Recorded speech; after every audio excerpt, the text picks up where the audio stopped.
Mic check 1 2 1 2. How are we doing today? Easter, baby. Oh, what better way to spend Easter than breaking the goddamn meta? The goat is online. Oh, something like that. Something like that. How we doing? How we doing? How's everybody's bank holiday? Is it bank holiday for everybody in the world? Just UK? If not, unlucky. Oh man, it's good to be back. Um, Day off yesterday. It's quite nice. I just chilled. I just chilled. I just chilled. I chilled. I chilled. Been watching Succession. Oh man, what a TV show. If you haven't watched it, I recommend it. It's quite like it's quite dry. But like it's very House of Cards-esque. I think it's really cool TV show. I've almost finished it now. I didn't realize that it was only finishing with this season, season 4, finished in 2023. I thought it was still ongoing, so that was a little bit of a shock. I was like, oh no, I want another season of this. Anyway, we're not here to talk about Succession, god damn it. We're here to play the game. What's the goal of today? So, great question. I should probably work out what the goal of today is. What did I do last? So it's been a while since I've done a Mythic Plus. When did I do it last? Monday? Monday sounds about right. So we reached 3k. Pretty good, pretty good. But I want more. I've had a taste, and now I want the whole meal. You know, I've had the starter, and now I want mains.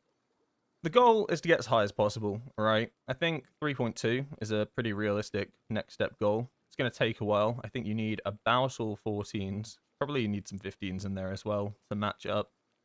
As well as that, we're going to be playing some Shadowpan wherever possible. I've been bigging up Shadowpan this week.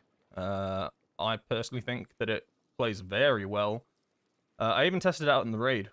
I tested it out on 2 bosses on Mythic difficulty. Rick Reverb, I thought it had potential that it could be alright. It just doesn't line up as well as I would have liked it to.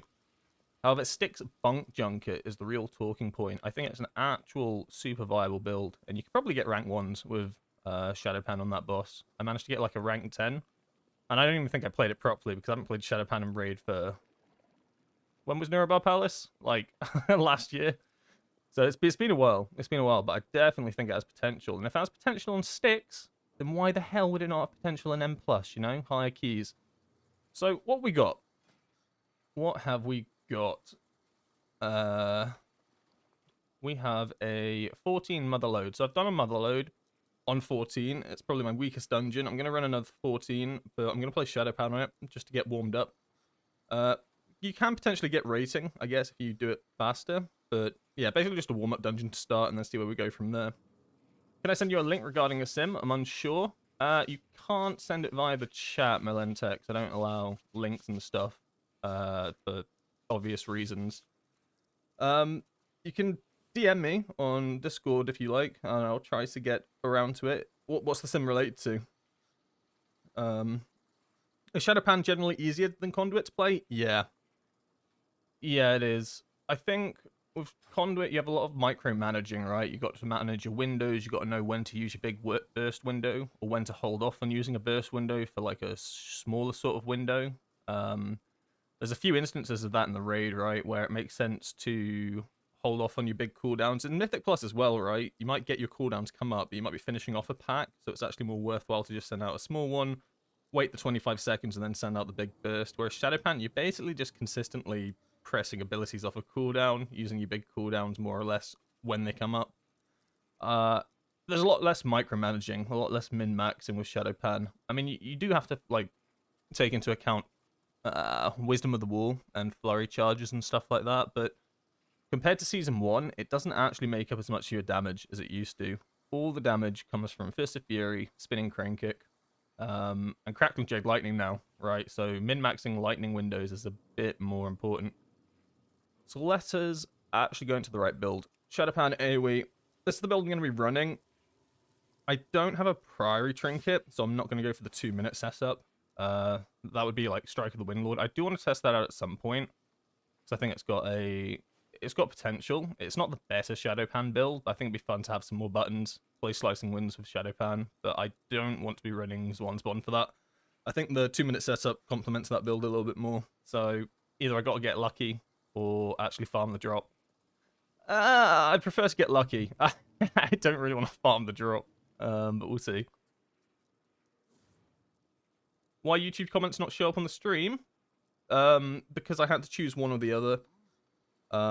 Like there's a policy, or like there's TOS where you can't show Twitch and YouTube on the stream at once, so I had to choose one or the other, and I chose Twitch. I'm sorry. If you like if you put a multi-chat in, you can like basically get your videos taken down or something. I've like read up on it a bit. It's a little bit dodgy on that end, but I can read all the comments. I get them all unfiltered. All right. Let's queue up. I won't be able to have a look at it now, Melantex. What sort of thing are you looking for? If it's a sim, what's the what are you trying to min max on it? Actually, I'll have a little look. I'll have a little look. Oh right, you've written. Probably.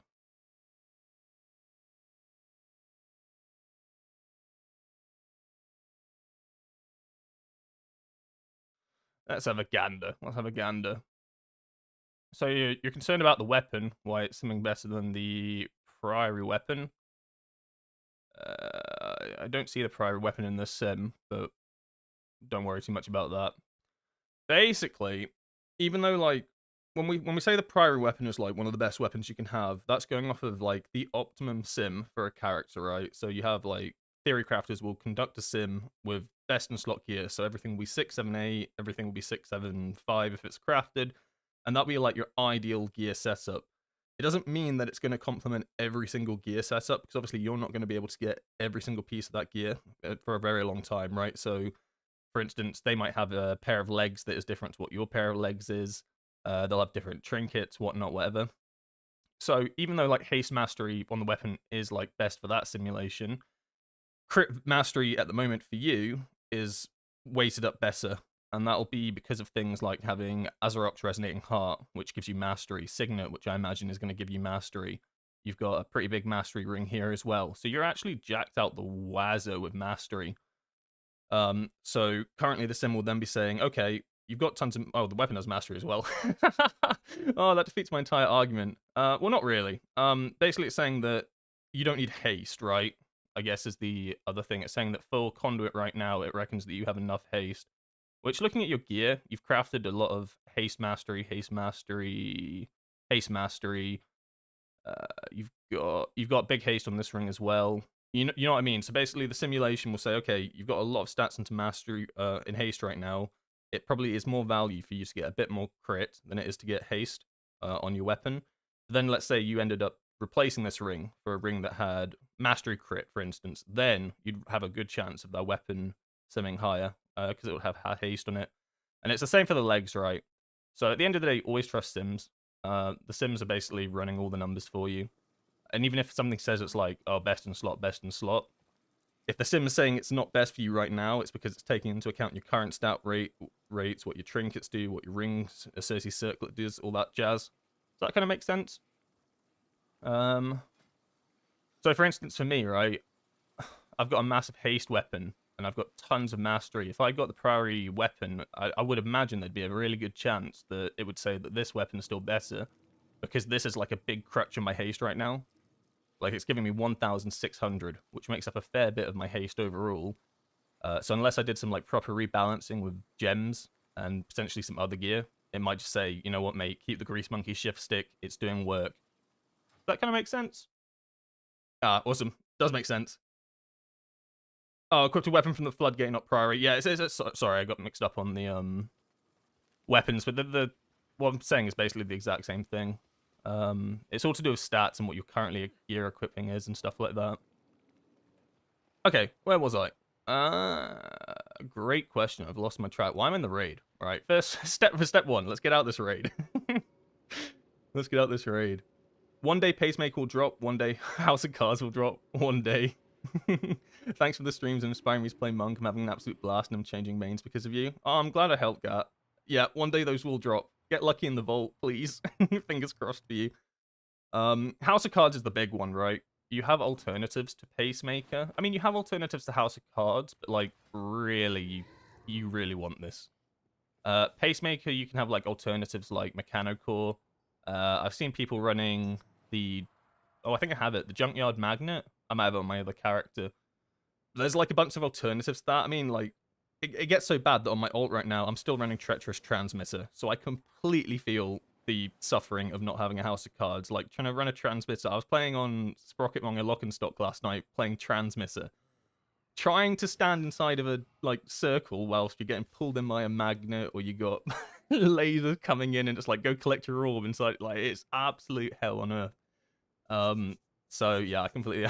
I sympathize. Transmitter, I just want to get rid of it. I absolutely hate that trinket. Stuck with Lock and Stock and Suspicious Energy Drink. I think Energy Drink's quite good. I don't think Lock and Stock's very good, unfortunately, but I'm sure you're probably aware that. I'm sure you're probably aware of that. If you could... Your best case scenario in that instance is it sounds like you might want to try get like a Priory Trinket or something and play it as a 3 minutes. That might help quite a bit. I mean, Blood Mallet's a good way of, like, identifying basic things like trinkets levels. It doesn't mean it might necessarily be like great for you in the situation, but Funhouse Lens, I mean, again, Funhouse Lens, I've never seen one drop in my life, and I've done a lot of delves, but Funhouse Lens is almost comparable to House of Cards.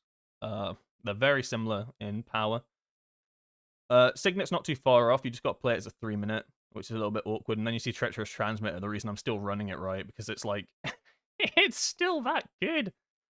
Oh, but yeah, this is what I'm talking about, the Junk Maestro's Mega Magnet. It's actually not a bad... It is an active trinket, but you kind of play it in your passive slot, where you would desync it from your active one, so you're not pressing it. You press it in, like, the off time, so not during cooldowns. And it actually sims pretty well now. Not a bad trinket. But I've got a Pacemaker. I'm pretty happy with it. I think if I got the Magnet, I'd have to sim it and see where it ends up, but... I don't have one. Not my problem just yet. Don't have to worry about that. For Signet is 3 minutes. So basically, if you play Conduit of the Celestials, I'm talking about in Raid, because Signet is a 2 minute cooldown and you're playing on 1 minute 30, you still play on 1 minute 30, so you'd pop your Signet on pull with your cooldowns, and then it doesn't line up for the next 130, does it? So then you'd line up for 3 minutes, and then you'd have to line up for 6 minutes. It still has a lot of value, but you're basically... Every raid fight, you're basically losing, like, a couple of casts here and there. But it's still strong enough to play it in the as a 3 minute trinket. Shadowpan's a little bit different, right? You can probably get away with dropping Swan's Bond and playing 2 minutes, so it lines up nicely. But it's so important to play 1 minute 30 as Conduit. It's almost like non-negotiable. You can't really push Conduit to a 2 minute spec. You just lose too much. Being able to get, like, massive burst damage profiles every 1 minute 30 is just too big. Too big to pass up on. Yeah, I can teach you more about Shadowpan. I'm going to play some Shadowpan. Just blabbering on, aren't I? Hello, Windwalker. The day came where I looted Signet, Heroic Track, and Pacemaker Hero, but also have Motherload Trinket. I'm currently running Motherload Trinket and Signet with the 2 minute build, but I'm also running Windlord with Gale and Crackling and Shadowpan. Is that a viable build for M+ when running Signet? It is a viable build. Definitely a viable build. It's not going to be as strong as the one I'm here right now. Like, it's like an alternative build if you want more buttons, and it can help with burst a little bit because you've got Gale Force and Slicing Winds. But generally speaking, that build doesn't sim as well as this one would when you're playing Shadowpan. Doesn't mean you can't play it. And the moment I get Signet, I'm going to test it out and play it a fair bit. Because I want a bit more diversity in my Shadowpan as well. Like, the one thing that I hear a lot of people say is Shadowpan is boring, right? Like, it doesn't do anything. You got no cooldowns. You're basically just pressing Fist of Fury and Rising Sun Kick off a cooldown, and then what? You know? So, adding a little bit more buttons. The button bloat doesn't make it better and do more damage, but it can make it a bit more engaging, more fun to play. But generally speaking, it is the weaker of the two M+ builds. Weaker doesn't mean worse. It just means, like, it sims worse. But, you know, just because something sims a little bit worse doesn't mean you can't perform better on it, right? Full Crackling 2 had no slicing. Yeah, slicing is an option for that one. You don't have to go Slicing Winds. I probably would run Slicing Winds on that, just because I really like Slicing Winds in M+. I think it outputs a ton of damage. No, I don't have a log for it, but... It depends, basically, what sort of dungeon you're running. Are you going to get a lot of value out of Slicing Winds? You get a lot of value out of Slicing Winds on big pool dungeons with a lot of trash in them. Smaller dungeons is probably better off just going transfer the power.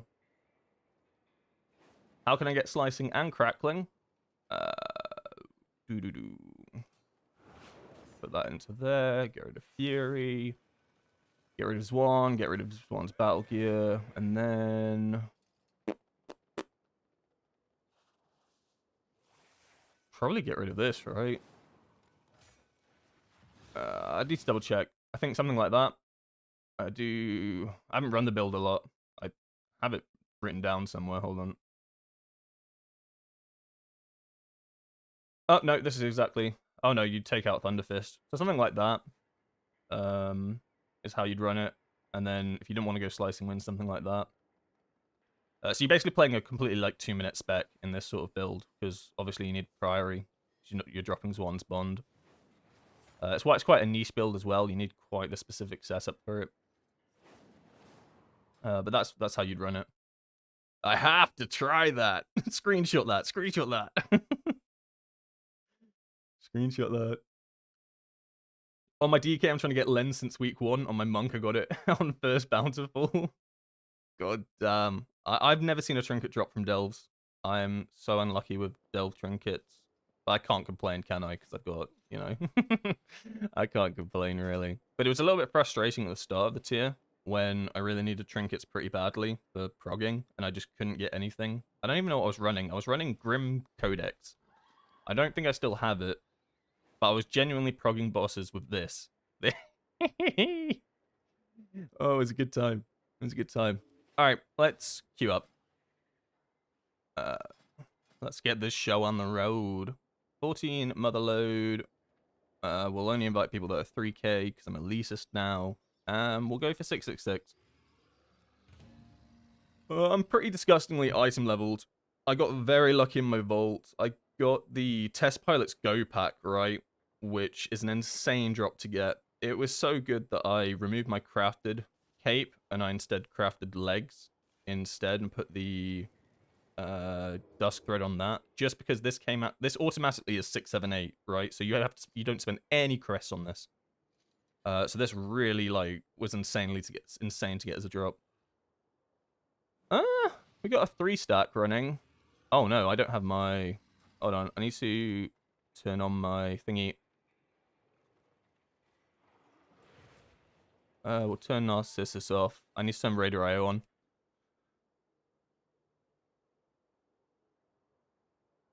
I gotta be a little bit elitist. Although they look good. Although 3-stacks are always dodgy.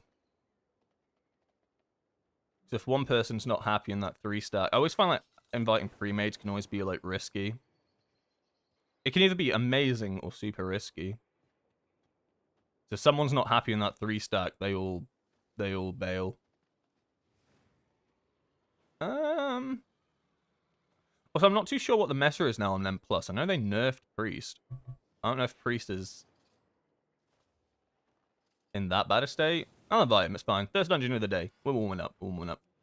It is a CR, and it is a no lust. Alright, we need to get a lust spec. We've got 2 melee, so maybe an enhanced shaman. Just go full in for the melee. I think makes sense. Yeah, ideally enhanced shaman, I think. I'd push a hunter, but I think I want shaman if we're just going to fully commit to melee here. Although that means the healer's going to have an awful... actually, the healer will have an awful time on that second boss. I think maybe it's better to go for a hunter. I don't want to screw the healer on that boss. I know how bad that can be for them. It means the hunter will suffer, but I'm okay with that. I'm okay with that. Put me in, coach. I'm good for it. Oh, that's a great note. I'll take this one. I'll take this guy. A little bit higher score. They've done the same amount of dungeons. I'll be fine. Elitist. Oh no. I have to. These are higher keys, right? I can't. Especially as it's my keystone, right? Like, I can't be tanking my own keystone. You gotta be a little bit elitist. Thank you for the follow, Gibsters. Appreciate it. Alright, let's switch scenes. Make sure we are Shadow Pan, because I've been messing around with these talents. Yeah, spiritual focus, I think I prefer. Like, it's an option. I don't think you need ascension anymore. I've run a few dungeons without ascension. Feels crazy not to have 6 chi. And I have reduced energy, but actually you don't feel it that much. It's actually not the worst drop in the world. And I prefer spiritual focus because I value getting more storm earth and fires than getting extended storm earth and fires, because more storm earth and fires means the likelihood I can line it up nicely with crackling jade lightning more. Where am I going? Motherlord Mine. BFA, BFA, BFA. Woo!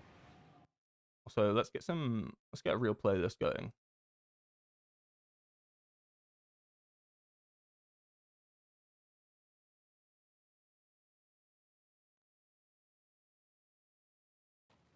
Thank you for following Dr. Spoigs.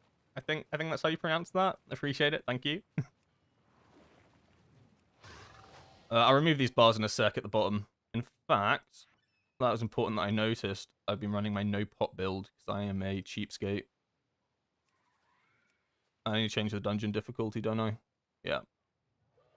It's mythic now. Mythic now.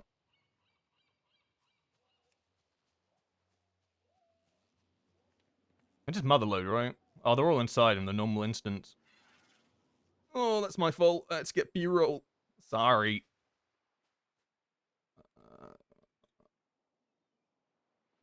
Hey, right, Brett, how you doing? Did I make the Curse of Weak Horror myself? Absolutely not. I make no Weak Horrors myself. The only one I made myself was the Heart of the Jade Serpent one, and even then, like, I didn't really make it myself. Actually, no, I did. I did on the PTR. But it's super simple to make. It's like, I don't have to put any code or anything in. That's the only one. Like, Weak Horrors just confuse me. Like, you start looking into them deeply, and you start looking at the code, and I'm just like, nah. That's above my pay grade. Ooh, no food and no flask. Okay, I've got a flask for 67 minutes. It is a 14. I kind of need food, no?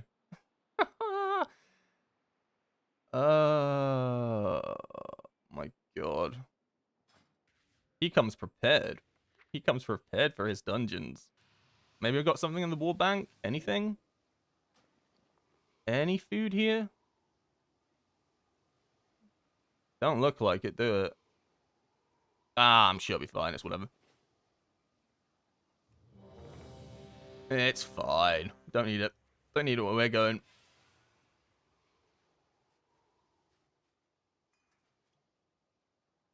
Yeah, Envy Luxos and him making one for every class. Man's a legend. I know, and he keeps them constantly updated all the time. Like, absolutely insane.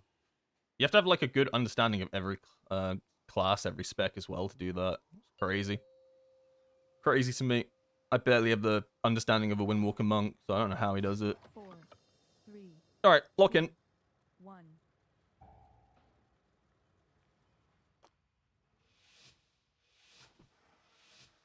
I have no idea where we're going. There wasn't really much communication on the pathing side of things. There wasn't much communication on anything, actually.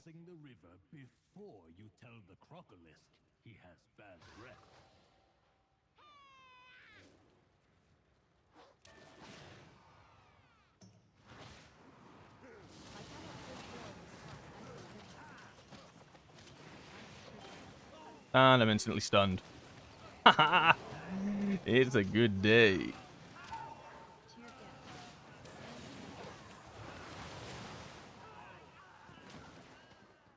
Oh.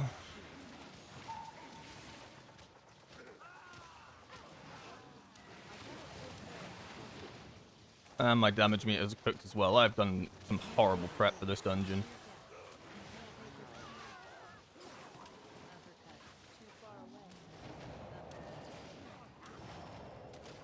Not a great start damage-wise. It'll get better. It'll get better.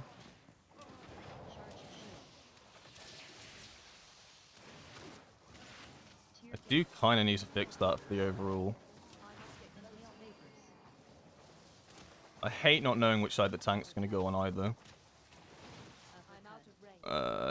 Ideally, you don't run back into the group with that. Thoughts? He's starting to regret his decision to invite a pre-made.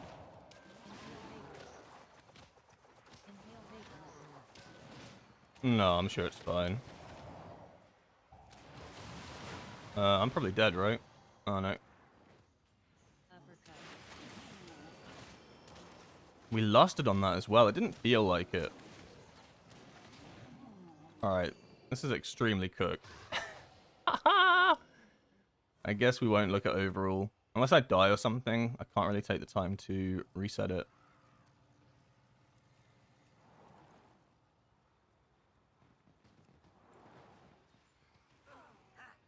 It's a mech jockey. Like chicken jockey. Sorry, I'm brain rot.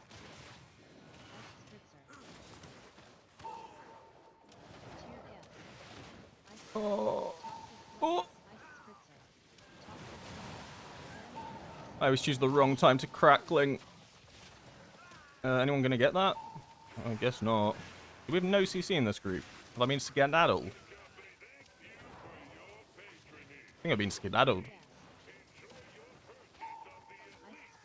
Oh, that's bad.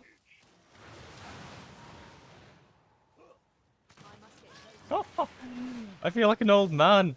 I'm playing so badly right now.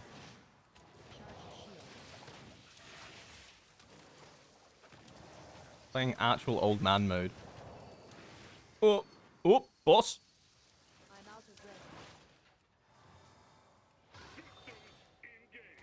Can you taunt it? Thank you. I probably shouldn't have attacked so soon, but... Oh, that's defensive there.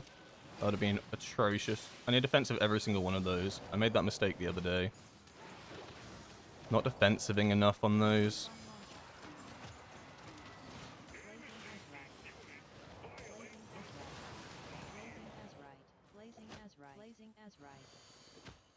Oh my god, I'm Pele.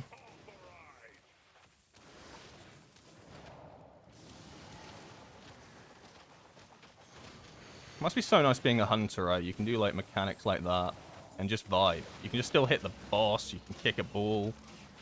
I have to get off the boss. Oh man. Absolute nightmare scenario.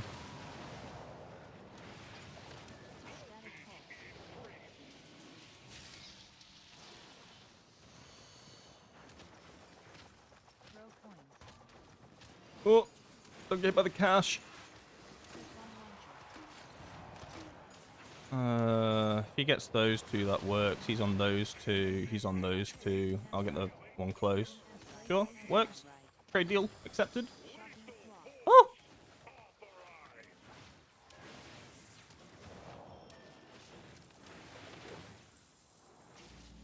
Yeah, honestly, like not running Ascension doesn't even feel that bad. I like literally don't feel like I have energy issues at all. You're basically just playing with one extra chi. Out in defensive. Too busy yapping to myself.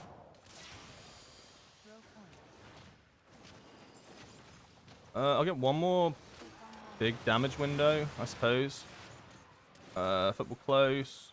They call me Cristiano Ronaldo. I'm so good with it. Oh my god, there's like a million footballs. You can actually also run the boss into the balls. Fun fact. Like, you don't just have to kick them into them. If you run the boss over them, it'll do the exact same thing. Not always the best play, but it is always an option. He'll do his big damage now. Am I going to get Karma in time? Probably not. I'll just use a Fortifying Brew. I think we'll have to send in the... what are they called? The footballs. Do I send a Crackling Jade Lightning on this, or do I send it from the next pack? Oh, it's a toughie. Yeah, see? Walks into them. Where are the footballs? They're all over there. The druids are like... they're playing football! I'll hold it.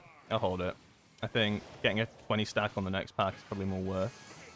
And then quickly press numlock while I try to sort out this dynamic damage. I do apologize. It's so scuffed.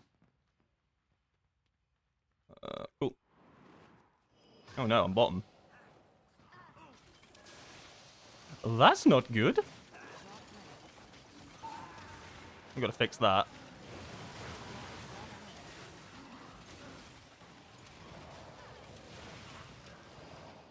Oh my god, this place is cursed. Like, what are you meant to do there? I hate this trash, I forget. Oh, I forget how much I hate this trash.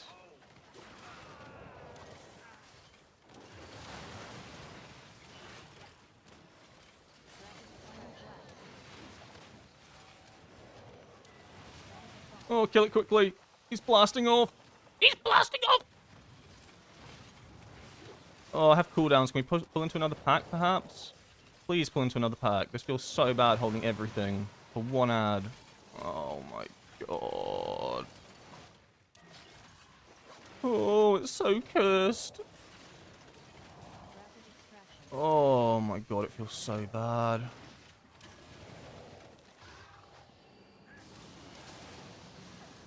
Okay, not bad. Very close to getting aggro there, but didn't.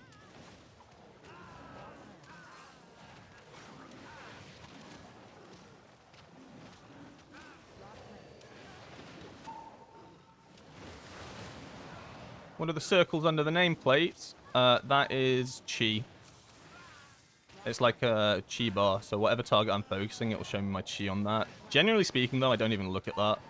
I use my luck source for it. It's just part of tidy plates.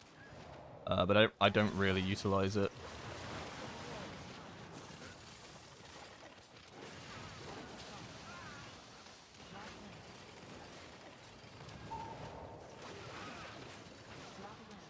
We have a little bit of CC here that I can probably throw out. Oh my god, it's not real. Oh, no!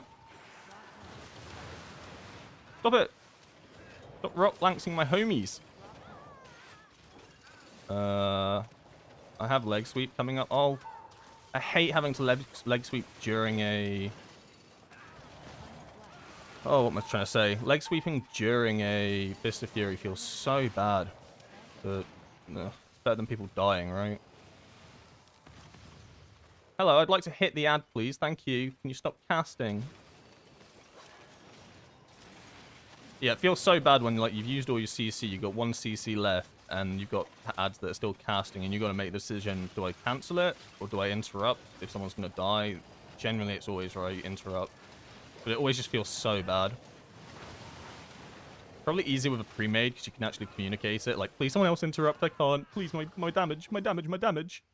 It is what it is. Wait for these to all group up, and then send out the ye old lightning.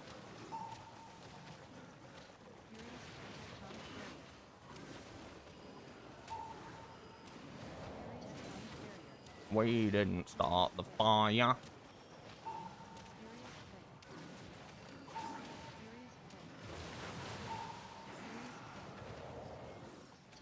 Okay, okay. Do we have anything for this? Probably not, it's fine. So now, the reason I brought the hunter was for this next boss. Like, the ads always target a ranged. I guess if you have no ranged, it will target a melee, which would be absolutely cursed. But the idea is it always targets a ranged. And we have a ranged healer, right? But if the healer's constantly, like, running, they're going to struggle a lot with healing. So you kind of almost want to bring a range to this dungeon. Oh, lightning quickly! Oh, I think I just got it. I think I just got the Storm Earth and Fire buff on that. Alright, I'm starting to feel myself a little bit. I'm remembering how to play Windwalker Monk. We've warmed up a little bit. This is why I need this warm-up dungeon. I didn't really want to do a 15 straight off the bat. Everyone's doing decent damage, like comparative damage, which I really love. I do not like going into a dungeon and then you've got a massive damage disparity. That always feels the worst of anything. I think the damage is pretty good. I need to compare it to my conduit run. I've been yelled at because I can't interrupt in the middle of a dragon punch. That's the only thing I don't like about our channels. Otherwise, I really love Windwalker's channels, right? Because, like, hear me out, right? When you have an itchy nose, what do you do? Oh, you just channel Fist of Fury, right? Bam, sorted. Itchy nose scratched. Oh, my game's frozen. Hello? That was so bad. You know, what's that? You need a sip of your drink? Oh, it's alright. Just channel Fist of Fury. You know what I mean? So generally, I like our channels. It actually gives you a breather. It also gives you a breather to think about what your next move is going to be in a fight. The downside is interrupts, right? Any form of CC. It's like, oh, play better, you know? Use your CC before you use Fist of Fury. Okay, wise guy. Alright. Maybe I will. I'm going to wait for him to empower his elemental. Because once he's empowered his elemental, then I'll get Crackling Jade Lightning value. Yeah. Because it takes increased damage. Wait. Is it mad at me? You meant to focus ranged! It really didn't like that lightning.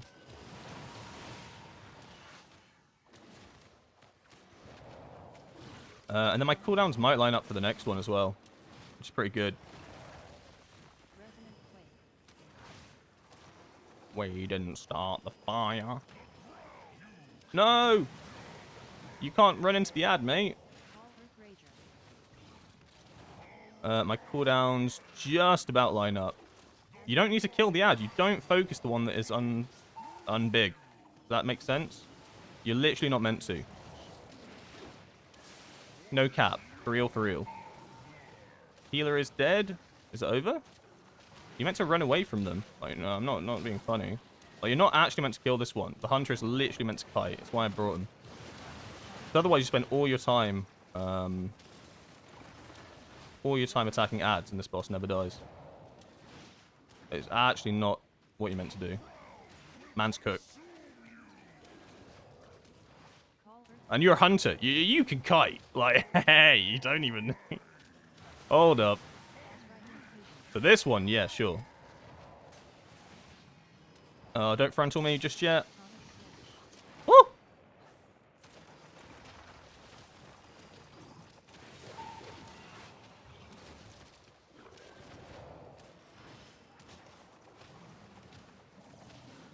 Okay, I'll kill it for you, mate. I'll kill it for you, mate. I got you. But it takes no damage. That's the issue. The other one gets some damage out. You're genuinely not meant to. I mean, you can grip it and stuff and passively do damage, but you're really not meant to focus it. Kill the ad!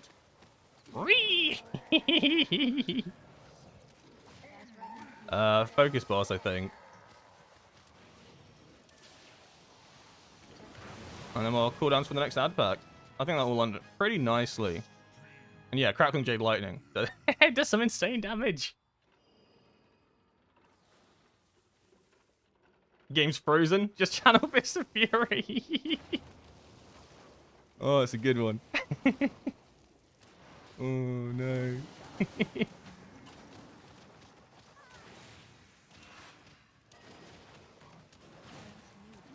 We'll try to get my buff off of this, and then we just channel Fist of Fury. Maybe have a sip of coffee, you know, read the newspaper.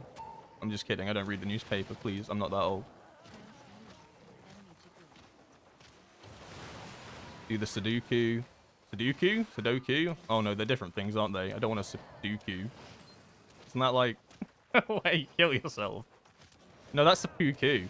The Poku? I don't know, I'm chatting absolute bare rubbish right now. We have a lightning. There's only 3 ads up though. I want as much value as possible. Ow, am I gonna die? That is a nasty silence. I probably should have sent it. These ads are staying up well long. And I've got Mind Lash on me. Can you not, mate? Oh, we should chain pull these. I'm just stood on lightning, and that's definitely not worth using. Okay, I've angered the cord. With this one cheeky trick, you can anger an entire pack of trash. They said Slicing Winds was dangerous. Send a full 20-stack Crackling Jade Lightning when your tank just pulls. To show you how to turn every nameplate red in one quick tip. Echo Blades, it says spread, so I'm going to spread. And then we'll diffuse, detox even, the tank. I don't really think you need to remove the poison though. And then I have all my cooldowns up again, but I'm just holding for the next pack. Because it's a big one, right? Yeah, big pack. I'm out of defensives, which is a little bit awkward.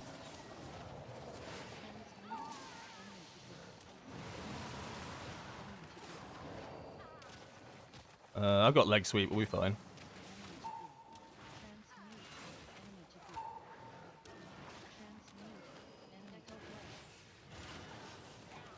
Echo blades! Watch out! I think it's a frontal, the Echo Blades. I was watching... I don't even know who I was watching do M+. I was watching someone do M+, and they talked about Echo Blades.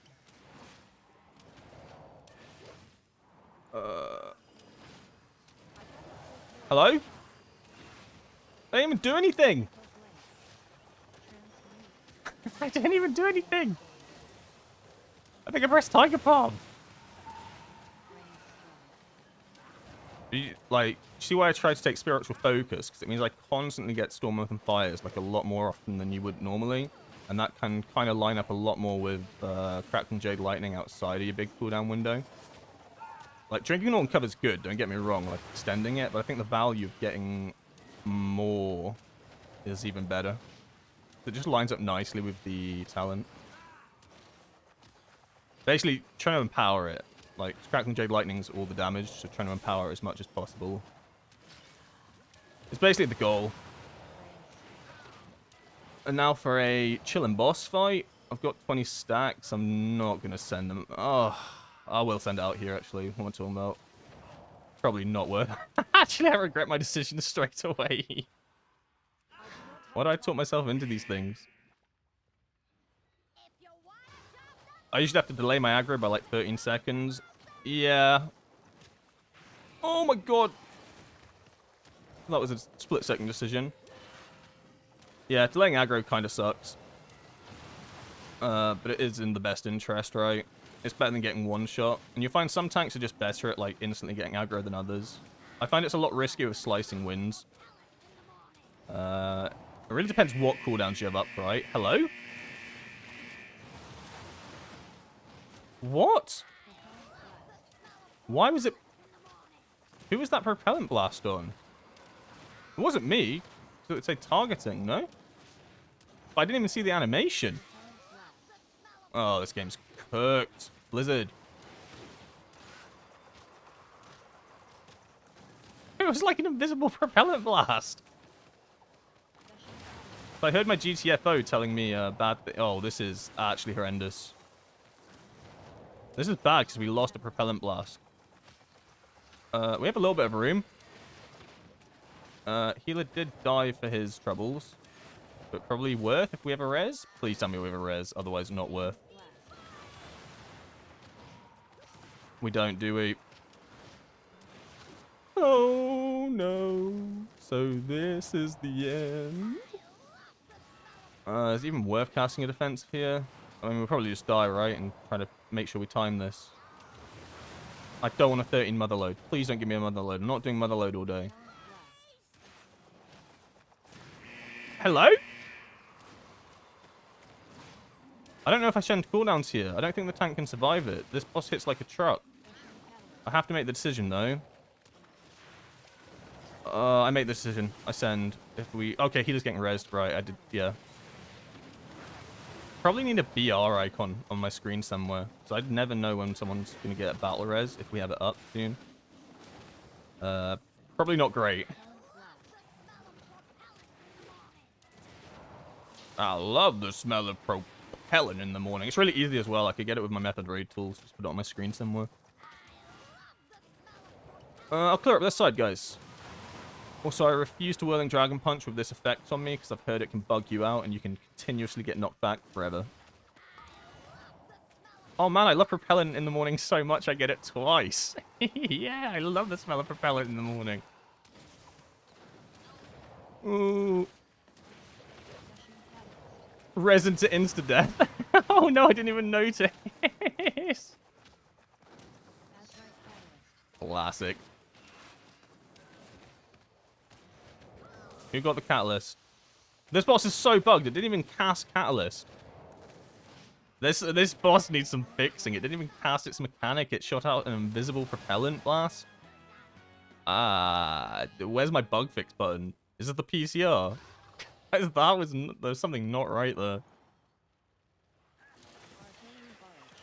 Genuinely. It missed mechanic. I don't mind it missing mechanics, but I don't like it making mechanics invisible, you know?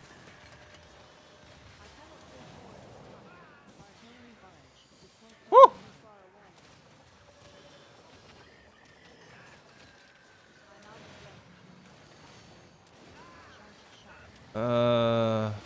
Kind of screwed up my cooldowns here.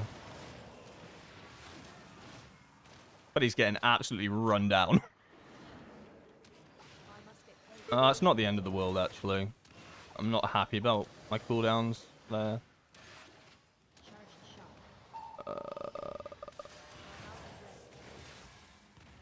I don't really want to send it. I don't want to send them just yet because we've got a big trash pack coming up. It doesn't feel worth. All right, we need to pull something else, please. Anything. I'm begging you.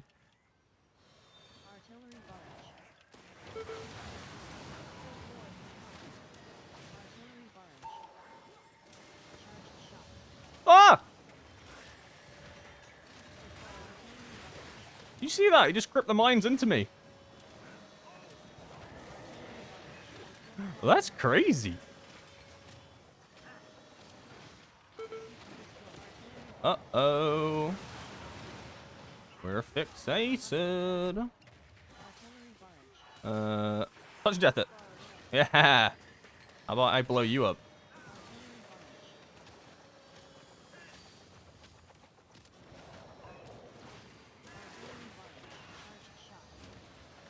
We'll have not everything up, but I probably will send out a Storm, Earth, and Fire on the next trash pack, as it's probably one of the hardest trash packs in the entire dungeon. It's so hard that generally you lust it. We probably should lust it. It's terrifying. Oh, please dodge this. Oh, we didn't. Oh, do we want to pull it? Alright, I'll send out mini cooldowns here then. How many bombs are we going for? It looks like we're trying to wrangle up loads. On the PTR, these bombs used to blow up anyone that touched them. It was horrendous. I'm glad they changed it. Can you imagine? It was horrible. Like, because you couldn't kite. You'd literally just die. Woo! Once again, don't want to send cooldowns because that trash pack is just there. Oh, it feels bad. I will send a lightning here just to get rid of these bombs. So we can push into the next trash pack soon. We got any fixators? Am I safe? I don't feel safe.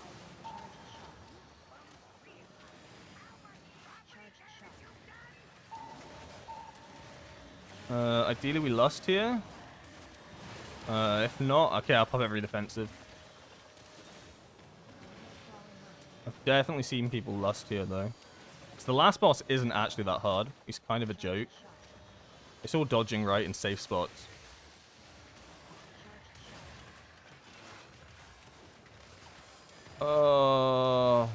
Yeah, this is why you lust here. So you can see the damage is starting to get out of control.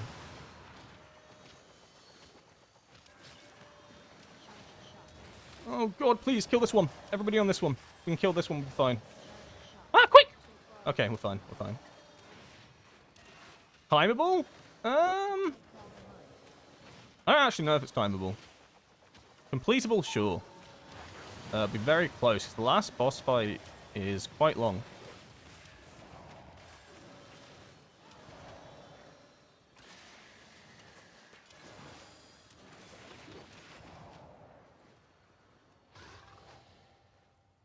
And it's hard to judge. It's hard to judge damage, like comparing Conduit to Shadowpan here, because for a lot of the boss fights and stuff, we've had like players dead. So that has quite a big impact, right? Buddy, no, you did not. You're capping. He's fainting. It's a faint death. It's the long play. It's a very long faint death, but I'm sure it'll be up soon.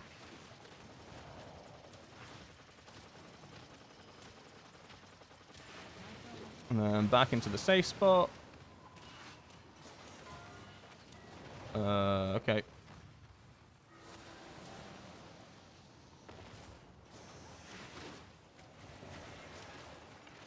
Yeah, see what I mean though? When like you have players dead on boss fights and stuff, they get extended, so damage just goes down naturally. So it's very hard to judge. So on the conduit run I did, I don't think we wiped. We played it really well. Oh.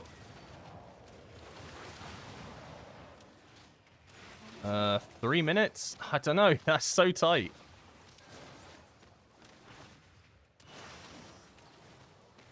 It's gonna be really tight. Well, I don't care about score for this dungeon, but I care about getting a 13. That I do care about. Oh, please line up nicely with the hide spot. Okay, kind of lines up nicely. Woo!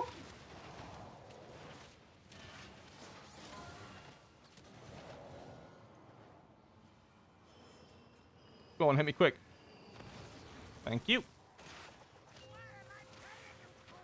I pop cooldowns during this because these ads can actually hurt. And genuinely, I'm not too scared about the last... Can we move them out? Do they move? Oh, they don't move, do they?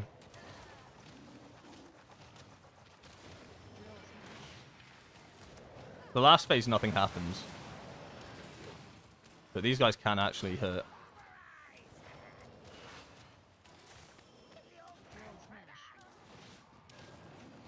I don't need to dodge... I don't need to dodge Gatling gun as a monk. Oh, Dance of Winds tech. Ooh, that's cheeky. I feel left out, though. Everybody else is running for their lives. You only take 1 tick, then? Is it... How does it work? Is it not like multi-ticks that you take, and then it will just fall off? Pop everything. Thank you for following Reaps. Appreciate it. How close are we? 1 minute 55? I mean, if no one else dies. Woo! Alright, I'll test out your theory. Haha, that doesn't hurt at all. Oh, okay. Does it not trigger then? Where's Dance of the Wind? I don't really have an actual... Is it one of the bugs? Well, not bugs, but... Wow, that's crazy low damage. Oh, right, so you don't lose stacks then. So otherwise you just fall off, wouldn't you? Like, you get hit by the first tick, it would drop the 9 stacks to, like, nothing, and then you should just get 1 bang. Similar to bleeds, then. I think bleeds work in the same way.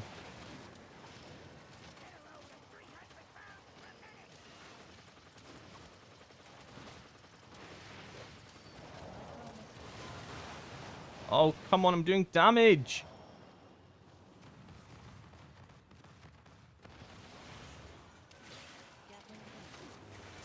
Wait.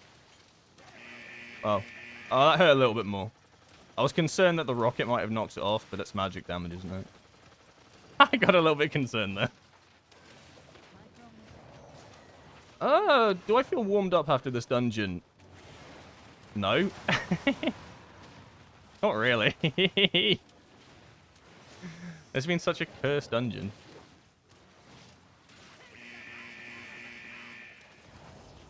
We timed it, though. It was like 11 deaths. I don't die once, by the way. We don't do that here. Ah! Not the best done. Oh, the hunter went offline. He died on the last boss and he just went offline. I hate play. I hate WoW players. What is this? He just log. He just all F4'd. Oh, no worries. That was so clutch, though, that we timed it. No score or anything, but all I cared about the most was a 15. What we get, what we get. I can't find my key. Do you know if you leg sweep, if you jump and use it, the range is larger? I didn't know that until a week ago when I was watching... I think it was the Arena World Cup or Championship or whatever. I think it was mentioned during that, and I was like, "What?" It doesn't. I'm not gonna jump and leg sweep. Doesn't change how I do it. I'm not. I'm not adding a jump to my rotation. That can piss right off. But that's kind of crazy that you can jump and it increases its range slightly. Super tedious, though. I don't really want to have to jump before every leg sweep. Where's my key? This is like a mini game in itself. I'll just type key. Operation Floodgate 15. That'll be a lot of score. So I only have a 13 on this one. I like Floodgate. It's one of my favorite dungeons. Please no Shadowpan. No, this was a bad representation of Shadowpan. You got to understand. You got to understand. We had like players dead all the time, right? So you lose out on a lot of like damage overall. Like, everyone's damage is low, right? We're all below 4 million. I think this holds up. I think it's fine. But I'm not going to run Shadowpan for Floodgate. I run Conduit for Floodgate.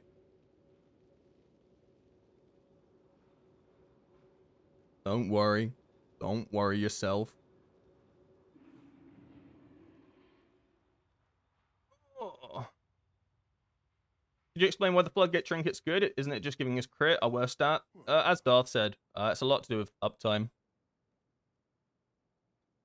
And crit, it's not like crit's bad for us either. Like, eventually, crit and burst gain value just because you have like enough haste and you have enough mastery that it's actually like they gain value. It's not like you never get crit and you never get burst.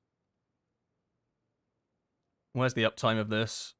Yeah, so you can see I've got like 51% uptime on this trinket, which is a lot.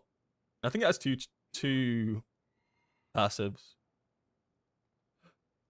Maybe I'm crazy. Oh no, there's the other one, right? So you got 65 and 51%. I don't know what the difference between the two is, but I guess what I'm trying to say is like they get a lot of uptime during your run. You get a good amount of uptime on this trinket. So you're constantly getting the secondary stats. Can I link my build? Yeah, sure, of course. Radar IO has blocked an action only available to the Blizzard UI. What do you mean? What, I can't copy to clipboard?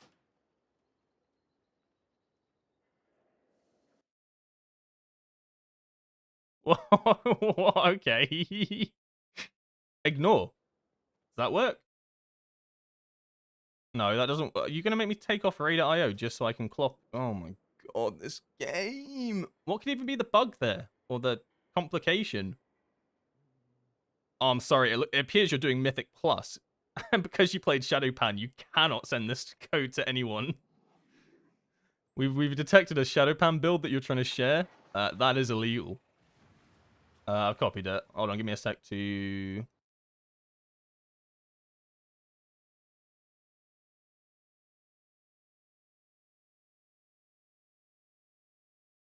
that's the one I'm currently running for Shadowpan. What gear do you prefer to craft and what is this? What realm is this? This is Twisting Nether. My character's on Twisting Nether. What gear do I think crafting-wise? So, generally speaking, we're at the point now where you have 4 sparks, right? So, initially, I would say craft a 2-hander weapon and with Dark Moon Ascension and then craft, like, wrist or something with Writhing Armor Band. But now we have 4 sparks. You don't actually have to do that. You can instead... The first craft you should consider always is what eye level is my weapon. If you don't have a Mythic Track weapon, craft a 2-hander weapon. If you do have a Mythic Track weapon, don't worry about crafting a weapon. But that's where 2 sparks of your 2 sparks will go initially, straight on the weapon. If you don't have access or you don't think you'll be able to get a 2-hander weapon from Mythic Track anytime soon. However, you don't have to embellish it anymore. I think you get more value by crafting wrists and then crafting something like a cape. Which, funnily enough, I don't have crafted, but don't worry about that. And then putting Dust Thread on them, like getting the extra versatility is really nice for survivability. It also adds damage to your build.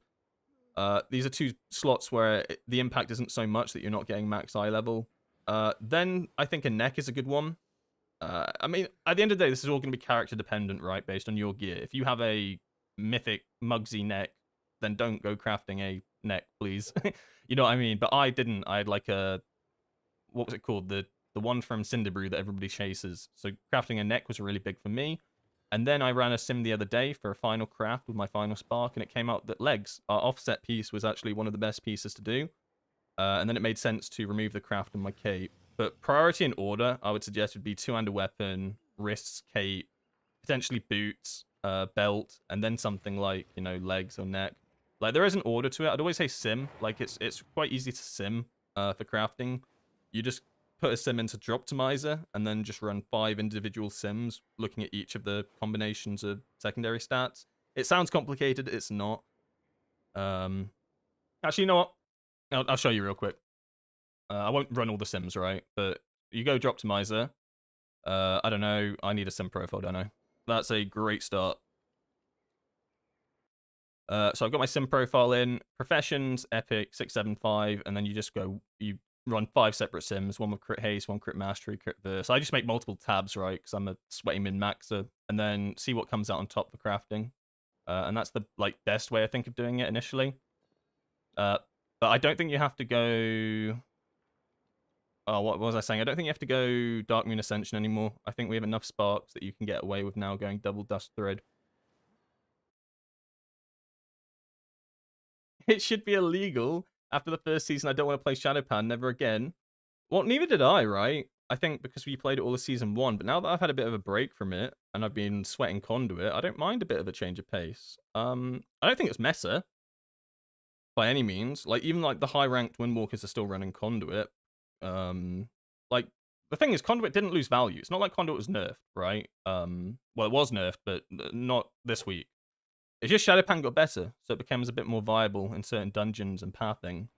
But you can see situations like that where you aren't continuously pulling, right? In that dungeon, you should be continuously pulling. We'd end up pulling a pack and then leaving one ad up, and then hitting that ad for like a solid, I don't know, 30 seconds, and then moving on. That would have suited Conduit really nicely because you're having big pull, downtime, big pull, downtime. Whereas you should do that dungeon where you pull a big pack, maybe one mob left, go into the next pack, you know, down it with the rest of them, go into the next pack. You should chain pull that one a bit more. It felt very... and that's why it's difficult, like, because I have categorized different builds into different dungeons, but it also comes down to your group. How are you pulling? How does it complement the 2 builds? It's just that the dungeons that I've put Shadowpan and Conduit in, is on paper they should look better, based on simulations and stuff. But sims aren't always practice, right? Does that make sense? I like to have control when I do damage and not to pray for that stupid shadow proc. It doesn't actually do that much damage anymore. It's very misleading from season 1, where Flurry Strikes did a ton of damage. But look, Flurry Strikes only did 3.4% of my overall damage. It's all in your control with Shadowpan. It's all Fists of Fury, making sure that you get good uptime on Fists of Fury. Spinning Crane Kick, make sure your Crackling Jade Lightnings are timed well with your Storm Earth and Fire. Flurry Strikes has lost a ton of value, right? Like, look, that's just Shadow, right? It did 2.4%. That's less than Whirling Dragon Punch. You know what I mean? That's less than Rising Sun Kick, right? Rising Sun Kick in an AoE build. So Flurry Strikes isn't as good as it used to be. It's lost some value. Like, it doesn't mean it's bad, and you shouldn't be tracking the shadow stacks, but it just isn't as good as it was. Like, before it used to be, like, higher up. So it is controllable. Definitely controllable. Can you stop making sense and take away my good arguments? Oh, sorry. I apologize. Alright, let's queue up again. We have Floodgate, don't we? And it's a 15. I've never done a... Oh, no. I've attempted a 15 before. Did it go well? It went. Would you just be using Pacemaker and Signet for 2-minute builds? I have both in this track. I took Signet week 1, but hated it playing at Conduit. Still worked, but the line was awful. You can play Signet on a 1-minute 30 build, but it just means that you'll activate your Signet every 3 minutes instead. Like, you don't convert Conduit into a 2-minute build. Just to... You basically don't change your build for the trinket. You change how you use your trinket for the build, if that makes sense. But if you play Shadowpan, you can just as easily... Then you can actually change your talents. But Conduit is too powerful with its 1-minute 30 burst profile that delaying it by 30 seconds, like, every time is just too big of a damage loss overall in the grand scheme of things. These guys are big. I like big boys. I don't have Raider IO on. I'm CBA turning on. Am I going to regret it? Probably. I think Priest is probably still good. I should have read up a bit more on it. But I like Demon Hunter Tank. I know they're meta. I know this is meta. these are meta. I know I'm breaking the meta, but like, as in playing Windwalker, not one step at a time. One step at a time. Also, I should buy some pots and food. Thank you for reminding me. Good to see you again. Also, you want to see something crazy? Wait! I was meant to be paid. No! How much gold do I have? Okay, nothing crazy. I thought there was going to be 1 million gold in my mailbox. There's not 1 million gold in my mailbox. Oh, no. Alchemical... Alchemical chaos. I can buy 10. I can get away with that. We have pots. 33 is not great, but it's fine for today. Health pots we're good on. We need Bellador. Oh my god, I'm going to have to cook on stream. I'm going to have to cook on stream. And we have enough mana oil. I should probably invite some more people. Yo! Alright. So we have a Demon Hunter and a Priest. Demon Hunter complements... Oh my god, look at all these cancels. There's too many people. This is what I don't like about Mythic Plus at this level. Like, look at this. What am I meant to do? How? I'm spoiled for choice. Defensives and CC keybound. Let's play. Get him in. Oh, it's a Feral. Feral's good, but I wanted to balance more, I think. We need to see our 3-2, 318. Oh, it feels bad, but I do want to Feral a bit more, Boomy a bit more to complement the buff you get. Well, I select Boomy for its verse buff. It's nice. Just the extra addition. And then finally we need a Lust. Yeah, a Lust would help, wouldn't it? Potentially an Ellie's not too bad, right? 2 range though, 2 range, 1 melee. I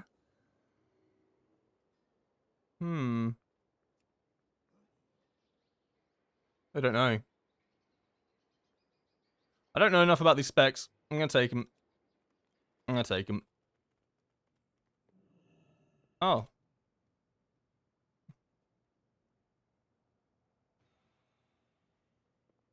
Oh my god, I need to cook on stream real quick. Cooking with Windwalker POV. Man, this is what I enjoy doing with my pastime. Can you find any mage that sign up and decline them? No. I know Feral's awesome, and I agree with you. If I had a warrior tank or like a blood DK or something, I would have taken a Feral. But I think that balance complements it a bit more. I don't even know if this comp's good, to be honest. I don't know enough about high-end Mythic Plus. I know that these 2 classes are really good. I know that Windwalker is something. Something. Hey. So we got food. I need some quickly go conduit, don't I? What's with mages? I see them at the top of the Mythic Plus leaderboards, but every mage I've played with is dead all the time or doing no damage. I don't know, but I completely agree with your sentiment. That's why I don't invite mages to my groups. I think potentially the disparity between a really good mage and your average mage can be quite high. There's a lot of min-maxing, especially with combust, right? Knowing exactly when you need to combust is pretty much the difference maker. I don't know enough about mage to really make judgments like that, but I do know that if you don't play it that well, like, you genuinely suffer. It's all about combustion, I'm pretty sure.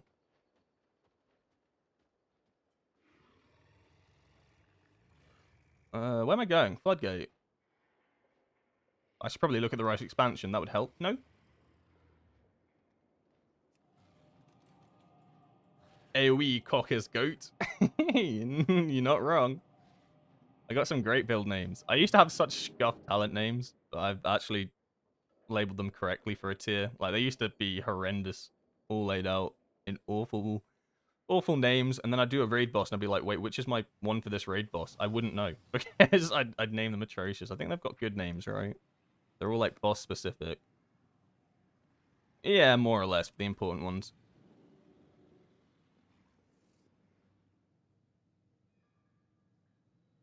Flavor of the month re-rollers you can't play. I'd rather take someone with a niche class that plays it all the time than someone who re-rolls. It's take the player, not the class, right? I think that's a pretty good sentiment, but it's really hard to tell, right? When you're doing LFG and stuff, like, I don't know if someone's re-rolled. I don't know how long they've played their spec. Are they really comfortable on it? Do they know how to min-max it? Like, all I can look at is your score. Your score and your item level. Like, that's it. And genuinely, I don't think those are great indicators. Super bait. Unless maybe it's like a crazy score, like we're talking like you're talking like 3.2 upwards, then yeah, then I can trust you because you've been running like what 15, 16, 17s. You probably are pretty cracked. But it is definitely hard. Want to skip fish or do it? I don't mind.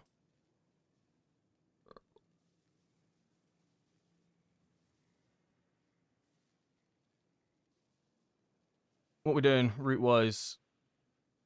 Big pull here, standard 2, 3. Yeah, it's the standard route. There's not really much to go into here. It's just do we pull the fish or not?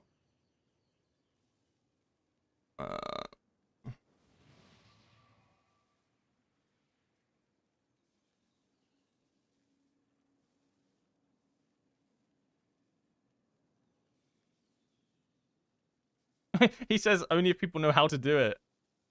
Oh no, I don't know how to do it. Help. Demon Hunter pulls away. You just... Okay, fine. Fine. I'll be alright.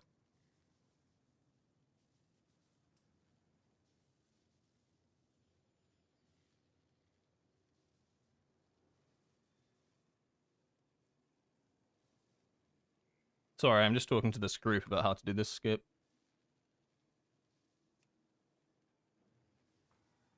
We'll do one more ready check.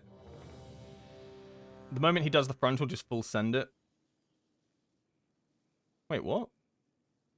Full send the run, I imagine. We're not pulling. The millisecond he does the frontal, just run. Right, okay. Yeah, okay. Alright.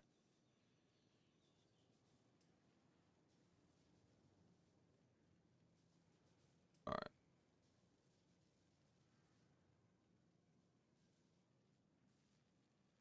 What percent does the fish give?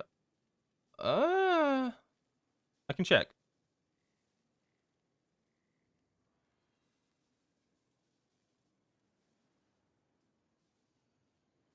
4.26. But we're skipping it. We're skipping it. So it's gonna do a lot of damage.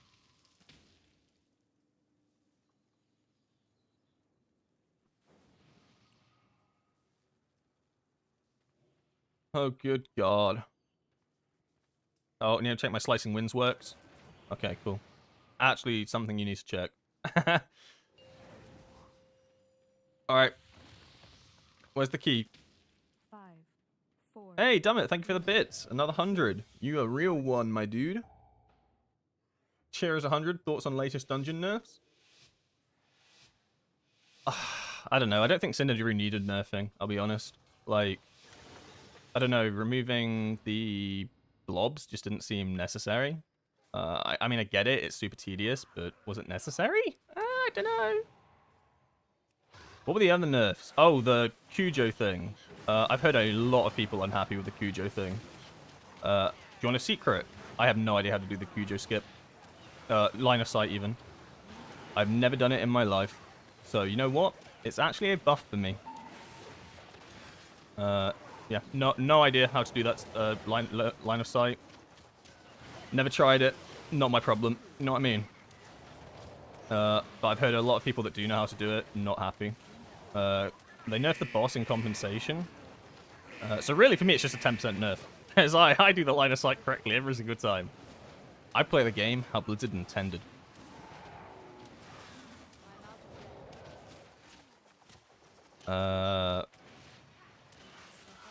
Oh no, I don't really have a take on it. But I don't think Cinderbrew needed nerfing, to be honest.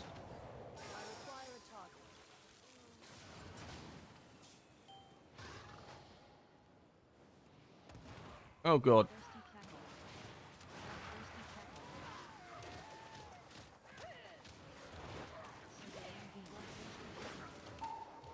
They're cackling.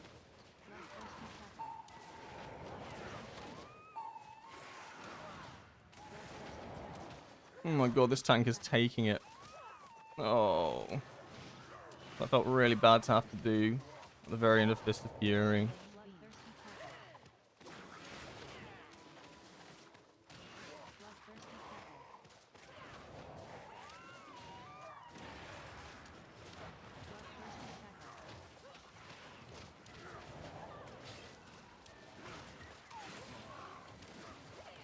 What is this? Boomy damage, by the way.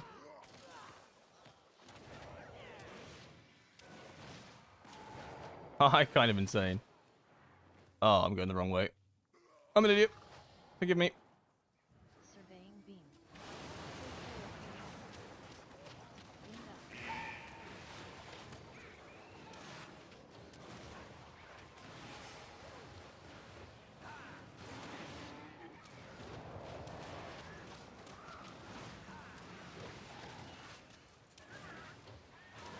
Oh my god, we're pulling so much.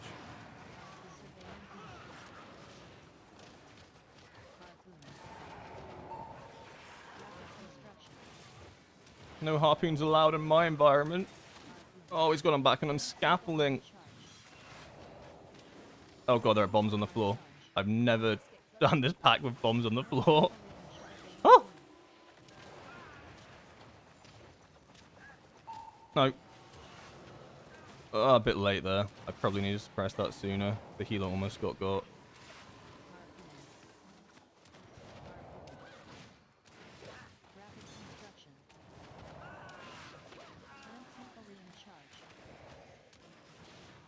Probably held onto my cooldowns for a bit long as well there. He just ran into a bomb. He just jumped. Guys. Guys, you did it. I think one player ran into a bomb and the other one fell into the electric water. Oh no. Oh god, he's up here pulling.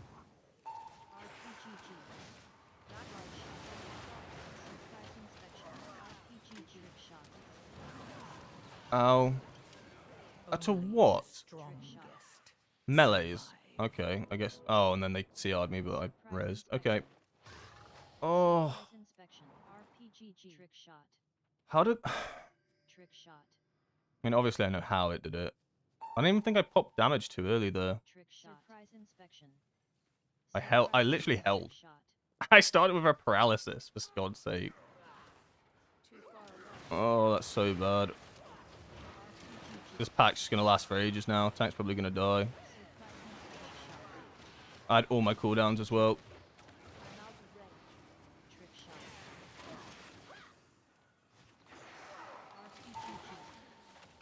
Potentially okay, but not taking the CR as well was a massive misplay. I shouldn't have just rezzed. That was bad. But you see, all these ads should have been dead like ages ago. I died. Everyone's just taking insane amounts of damage. So it was inside of my cooldowns, right?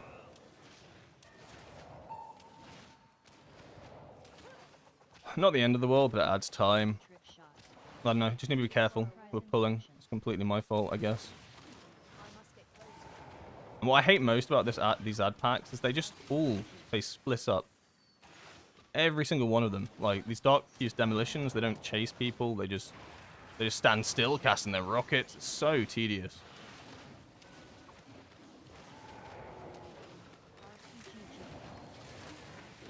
Oh, yeah, let me just constantly run out.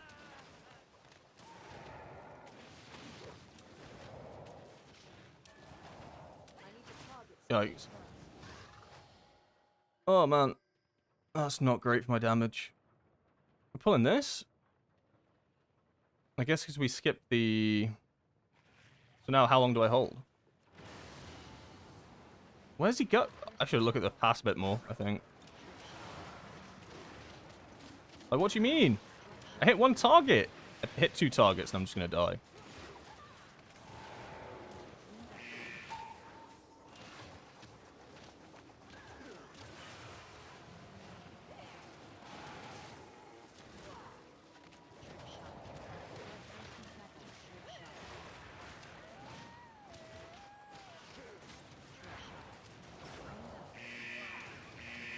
Oh, you need hard CC for the wind-ups.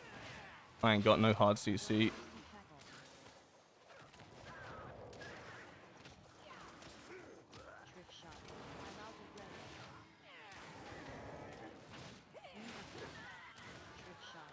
I mean, I like the pool sizes, right? The pool sizes are awesome. But I maybe should have taken a bit longer to look at the dungeon route.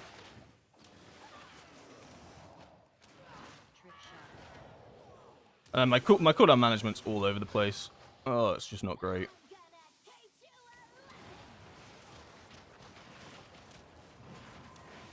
Yeah, I basically just got completely screwed over by dying on that pack.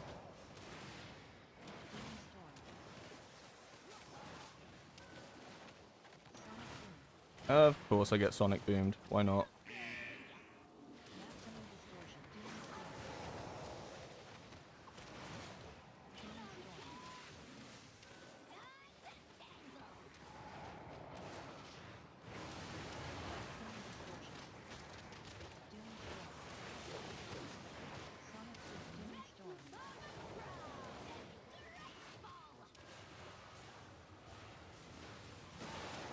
These ads are lasting forever.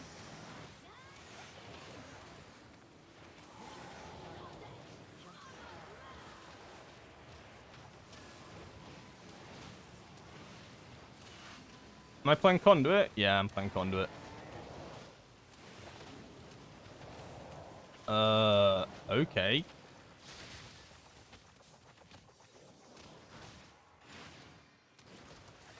And I get aggro from one spinning crane kick.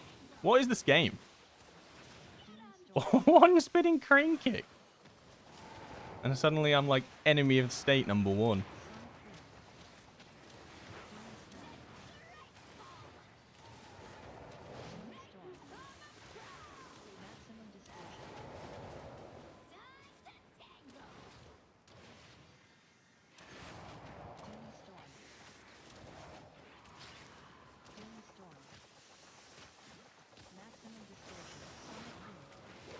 Should get my cooldowns up for the next damage amp, which is lines up so nicely actually.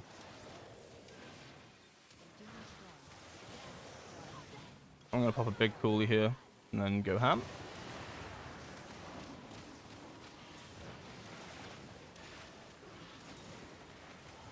Conduit's a little bit delayed though.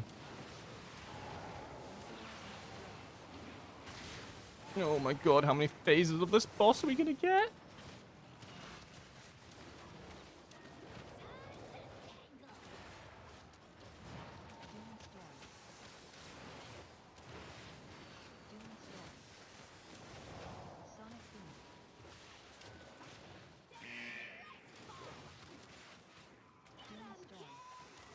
It's the never-ending boss fight.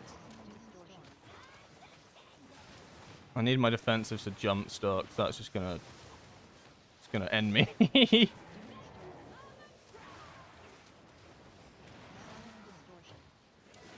Yeah, alright.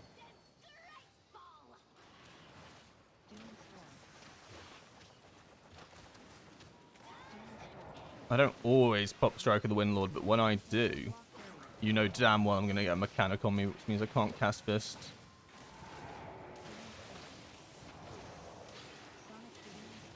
This is ludicrous.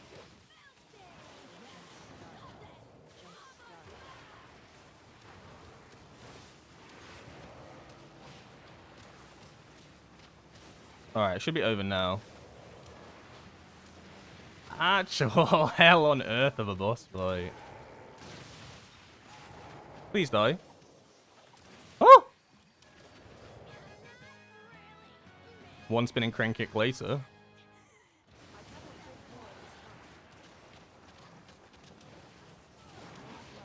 One slicing wins later. Do I have any defense for this? Oh, I need something, actually.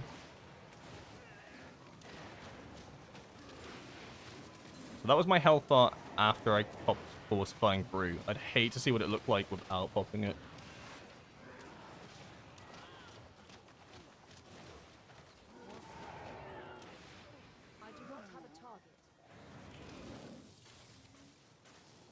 Annie, are you okay? Are you okay, Annie? Annie, are you okay? Yeah, you can get huge burst on the first pack with Cinder Brew. Probably the highest burst you can get on any pack, 'cause it's just so big.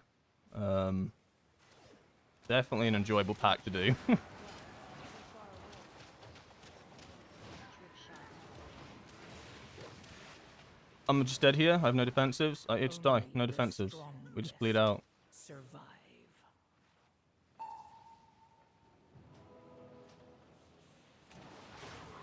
I just had no defensives, so I just die. Like what? I'm just gonna cast. Okay, I do have defensive now, but Trick shot.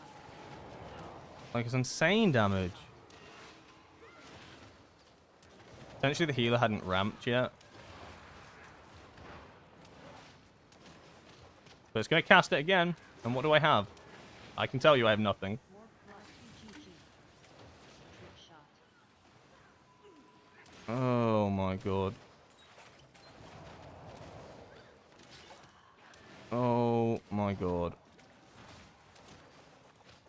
This is horrible!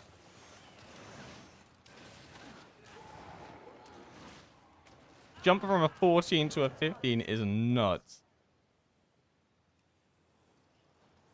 It's funny because I'm doing 5.64 million damage right now, which is like probably the best I've ever done on a floodgate. And I'm bottom, and it's not even close. It's not even close. And I could say it was just that one pack, but I think even if I was alive for that entire pack with coolies, I don't know. We're getting into the realm where Windwalker's Windwalker's having a bit of a rough one. I'm out of red. Like, it's not bad damage by any means. It's just not what that Boomy's doing. That's crazy. Consistently as well. Surveying beam.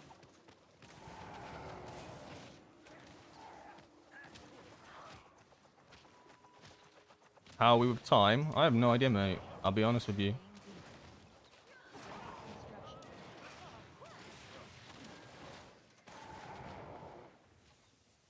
Construction. Not good, not bad. Okay, I'll take that. Surveying beam. Mid. So we're mid on time right now. We've had 5 deaths. I don't really know what the break point is for deaths at higher keys. So obviously every single trash pack takes longer, right? Every single boss takes longer. Obviously there's a break point about how many deaths you can have before it's just not even feasible. Shredation. Rapid construction. Shredation. Flamethrower.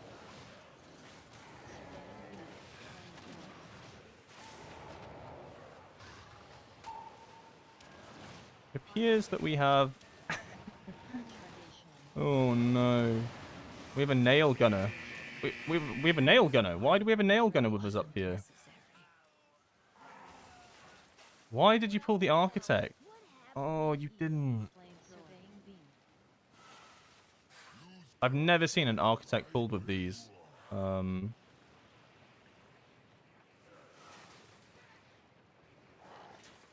Yeah, that was so... So obviously I can... What's it called? I can Tiger's Lust myself, no? But I already used it on the first one. And then the second one I still got shredded. Surveying beam. I've never seen that pull. Flamethrower. Huh? Is it timeable? Flamethrower. How do we get back? We can try walk, but I feel like I'm just going to pull something. Shredation. Woo! Shredation.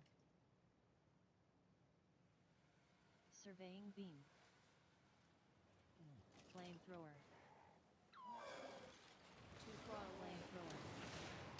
I think maybe if I recognized that the architect was there, I could have maybe like not Tiger's Lusted myself on the first one. So I lusted myself on the first one, right, when I wasn't in any real danger. I just didn't consider it. My brain just didn't process it fast enough that I was going to get rooted every single time. Okay, it's not his normal pathing. He did it because of time.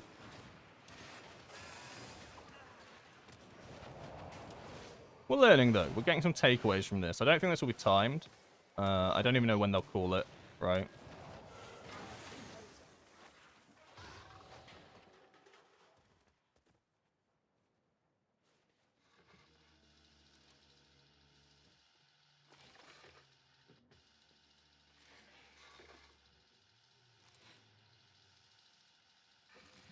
Where's the druid going? Oh, it's over. Right, they called it. Fine by me, I just shapeshift. I could have played it better, obviously. What I died to this trash pack over here from stealing aggro. I died to the blood warp up here. No defensive, so probably better defensive management. And I died here because we had to pull extra, potentially just better Tiger's Lust usage. Trick shot. Yeah, I didn't play this particularly well. That's sad. 15s. They will be the death of me. Alright, it's time. It's alright because 14 Floodgate will be a bit easier. And I haven't done a 14 Floodgate, so I can still get scored for this. A little bit of a kink in the run.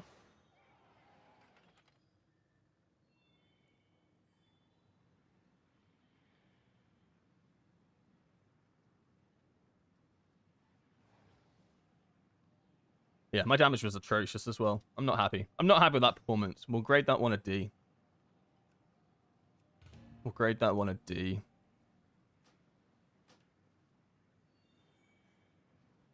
What has been going on in this chat? Oh, we're talking about stats. Better buff Boomy again and let other classes like let other classes like they are. It's just a lot of damage. Starfall, Starfire. I don't think its single target's particularly that good, but my god, it pumped in the AoE. And Elisham did loads as well. I like it when players do more damage than me. In an ideal world, they always do. I want to balance druid again. This guy has given me a new sense of what balance druid can do. Plus, they have CR. And I'm going to quickly just turn on Raider IO again. Raider IO? Is that what it's called? Yeah, Raider IO. Just to get a bit of a better judgment. I think I made good calls there. Well, that group was good. It's just sometimes how it goes. Sometimes you're the weak link. If no one in the dungeon is a weak link, I've got bad news for you. I've got bad news. Could go DK here and go for a more of a melee comp. I think I'll take the druid though. I like balance.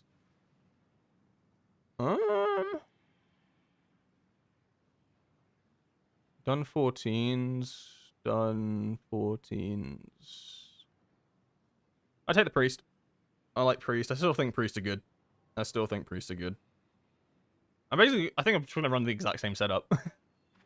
More or less. Something like that. What else do we have? No, I'm not going to copy it identically. 670 Hunter. I am a big fan of Hunters. What's that? 1 range, 2 range, and then another melee? What do we need then? We need a... Oh, we don't. Hunters have... Yeah, I'll take a Hunter. And then what do we need? We just need anything. Any big pumper. Because we got CR. We got Lust.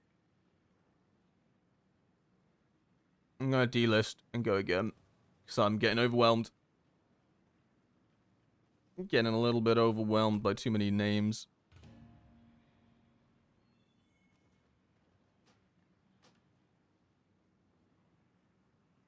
Wait, did you finish it?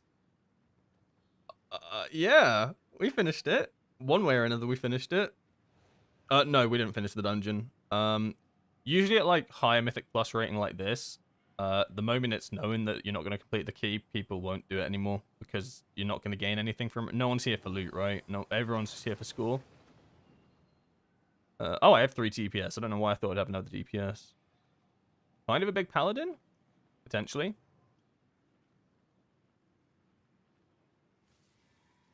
I think we racked up 7 deaths. So at that point, it's just kind of like you can risk it and try time it, but like eventually it's probably too tight, and anyone mistakes it's over. So it's like, why even bother?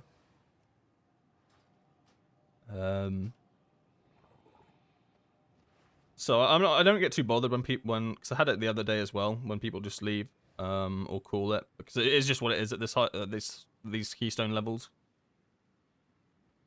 It's all for score. No one's playing for loot. No one's playing for a little bit of score. They're playing to time the keys, right?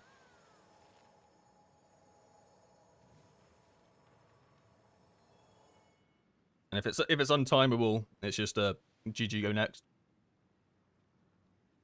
I do like paladin tanks. I'm so biased at the moment with priests. Absolutely disgustingly biased. If a priest signs up for my group, I'm probably taking them. I like hunters as well. I didn't check if he was marksman. I really hope he's marksman. He's marksman. It's a GG. And the druid showed me how strong druid can be. I will try play better. I would try play better.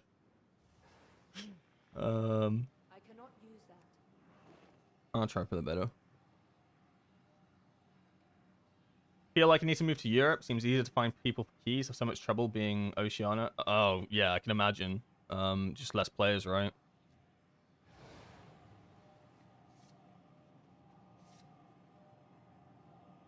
What even consists of that server? Australia, New Zealand,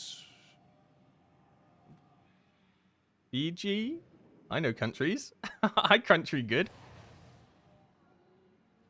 I can imagine that's a tough one as well, even for finding guilds, right? Just because it's such a smaller area of players. I don't know what NA's like. I imagine NA's pretty good for finding groups. Pretty big country, that. Pretty, pretty large country, that one. Oh, it includes Indonesia, does it? All right, you got a few players then, like 4 or 5 players.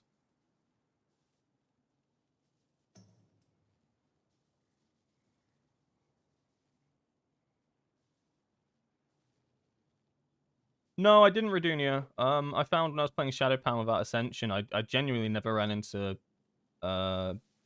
energy issues, to be honest. Like, no more energy issues than I would have without it, you know, with it, you know what I mean? Like, because you can still get natural downtime on Conduit or whatever, but it was still about the same. It genuinely doesn't feel like it.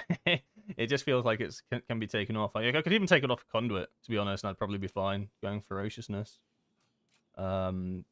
It's not as valuable as you might think. It's still good to have that extra chi, though. But for Shadowpan, it's just not necessary to run it. Not necessary.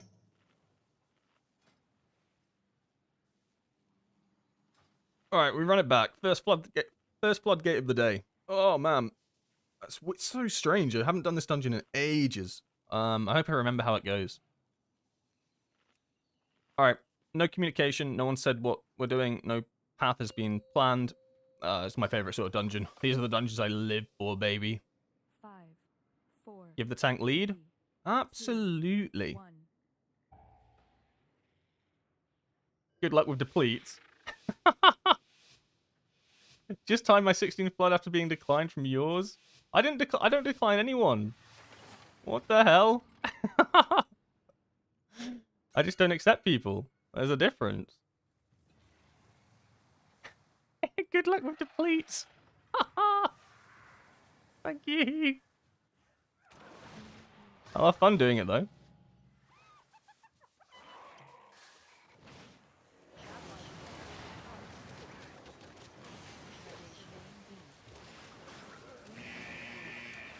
Oh. Oh. I love those sound effects. It means I'm standing in all the good stuff.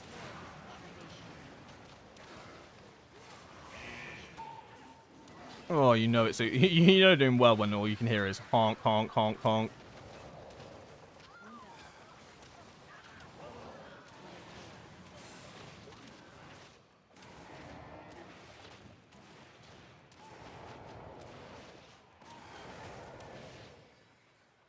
So far, so good. How do you make your Omni CC interrupts to say ready instead of filling the bar? I don't use Omni CC. Woo! Uh-oh. Don't tell anybody about that. That's our secret. Yo, who pulled this bombshell? Yo, someone just pulled this bombshell into... Jesus Christ, you can't do that.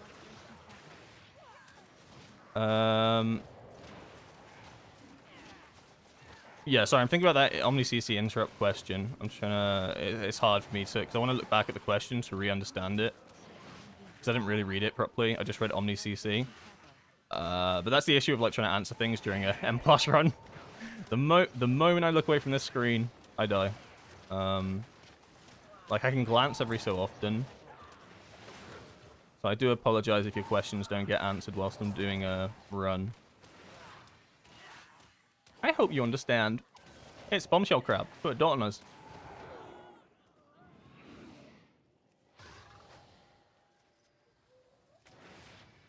Get this scaffolding down quickly.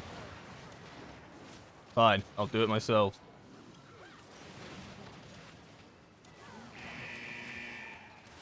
I hate wind up. Stop winding up. I am rooted. It's over. Oh, I'm alive. It's quite enjoyable going from like a higher key level to a lower one because it feels infinitely easier. I don't really know how to explain it. Like, everything feels like it dies faster. Everything feels like it hurts. I mean, obviously it does, right? But I think it's just a mental thing. So now I'm like, in my mind, I'm like, this dungeon's a joke. I've just wiped on a 15. This place is a joke. I'll let him grab aggro because this is where we had our issues last time. Oh, he's doing trick shot in the... Oh, big leg sweep. Hugest leg sweep.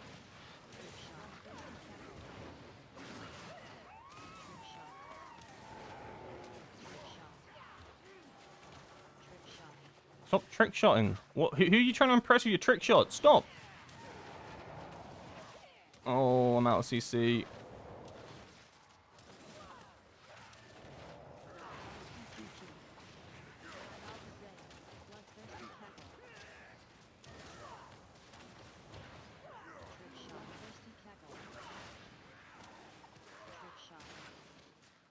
Who is trick shotting?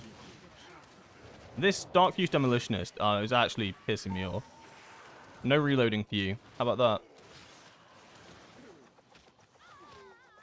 Alright, I'm glad the Hunter carried that pack, because I didn't feel like I did that one well. Okay, we're doing the same path then. He's going to pull up here, so I know to hold cooldowns for a sec, because what I did last time is I popped them on the staircase, and it was so bad. How far are we going up? Kind of far, but not like that far. I love wind up.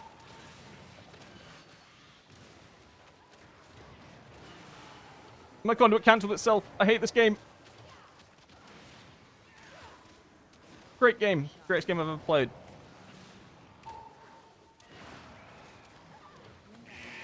And what's bait as well is you don't actually want to ring a piece these guys. It doesn't cancel their cast, and you'll end up just ring a piecing them on top of someone else, all of them at the same time.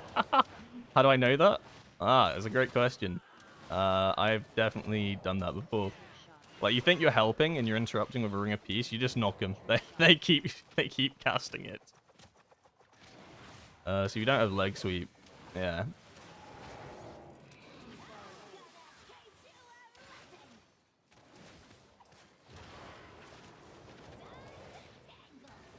Time to tangle.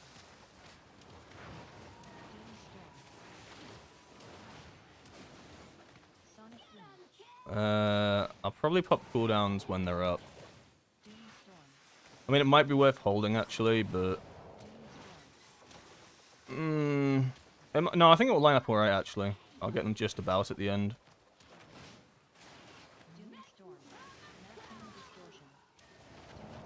Yeah, no, I think it will line up pretty nicely, even if I just send them at the end here. Ow.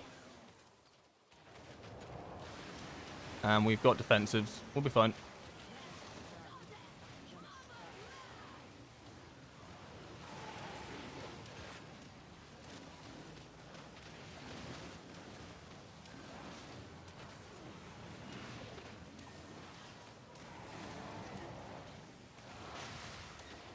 Beautiful damage.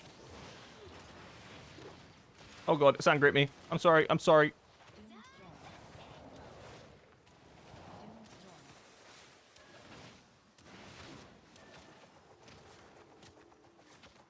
Sonic Boom. Maximum distortion. Doom's Door.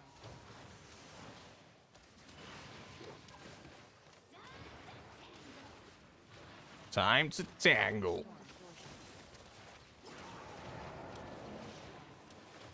Oh god, these things have so much health once you've done your like initial done your initial burst on them on full. They don't want to die. Oh god. It's getting very claustrophobic in this corner.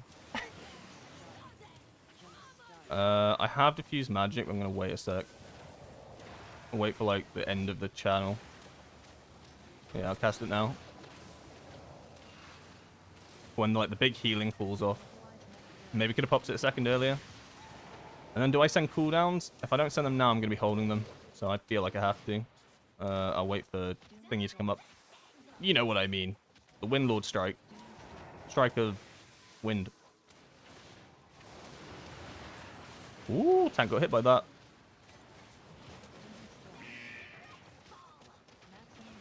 Maximum distortion.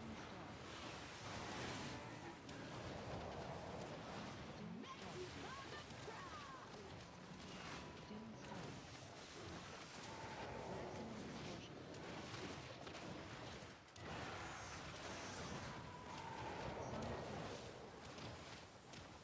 I got my cooldowns and it felt like I did. These odds are still up. I expected better results, I'll be honest. I thought everything was just going to drop. No? No, no, no, you did not die. Pop defensive, pop defensive. Kite, kite, kite, kite, kite. He's back up, he's back up. Alright, we're fine. Oh my god. And I have nothing for this. I have no defensives. I have a health pot. Actually, we're fine. Okay, that was a little bit of a scare. He gave me a bit of a fright there. A little bit of a fright. That's fine. I used one blackout kick and I pull aggro. And I do have diffuse magic for this. So I'll just pop that. It helps a bit. Oh, I'll use a health pot as well. So that's actually terrifying. Am I dead? Feel like I almost died. I'm just going to pop cooldowns here. He's casting Warp Blood again. I'll take a bit more healing as well than my Celestial Conduit. Yeah. Oh, please, no. I think I would have died if I didn't do that. Celestial Conduit heals me, right? And then it also gives me increased healing. Oh, I had to do that. Very scary, though.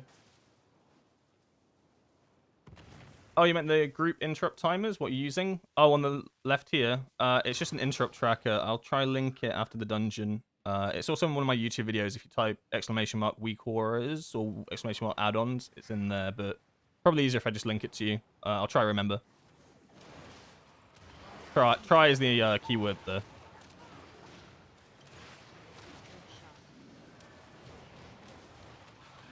There'll be an attempt to remember.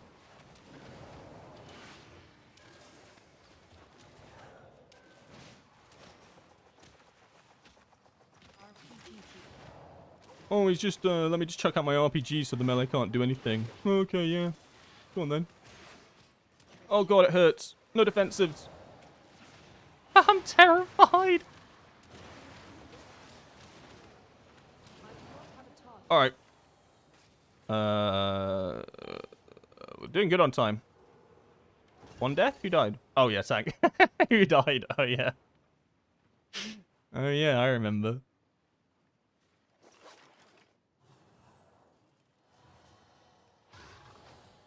Alright, I got all my cooldowns. How are we doing this?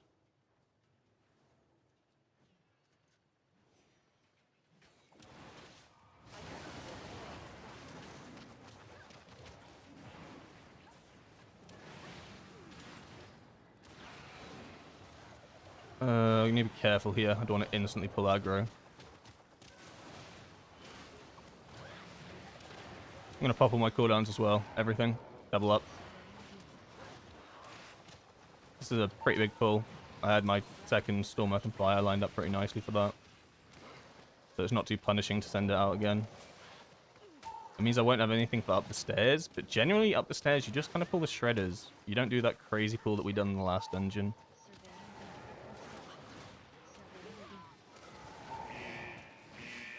Oh! It hurts.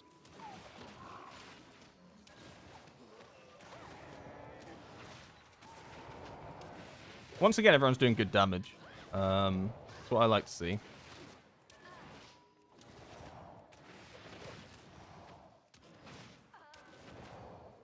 Oh, we're already up here. He's already gone.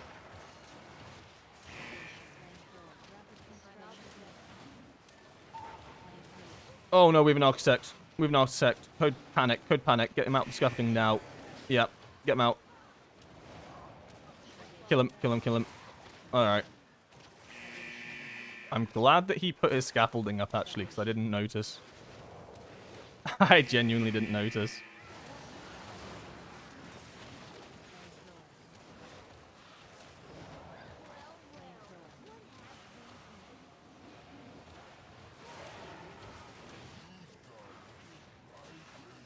Okay.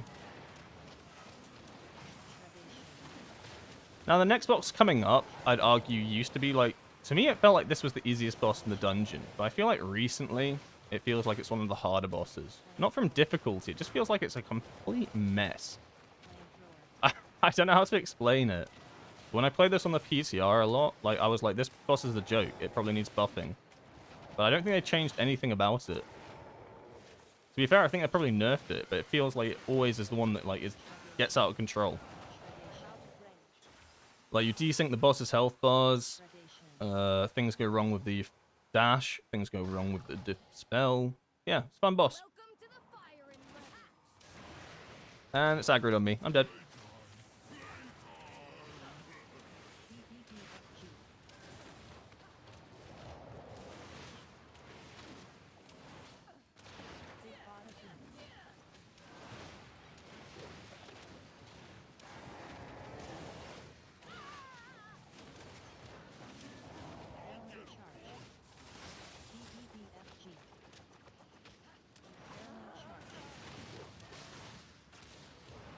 I'll wait for them to group up before I send cooldowns. Very good run there. But that means the Dispel's an absolute Narnia. Oh, of course it's me. I got dispelled by the healer. Which means we're all going to take damage here, which is really bad.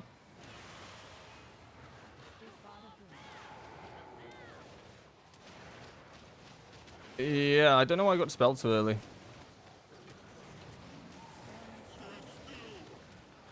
That's nice. 3 bombs lined up on each other. That's going to help a hell of a lot, actually. Then what? It's just that one at the back? Yeah, just the one on the back. And then put a bit more damage into front. Because Keys has been getting bombed. Oh my god, the health disparity is actually crazy.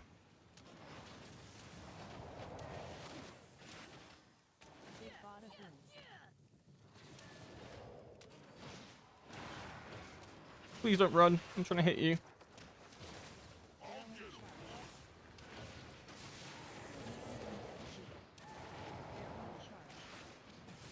Oh. Guys? I simply wish you would last Wait, what hit a me? little longer. Oh, I got quick. I got hit by the charge. I was. Okay, I don't think I did get hit by the charge, but whatever. Oh, what do you mean?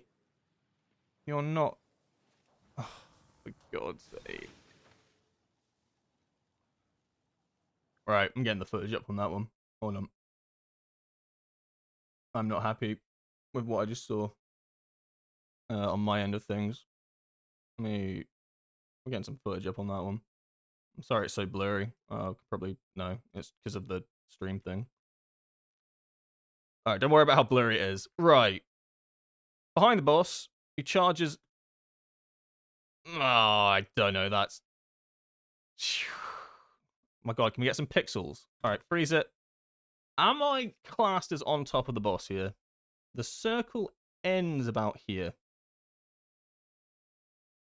Here, even. Do I Okay, he hasn't even charged yet. Okay, and I'm over here, and I get classed as getting hit by him. I'm... Okay, he's done his charge mechanic, and I'm still technically behind him, and then I get hit. I don't know about that one. I might have to complain about that one. I don't... Thoughts?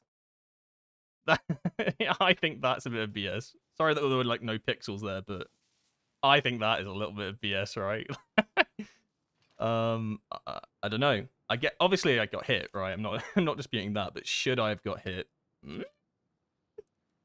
I don't think me getting hit though wiped it. I think we lost the healer and we lost the druid, which was a CR, but paladins can still CR.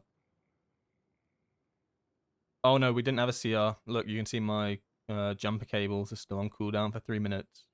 Oh, I do have a battle res timer then, my jumper cables.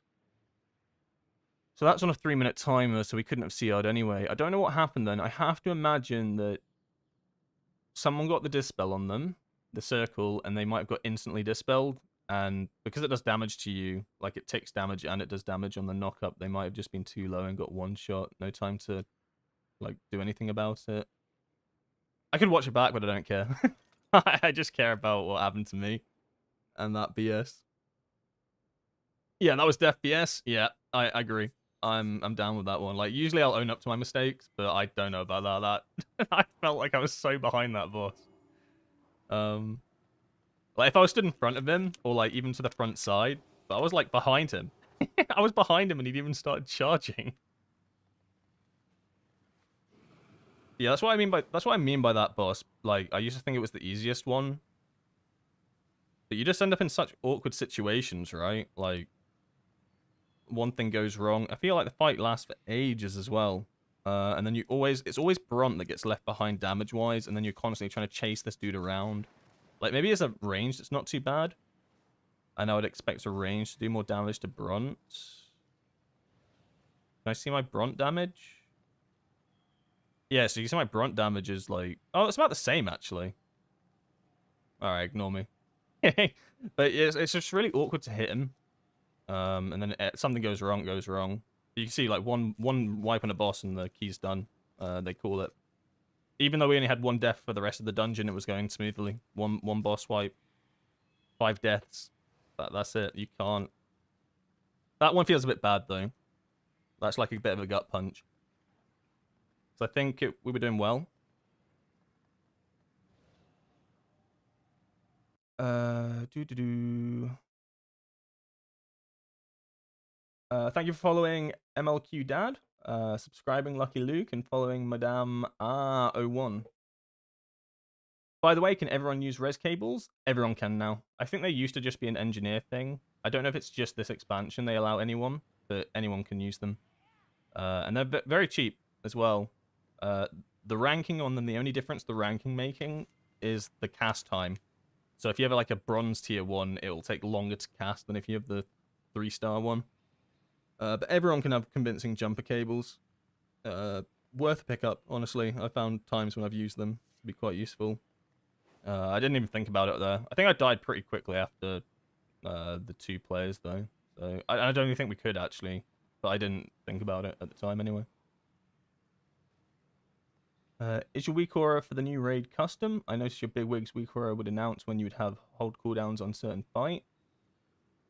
Are we talking about raid here specifically, or are we talking about dungeons? Because if it's just dungeons, then it's not. But if it's just raid, then it's this one on my screen right now. Is it this one if I simulate it? Hold on. Give it a sec. Give it 14 seconds. And we'll... This. Touch of Karma. Fortifying Brew. If it's this one, then this is part of Liquid's weak aura pack. Okay, so Liquid weak aura pack is Earth, free. and Fire. But this part of the pack isn't free. This part of the pack is part of their Patreon. So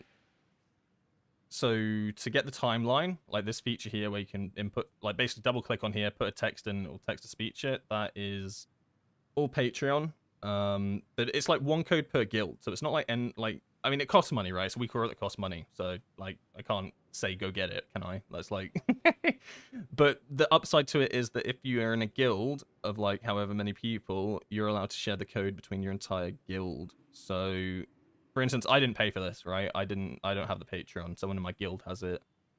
Alternatively, there is a version with method raid tools that you can use, which is basically the exact same thing. I think they basically copy and pasted it. It's like timeline reminders at home, right? Like here, you can see you got a timeline. You can double click. Oh, look, I can put a message in. I haven't really messed around with this one, but I think it works the exact same thing. Where if you have K's MRT, the weak aura that turns your note into text to speech. Oh my god, what have I done on that? Oh wait, no, get off the screen. Don't worry about that. Oh no. Okay, don't worry about that. Okay, moving on. Yeah, basically if you have K's MRT, it converts your note into speech. So I imagine if you have the reminder thing, and this should input it into your note, or it inputs the note into it. I just don't know if this comes baseline. Oh no, look, you can. Okay, so yeah, it's got voice countdown, for instance, so you can get David in English. So it does have it inbuilt with it. You don't need K's MRT if you want to use this version of it. And I imagine it works the exact same way, honestly, exact same way. And you can import from notes. I think here, let's theorycraft this. Let me go on my Discord and I'll copy in one of my own notes. Where do I keep them? Dungeon and Raid. Let's just copy in Cauldron of Carnage real quickly. So we'll go to the boss fight. Get off my screen. Liberation.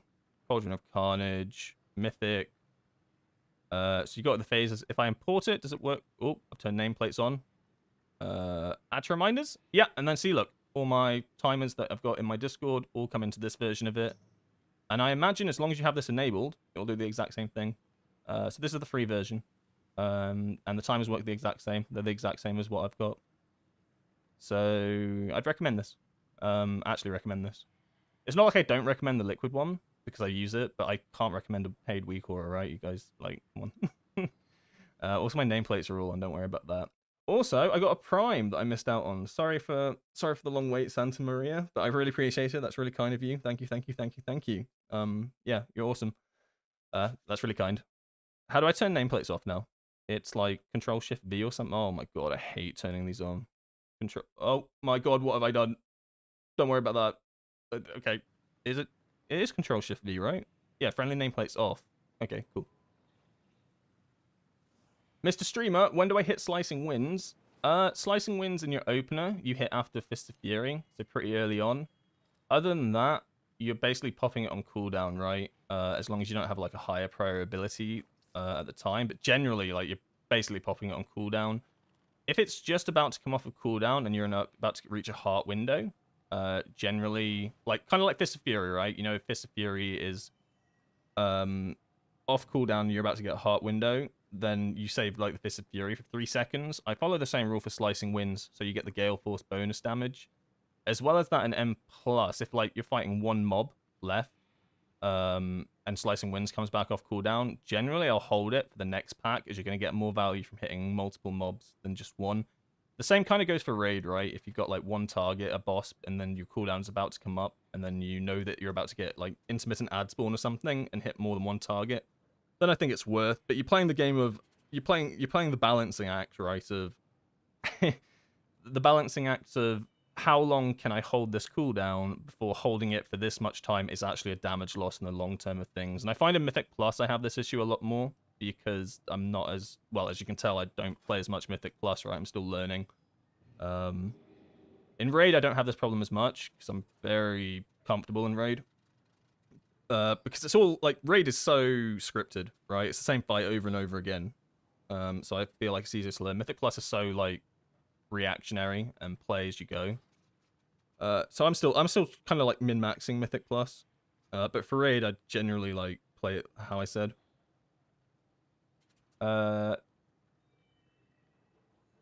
I'll go Dornigal real quick whilst I get ready for another dungeon.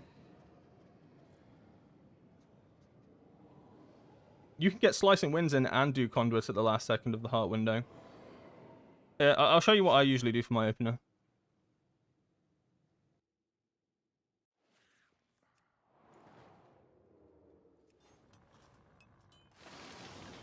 And it's also okay not to, like, have to 100% always get it on 1 second on your heart window, just for reference. Like, it can be at, like, just about 0. As long as you... The goal is to make sure you always get Conduit fully channeled in. And because you have the addition of Slicing Winds now in it, it can be okay. So, like, as long as you're basically getting the whole Gale Force effect for Conduit, that's the main goal. Do my talents matter here? Probably not, right? So if I was doing my opener, Tiger Palm, Rising Sun Kick, Tiger Palm, Swan, Storm of Fire, Strike the Windlord, Fist of Fury, Slicing Winds, Rising Sun Kick, Whirling Dragon Punch, and then go in.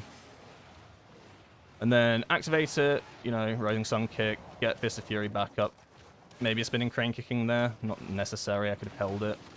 And then you basically, you know, then you're just following the rotation. And then I have 2 stacks, so... And then it comes up again, so you want to get it in your second heart window. So I get it in just at 1 second. That kind of makes sense?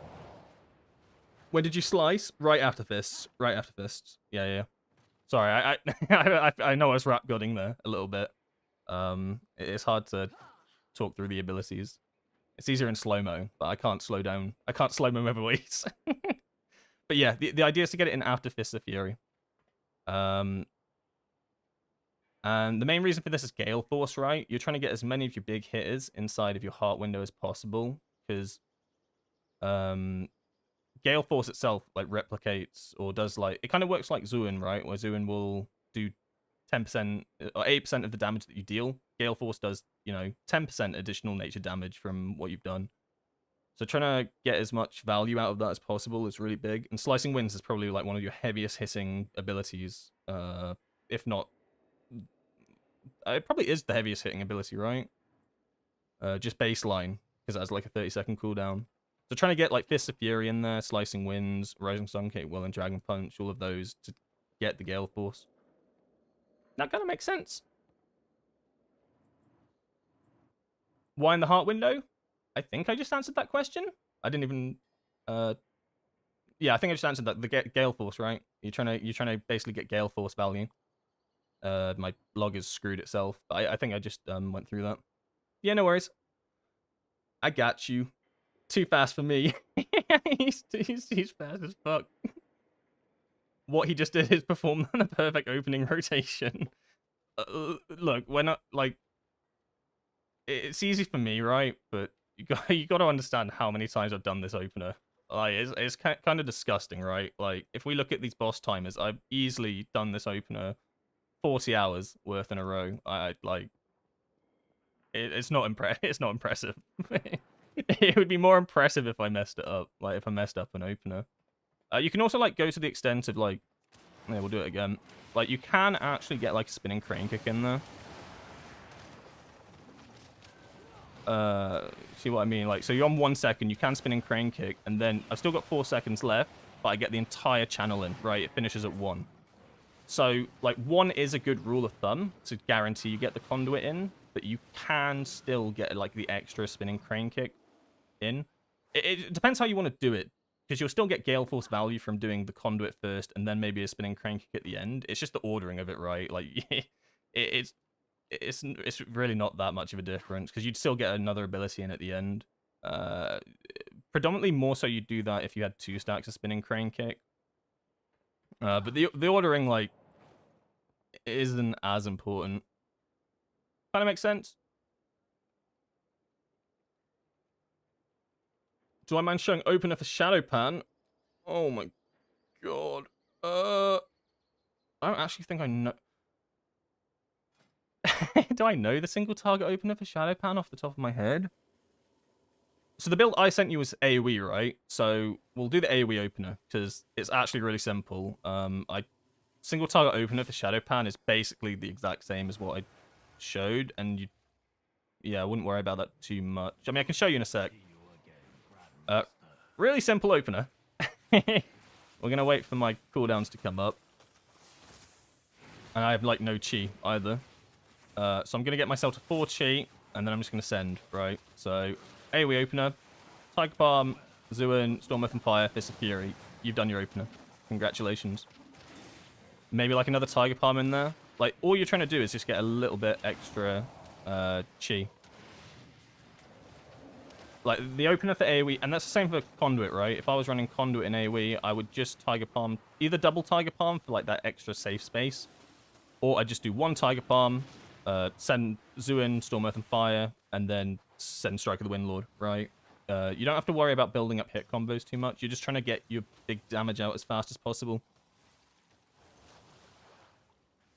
It's the same opener as in my guide. Yeah, same opener as in my guide. Nothing's changed opener-wise. The only thing that changed from the guide is Slicing Winds, I think, moved up a little bit after its buff. It moved up by, like, 1 ranking.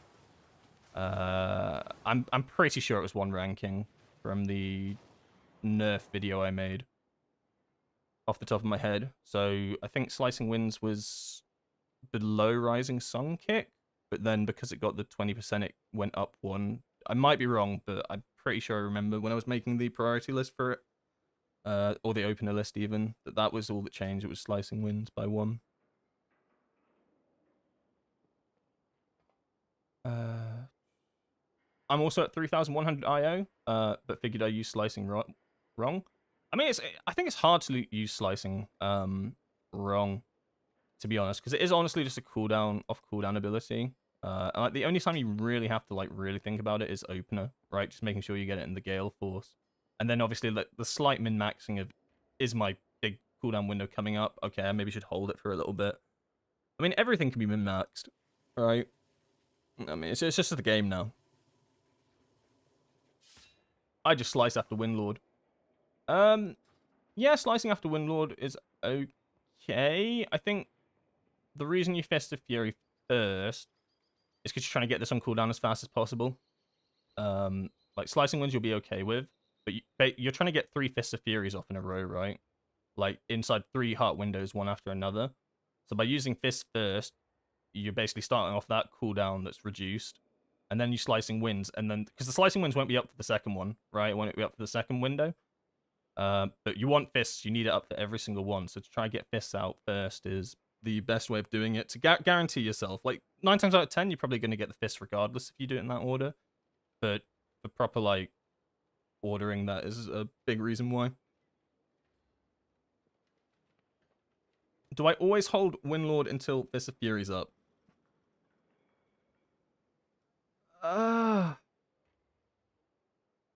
It's a hard one to answer, right? Because general rule of thumb is yes. But there's niches to it, which seem like they're going to overcomplicate things. The best practice is to do it, yes. But then I'll, for instance, go on Gallywix, right? And I'll have certain timings that I need to have my big cooldowns up for. And I'd rather not miss a Strike of the Windlord 25-second cooldown, even if it doesn't have Fist of Fury in it, to make sure that I get it lined up without losing a cooldown. It's a little bit complicated, and it's not worth doing a lot of the time. But yes, so you want Strike for Fists. So you hold Strike of the Windlord for Fist of Fury to come up. You can cast Strike of the Windlord when Fist of Fury is about 10 seconds, and you should always guarantee you'll get it. The ideal time is 6, because if you do it at 6 seconds, you're always going to get it, and it's going to be really, really soon.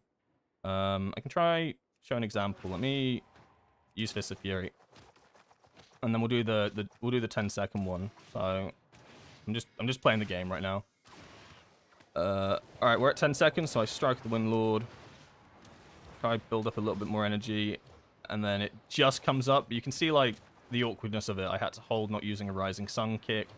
I couldn't blackout kick there, so I basically lost an entire GCD. You need to set it up well enough to do it at 10 seconds. Whereas at 6 seconds, which I personally prefer, there's a lot less thought that goes, not thought that goes into it, but you know what I mean? Like, there's a lot less, like, having to hold up or set it up as well. I don't know why I just sent Strike with Windlord.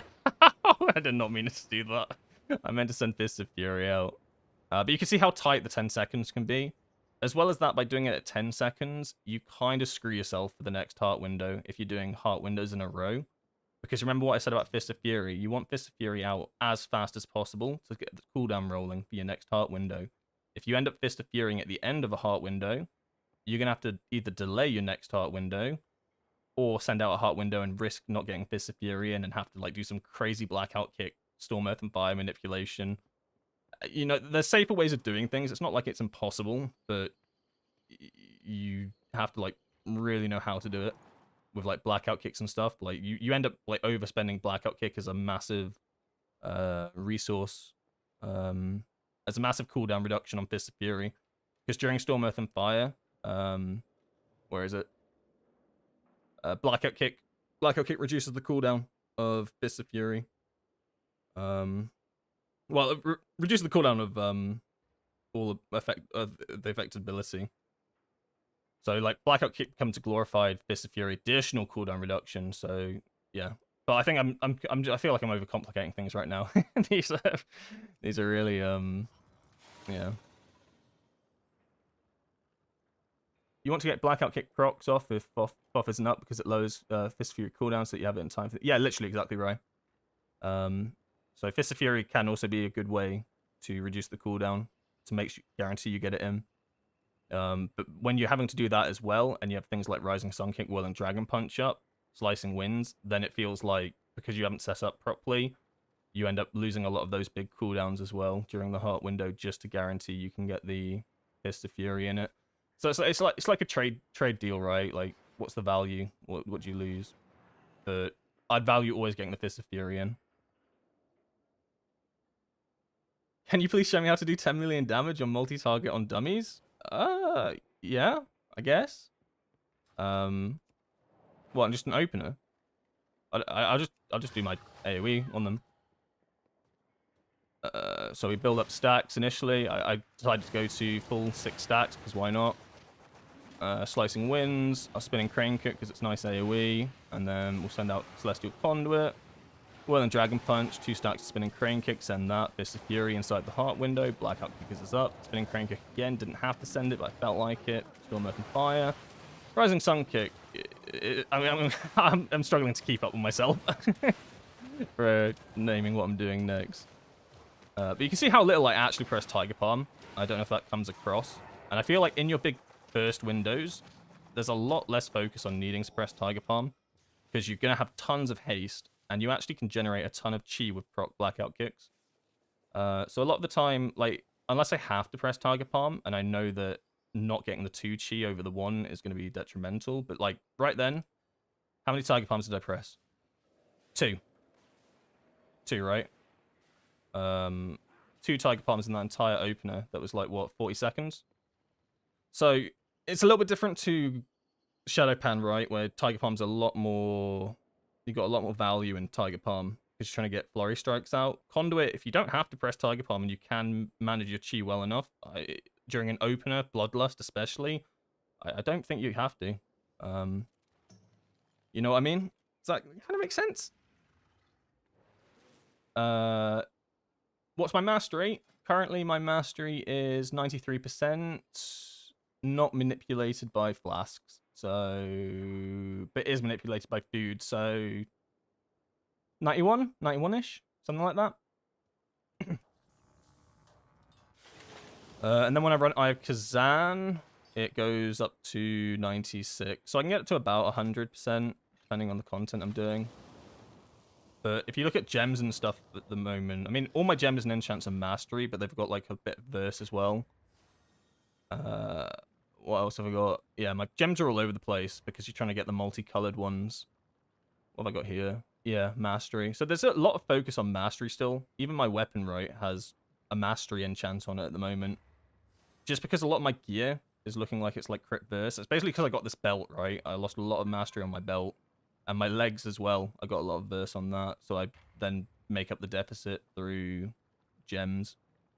But it's all to do with simming. I will do 13 million sims, like iteration sims that will last like 3 hours just to see what gem setups, right? It's super disgusting min-maxing. It's like, you don't have to go this far. You really don't.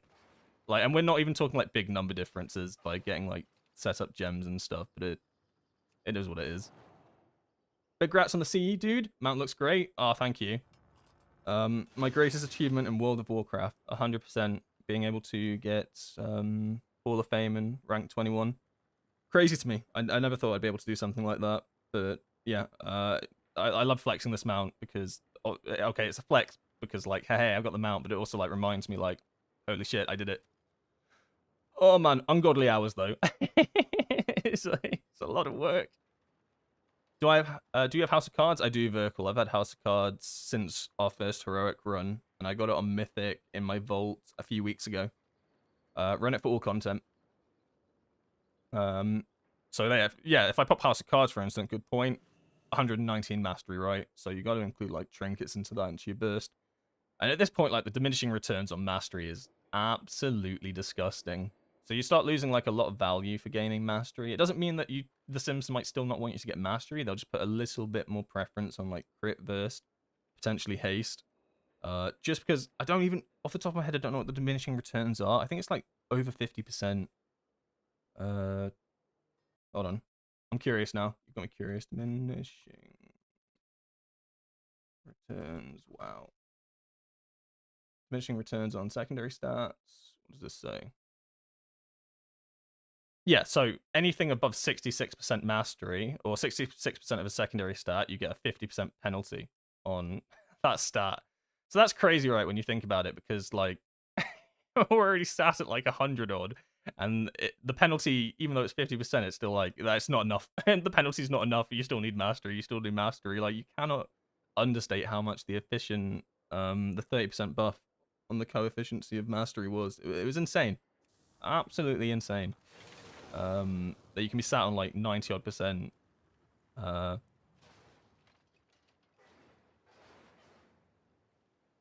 91%, because it would be higher, right?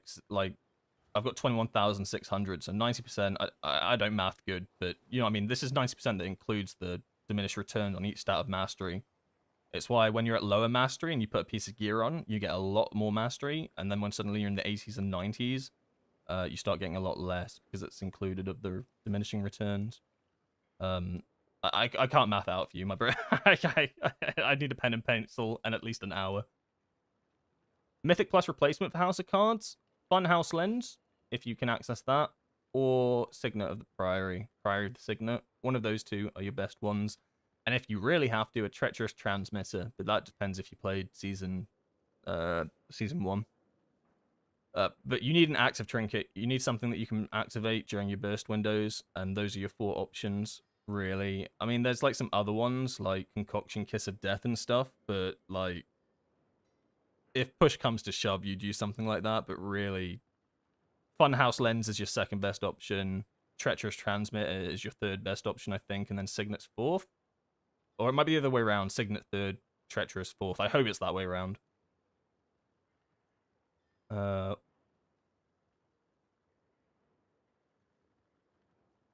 right, I'm just gonna be right back 1 second, then I'll do another dungeon. I'm just gonna grab a drink and stuff because I've been yapping for literally the past half an hour. This is an M plus stream. You guys distract me. See what happens when you start asking questions suddenly. Suddenly I just get absolutely you take over, you take control. No, but I enjoy it. I enjoy answering all your questions. I won't be too long. I'll be like a couple of minutes.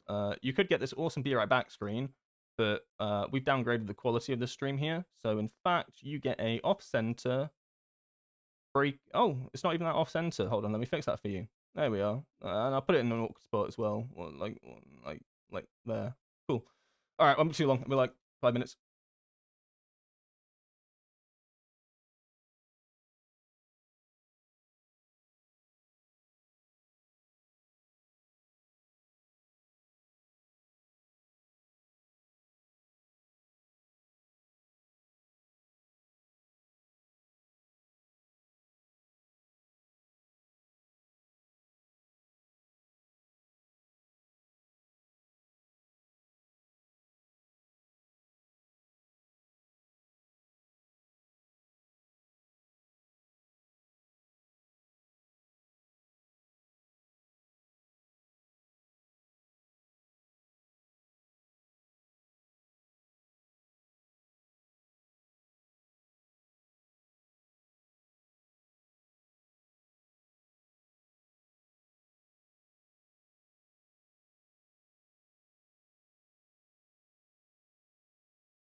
Hello.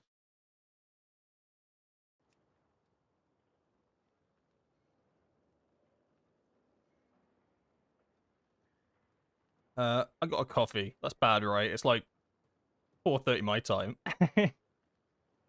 um, yeah, 4:30 my time, not great.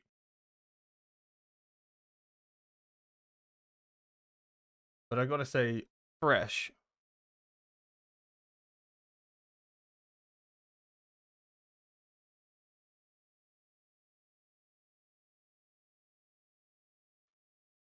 So you know how you haven't hit the diminishing returns yet? Meaning you're playing conduit, then you need way more mastery. You hit the diminishing returns at like 30%. Diminishing returns already kicks in at 30%. So you'll have hit it like you'll have hit it just baseline. Like I could probably take all my gear off, and I think you pretty much hit it already. But they're so unimpactful. It's not something you really have to think about that much. To be honest with you, like I wouldn't overthink diminishing returns. I just try to use it as like an idea of like once you've got a certain amount of mastery. That's why the Sims will start looking at stuff like crit and haste a bit more, crit and verse a bit more favorably. All right, let's actually do a dungeon. So we've had a really bad day on dungeons so far, right? Haven't we? we did a 14. Oh no, not too bad. We did 14 motherload, right? Didn't we? And that went well. And then every floodgate since has gone bad, and it's a shame because I like this dungeon. I think this dungeon's good, but it's just not going well.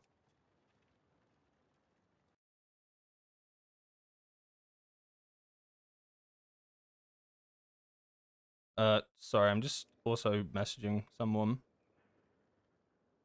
about something.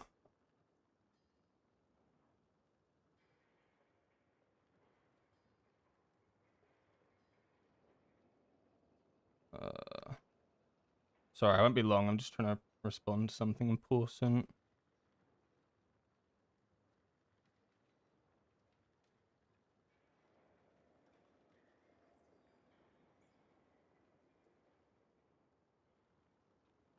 Uh, 8:25.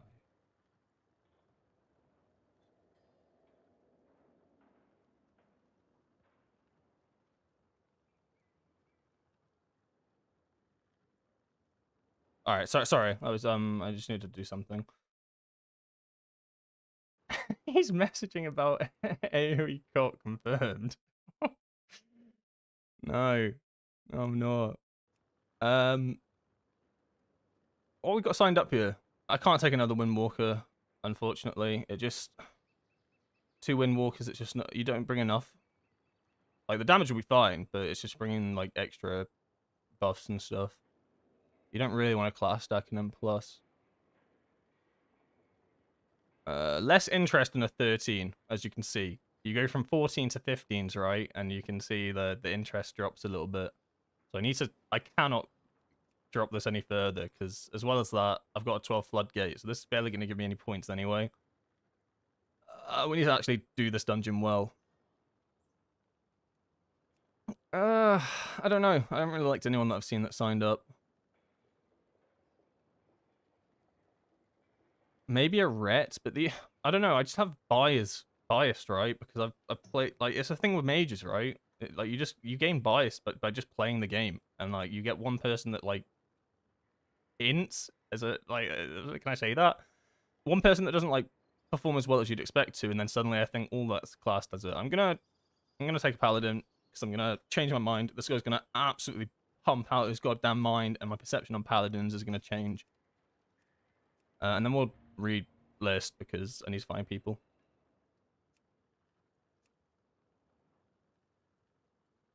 Is there a good rotation add-on? Not that I'm aware of. Like, in the past, I have used certain like rotation add-ons, but I think that they can actually be bad. Like they can be delayed and stuff in what they tell you.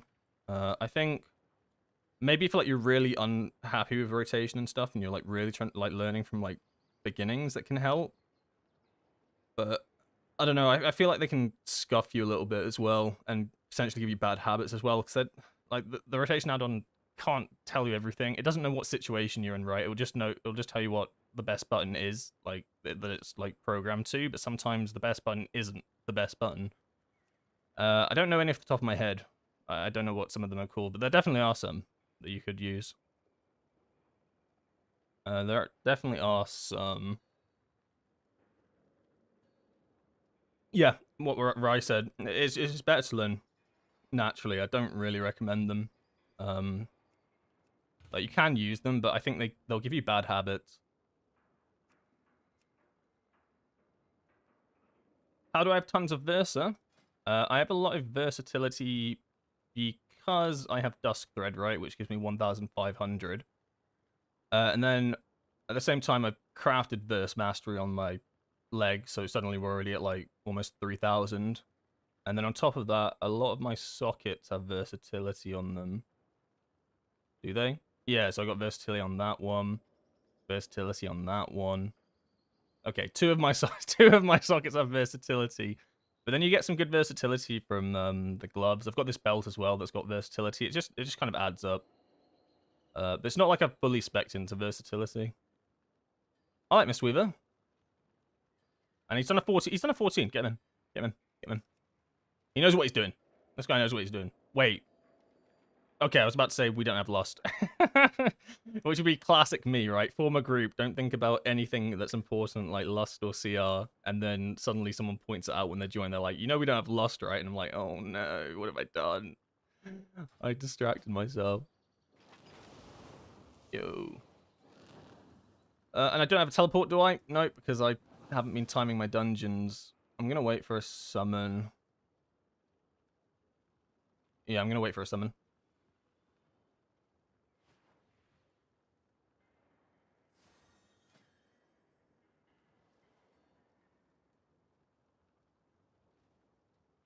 Achille. Yeah, that's what it was called, wasn't it?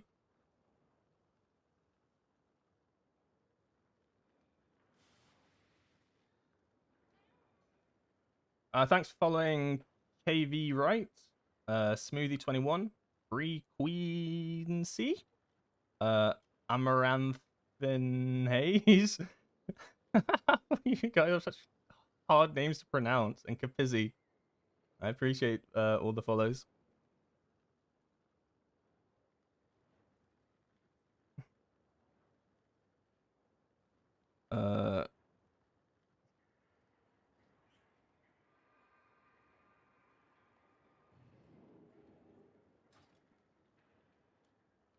We'll go Conduit again for this one. I think Conduit works well in Floodgate. I'm a bit more comfortable playing it as well. And I really want to get this dungeon in time, because it's score, and also we've been on a bad streak. So I could go Shadowpan here, fine. But I just want to do damage, take advantage of the burst windows, and actually get a 13 done. I'm also switching my loot spec to help this tank out. He wants a trinket or something. He wants a trinky.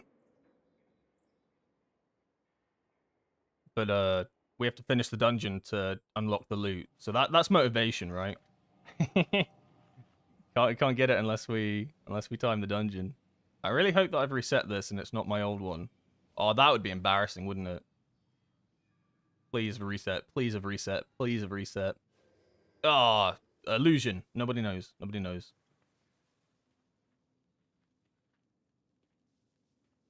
He bought himself to Priory. Conduit, my beloved. Good luck on this one. It's time for some success. Yeah, success would be nice, wouldn't it?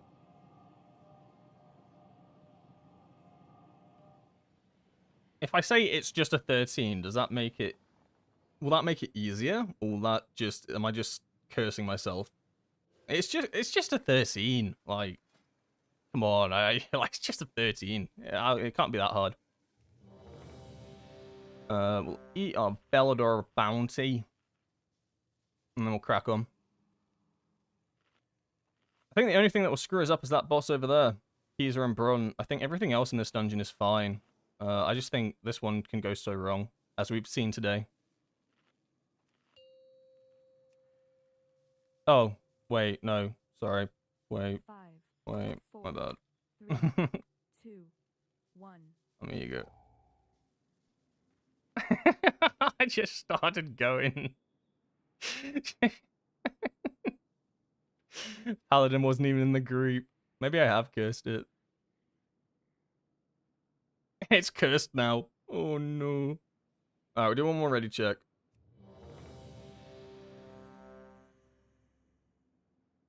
Second boss is the killer. Yeah, it used to be the third boss, right? Swamp Face used to be absolutely detrimental. But they nerfed it quite significantly over the weeks. Like, maybe not even to like just your DPS, but it used to be insane for your like your tank and stuff. What this? He just said, let's see some big pumpy dumpies. He did not just say that. I'm a bear. Oh my god, it's over. I'm a bear. Oh no, what have I signed up for? He's not wrong. He's a bear.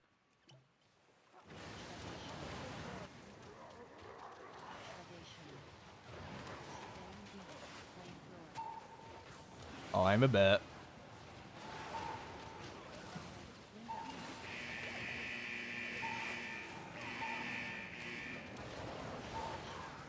Paladin down! Man down! Oh!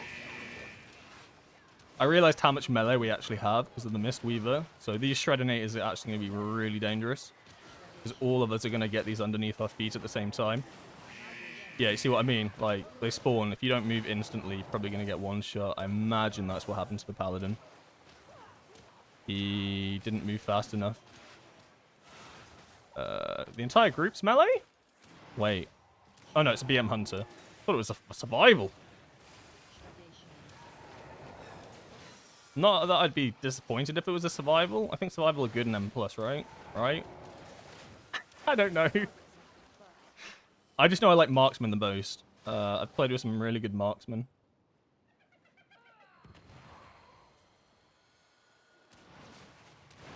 We'll send out a mini cooldown here. Just holding my cooldowns for too long is just going to be troll. Ow.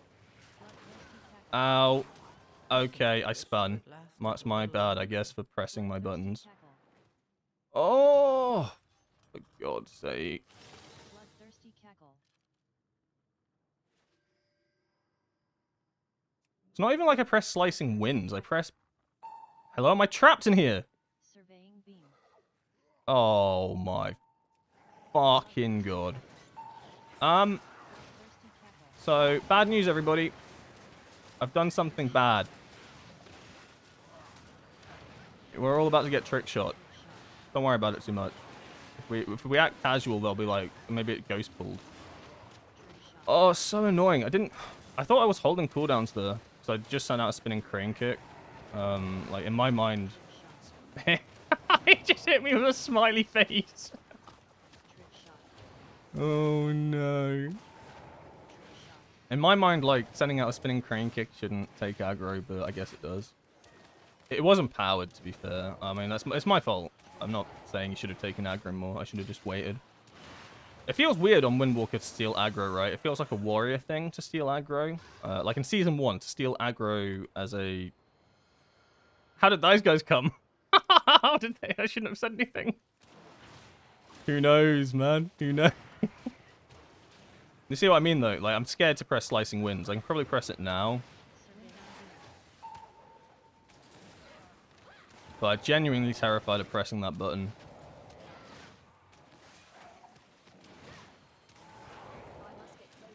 Well, I just need to be careful and stop distracting myself. Rapid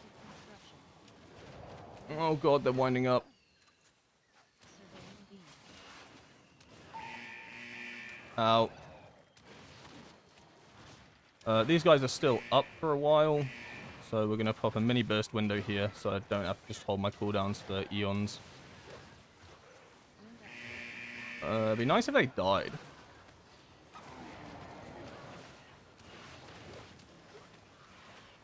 Alright, so far I've messed up. I don't think anyone else has done anything wrong. I mean, we've only been here for 4 minutes. I've got to hold cooldowns here. Feels awful, but it doesn't feel that bad, actually. Do I have any rotation guides on your channel on Windwalker Monk? My Season 2 guide goes through rotations, and my Windwalker nerfs video goes through updated rotations, priority lists like that. They're all part of the video. So it's not like a specific priority video, they're just part of the big one, because it's like an hour-long video, right? It's all chaptered and everything, but I go through it all there. Should be easy to find. I think it's my channel trailer as well, the main one.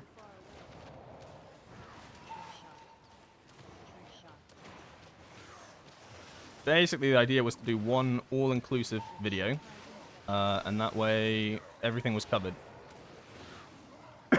So it seems like a bit overkill to make an hour-long guide video. Like, oh my god, hour-long guide. But genuinely, I think I could have gone for at least an hour and a half, even more than I went.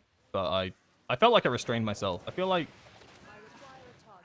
guide videos that are like 10, 15 minutes, I don't know. I just don't know. I feel like they just don't cover enough. I like to min-max. Alright, no cooldowns. My cooldowns are going to come up at a super awkward time when the boss isn't during its damage amp phase, but I'm going to send them anyway. So that way I get them back up again for a damage amp phase. Kind of bad, but you play with what you are given. Also, I hate this minecart trinket. Anybody else, like, ever see the minecart trinket come in and, like, have to, like, dodge it because you think a mechanic's just coming in at your face? Every single time. In Raid, if people run it, I'm, like, literally trying to dodge something that can't even hit me. It's so bait. I actually hate it. Is this going to cancel my... Oh! But yeah, the minecart gets me every time. So I'm programmed to dodge things. If I see a minecart flying at my face, my initial response is, dodge this, please.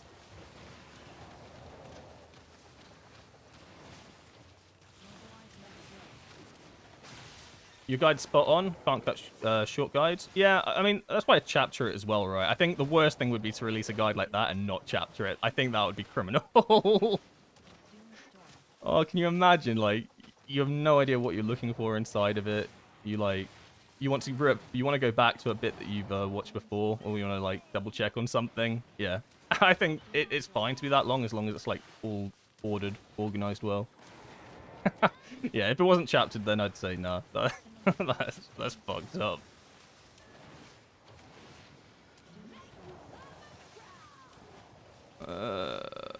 I might get cooldowns up nicely, actually, for the next damage amp phase. This might have worked out pretty well. Maybe not quite, but... Actually, no. I think we'll kill these a little bit too fast for me to get the perfect... Oh no, this ad's doing crazy things. But that might have lined up really nicely, actually. Just because that ad went sicko mode.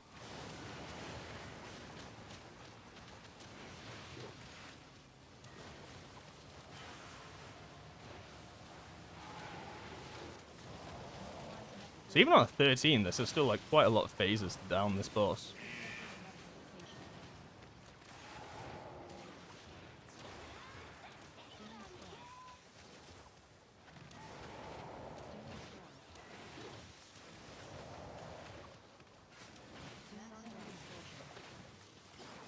Oh, it's gonna hurt. I'd like it.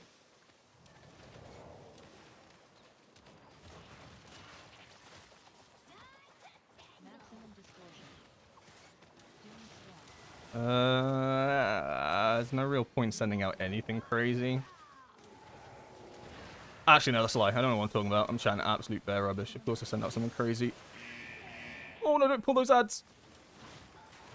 I did completely screw me up again, though, because I strike with the Windlord, and of course, the moment I strike with the Windlord, what do I get? A mechanic that means I cannot Fist of Fury. I love this boss. This boss is good. Good times. No defenses for this. Terrifying. Going to hold off a second, because we know what happened last time. And I'm just going to mini-burst this one. Oh, maybe... How have I got... How?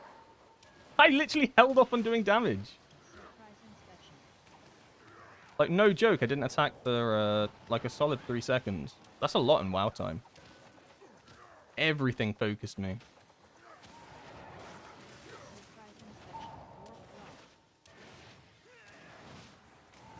Oh, man. I'm just going to have to send a mini burst window out again. I didn't realize we were pulling 2 packs into one. Oh, do I get hit here? No, not quite. Oh, yeah, I should have sent full cooldowns there. It lasted a lot longer than I thought. Oh well, life. We'll have everything up for the next pack. I think the next pack's a big one. Yeah, I'm getting aggro so easily. I don't know how long I'm meant to wait. Maybe 5 seconds. Maybe it's just hard for druids to take aggro. I'm just going to hold for a sec and now go. Alright, that seemed reasonable, time-wise. Right, that was a reasonable amount of time. 5 seconds odd.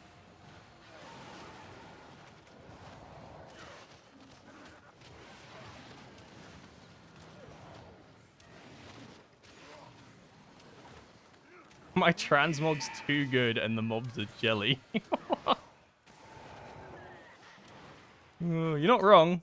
I really love this transmog. It is very basic bitch though. I'm pretty sure like every Windwalker has this mog. It's nothing exciting. But generally speaking, I don't actually like monk mogs. I think monk mogs are really bad for the most part. It's all like baubles or no shoes, weird funky hat. I did like this season's one. I like the dragon head. I think that's really cool. I hated season 1s. Oh my god, I hated season 1s. I like Vossi's, actually. I like Vault of the Incarnate's transmog, where they just put us in a rock costume. I actually like that one. But I ran a Vulpera. I think on maybe a human model that would look awful, but on a little Vulpera, the like rock costume actually looked really cool.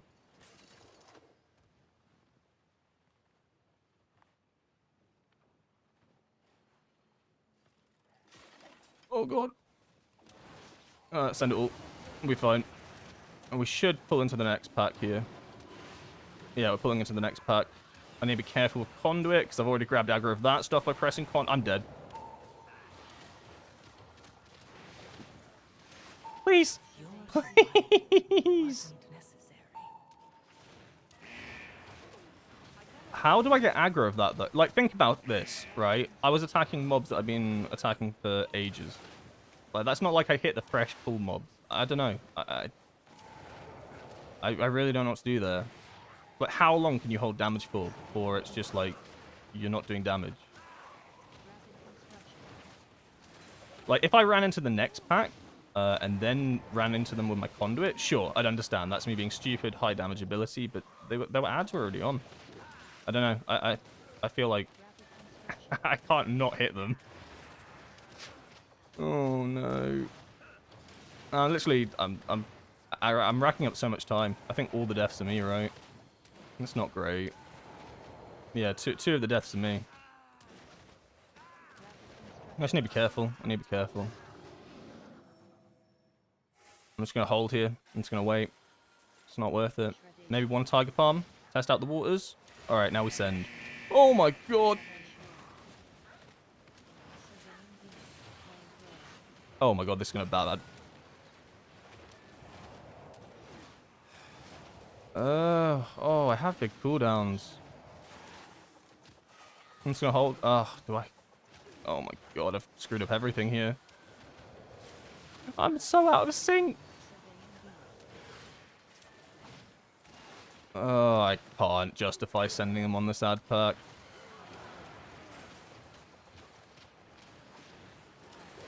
What happens? I yap to myself and then I just completely lose focus of what's actually important.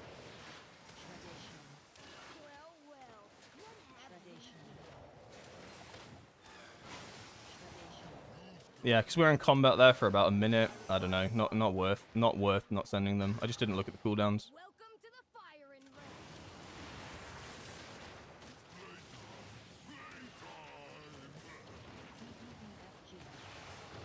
range. BBBFG. What does that stand for? Big boy flipping gun. Yeah. Oh god, we've had problems with this guy before.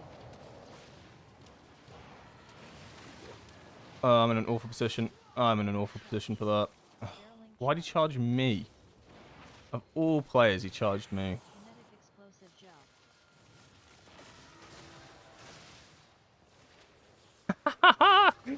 Come back! BBBFG. Maybe I shouldn't have been sat on Keezer there. Brunt's actually got less health. So if I'm on Brunt, I don't know. I don't know. There's no winning. There's no winning. Barreling charge. Barreling charge. See, that's better. When there's actually bombs up, he's near me. I can position it well. Barreling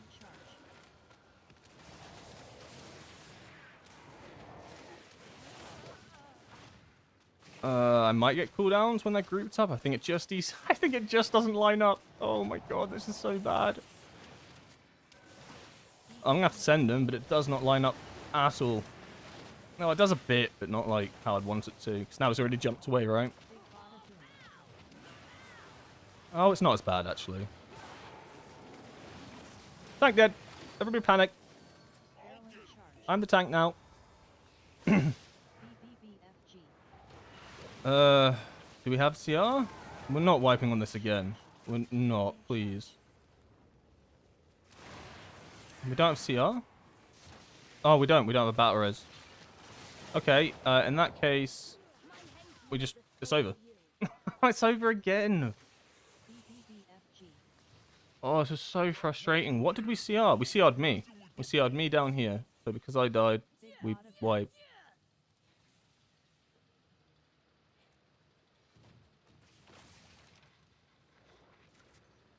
And it comes back to stealing aggro. It's probably not... Is it doable? He's running. He seems convinced it's still doable. Shut up, Brett. You don't know what you're talking about. It probably is done, though. Oh, that's so frustrating. This boss is so cursed. And now I have a 12. Now I need a 12. This is a very despair stream today.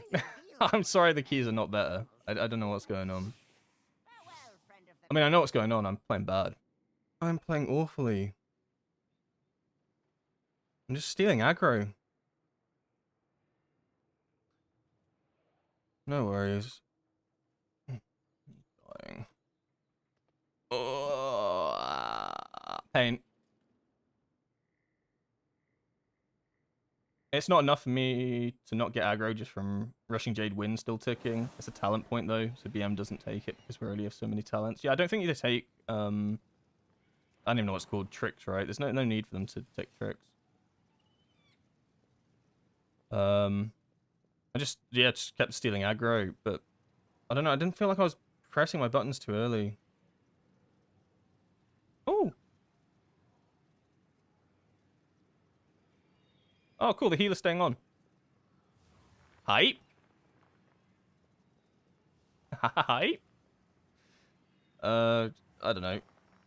I mean, it's a 12. We'll get a lot of sign-ups, right? But I'm not happy because there's no score. All I've done is deplete today, so I do apologize. I know that this is... It makes me laugh because I look at the title of the stream and it's called Breaking the Messer. I don't know what I'm breaking right now. Oh no. Remember those accusations? The accusations are definitely going to come back.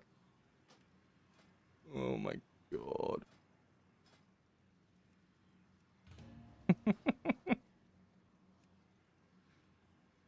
Oh no, no, no. What's your key level at the moment? 12. Breaking the keys. Yeah, it's a breaking the keys stream. If I don't laugh, I'll cry. It started off so well as well, because we timed that 14. I mean, I say it started off well. We timed the 14 with like 20 seconds to spare or something stupid like that. And then it's just been floodgates. We've done like 3 floodgates. It feels like the PTR, where that first day of PTR, my first ever stream, where I streamed floodgate for 6 hours straight. It was... That was a good stream. I'd never streamed before, and I literally ran floodgate for 6 hours straight. I'm replicating it. We're going back to my origin story. This guy... Oh, I thought it was 6 out of 8 LOU. Oh, I don't know. I don't even really care about what people's damage was there. It's just stupid. Stupid mistakes. You know what? Screw it. I'm going Shadow Pam. I'm sorry, anybody that wanted to see Conduit. I'm going Shadow Pam for this one, and I'll tell you why. There's no living way in hell I can steal aggro with Shadow Pam. Not a chance I can possibly steal aggro with Shadow Pam. I need to pick myself back up. Start, you know, get back on track. Shadow Pan cannot steal aggro. I don't have a Slicing Winds. I don't have a Strike of the Windlord. Right? What could I do? What could I do? It does suck that tank threat is still an issue. I was pulling mobs off my Guildie DK after waiting 15 seconds. Yeah, it feels really bad. I always like had warriors that complained and I'd just laugh at them, right? Because they'd press Bladestorm and then get one shot and I'd just laugh at them and go, bro, just, you know, wait longer. But I see it. It's not like I don't wait. It's not like I'm like just jumping straight in with damage. Maybe on that first one, but the second one and those ones after, I'd still wait like a few seconds odd and then, you know, get absolutely pummeled. I'd get pummeled. And it's like you can't not do. I can't hold my cooldowns indefinitely. It doesn't happen all the time though. I don't know if it's like specific tanks, like the classes and stuff, have different issues with threat generation.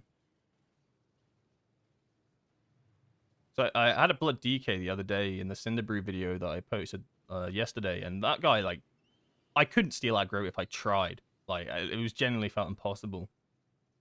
There, I don't know.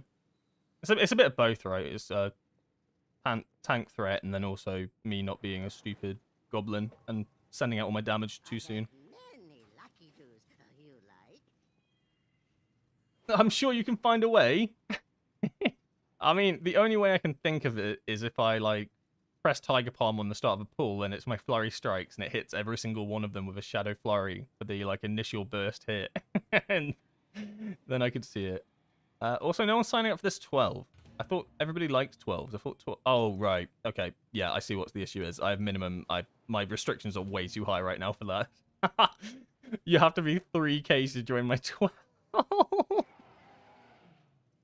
Yeah, okay. I see what the problem might have been. You got to be 3K and 666. Yeah, all right. I can see where the issue might have lain there.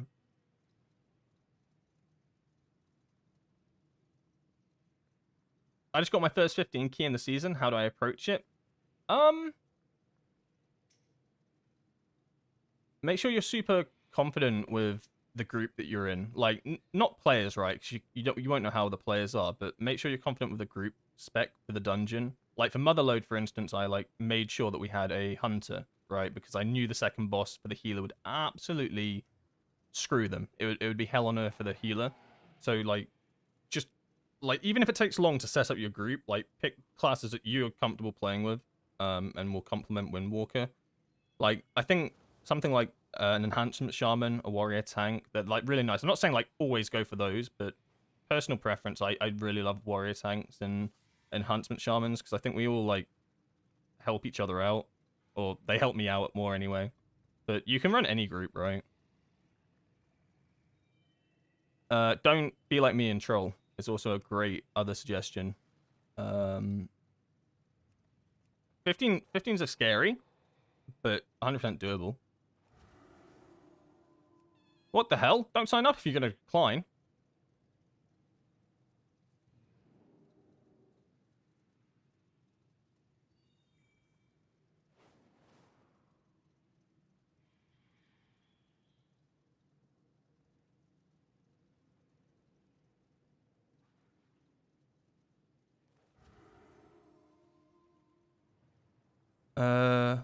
Sorry, I was DMing. I'm a pretty popular person, you know. I get lots of DMs. I don't know why I've let this hunter on ignore for so long. I'm just gonna get him in. I feel bad. I don't even know why. We have CR and Lust. Oh, I need to reset. I didn't reset. Oh no, my shame. Oh no. Tell me I reset. Please. Please, please, please, please, please, please. Oh, I reset. Nobody knows except the healer. But the healer won't tell no one. Don't tell anyone.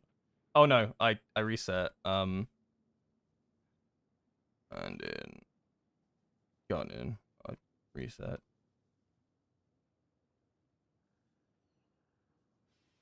What am I using for my nameplates? I am using an add-on called Tidy Plates. So it's a very like old school one. Whenever I tell anybody in my guild about it, they're like, you do not still use Tidy Plates. But in my mind, it works absolutely treat. You can download it, and I have the baseline version of it, so I've not touched any of the settings. I think it works really well. It shows anything that you need to. I could probably change some things, like maybe show health percentages and stuff might be a good change, but I've never really dabbled in it. And it uses extremely less memory than something like Placer. The worst thing about Placer is how much memory it uses, right? Like, anyone that uses Placer knows that thing absolutely chows down. Tidy Plates, I think, uses, like, nothing. So I do recommend it. And it has got tons of customization, right? If I do /TP, does that work? Like, this is Tidy Plates, and then, like, you got all this customization that you can actually do with it. I just haven't. I just don't. Yeah, triple monk. Triple monk.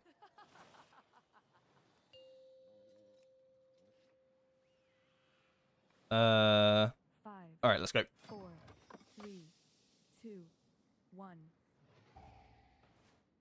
Why not Ellie? Because in that comp I'd be taking like a warrior and stuff. So I tend to like them getting the buff as well. But like genuinely, I don't really min-max comps. As long as I have a Lust and a CR, I tend to be happy. I probably need to be a bit more... I don't know. I forgot that I was playing... I forgot that I was playing Shadowpan! I looked at my bars and I was like, hold up, I have no cooldowns. Don't worry about all the, like, air horn sounds you hear. That's standard. That means I'm doing something right.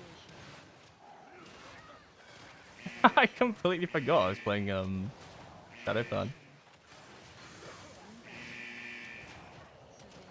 Kind of nice, you know?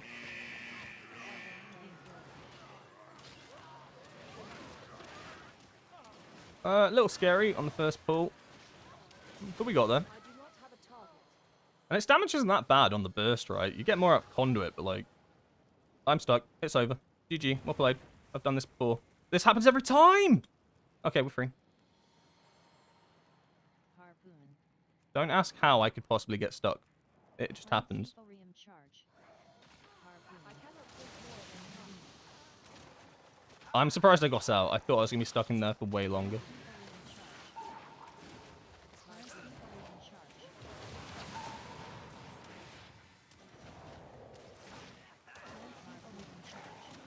On the plus side, I didn't steal aggro because I turned up to the trash pack like 10 seconds late. Can't steal aggro if you're not there. These are the tips. Tips and tricks.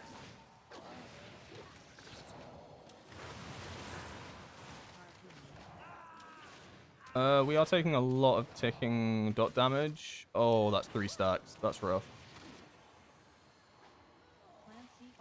I think we're okay. No, we're okay. We're okay. Don't walk in the bump. That'd be a classic. He's going to run around, doesn't he? Yeah, they usually do the run around. The old loop-de-loop. And then I need to wait for ads to be close enough. And then lightning and pray I don't get aggro. Amazing. No aggro. Bit of a nasty surveying beam there. It's annoying because he's all the way over there. They stand still. It's one of those ads, like, really, they'll stand at the other side of the room. Oh, okay. Also, with this build, it's actually okay to Rising Sun Kick a fair bit of the time when it's off cooldown, because you're running Zwan's Battle Gear, which means that by Rising Sun Kick, you have the 40-odd% chance, right, to get Fist of Fury, reduce cooldown. So you actually want to fit in Rising Sun Kick into your rotation. So when I play Shadowpan, I'm baseline spinning crane kicking a lot less. you get more value by hoping that you get the cooldown reduction on Fist, because Fist is all your damage, right?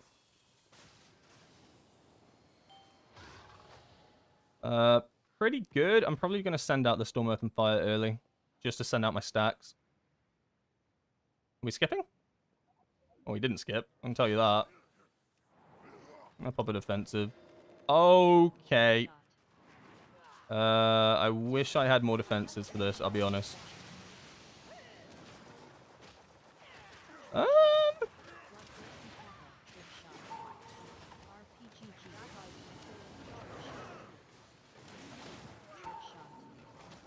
It's a massive pull. Oh my god. Oh my god.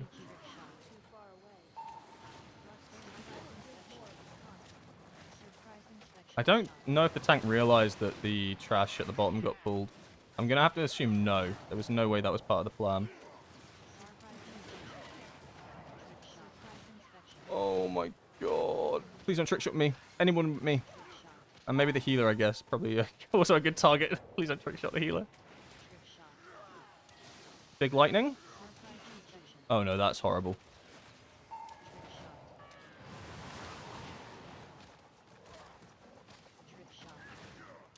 I have leg sweep in a sec.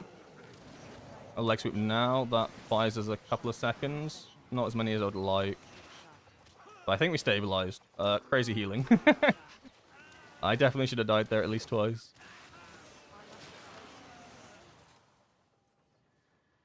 Oh, and then there's this cheeky fellow over here that... Oh, I hate the Dark Fuse Demolitionist. No, you're not even... I'm not going to allow you to reload. How about that? Because he doesn't pull into the group. He'll just stand here spamming. So if you, like, don't realize... Like, even when you interrupt him, he just doesn't move. He doesn't give a shit. He's just standing stationary. Absolute troll of an ad.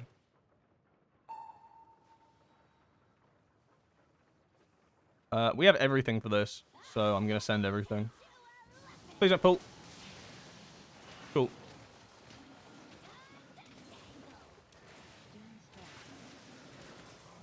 How many times have I done this boss today? Oh my god, I feel like this is the only boss I've done today.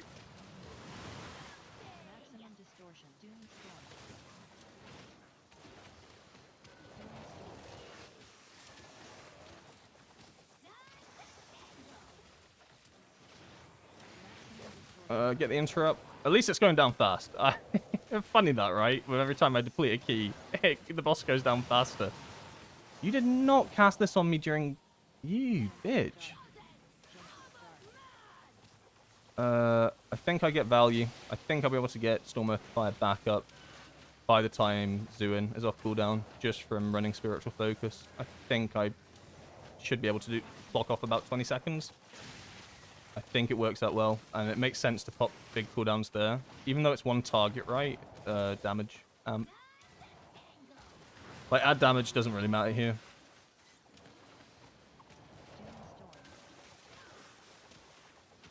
Yeah, and you see, because, like, even though there was 20-second difference between Storm, Earth, and Fire and Zuin, by running Spiritual Focus, I've managed to now line them up perfectly again with each other. It's why I prefer it to Drinking Horn cover for Shadowfan.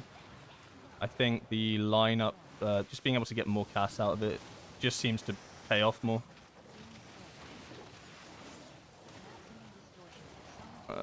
Get a touch of death off on you. Ooh.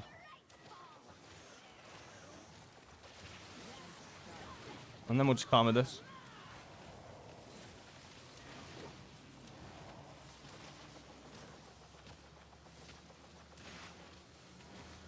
Another triple phase Big Mama. Maybe this is just standard. I don't know why in my head I thought it was you could do it in 2. Maybe I run too many I run too many turns.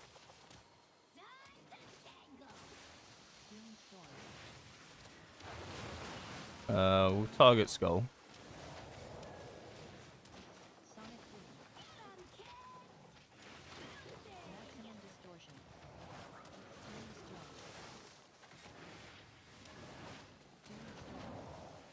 Oh, panic. Calm.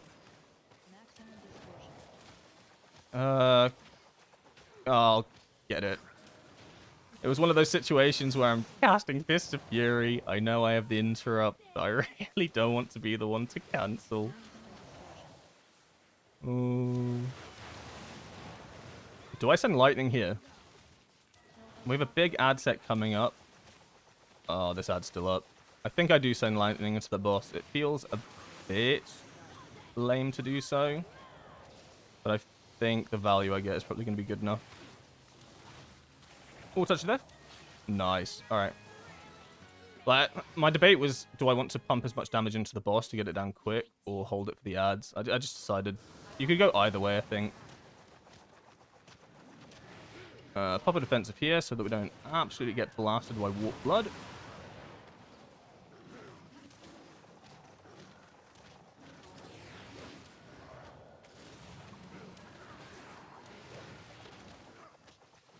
So far, I think it's a good showcasing Shadowpan. Damage is good, right, guys?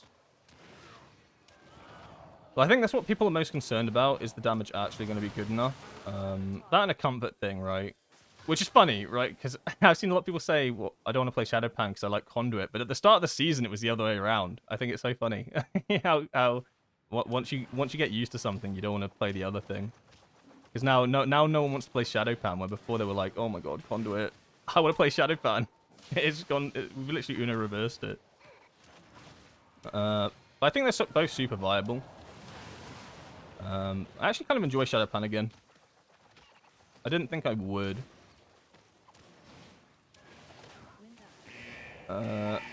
Probably could have sent a Storm, Earth, and Fire out here as well.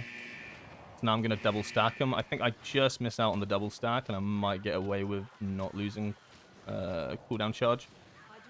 Yeah, just about. I'll send it out here. And then I'll get a big lightning as well. Kind of works out.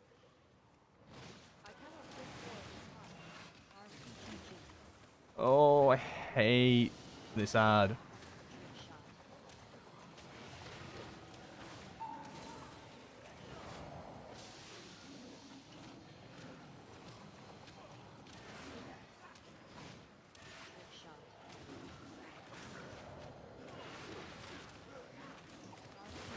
Oh my god. Did I try out the Conduit bug in Season 1? I did. That was the first time I ever played Conduit, actually. I actually have a guide video on how to do Overnax with that bug. I have an Overnax kill video where I go through how to play that fight, but I was using it during the bug. Basically, like, saying, okay, so to do this perfectly, you need to make sure that you roll out at the last second when all the ads spawn, and then do Conduit. I think that's quite funny. Because obviously I'm min-maxed, right? So I was like, okay, Shadowpan's best. No point even learning Conduit, because I know that Conduit's not as good. But then once I did that, I actually was like, okay, this is actually a more... I prefer this hero talent. There's a lot more going on here. It felt fun to do it. And then from that point onwards, I actually played it a lot in the raid, even though it was weaker. Like on reclears and stuff, I'd just play Conduit.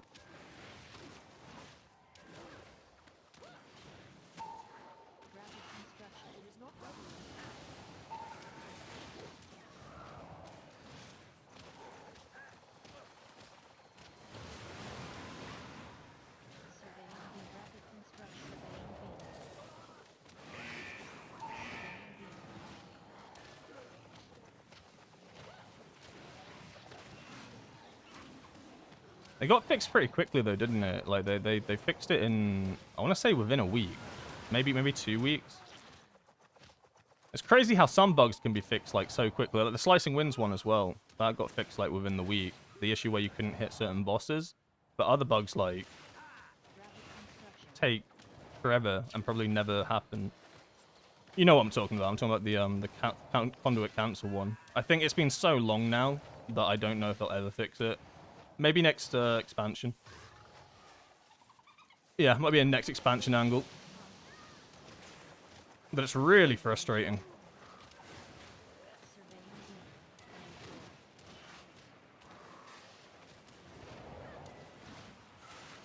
And that's probably the only thing I don't like about Conduit.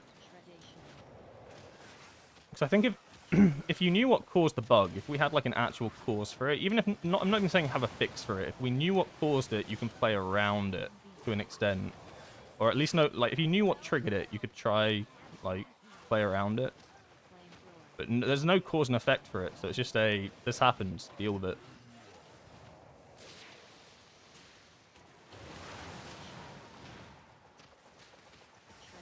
Now, I don't want to be the one to say it, but we're coming up to the second boss of this dungeon.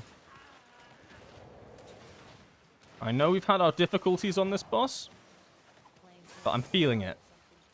I'm feeling the vibes. I'm feeling good about this. Oh, no, I'm scared. I'm lying. It's all a persona.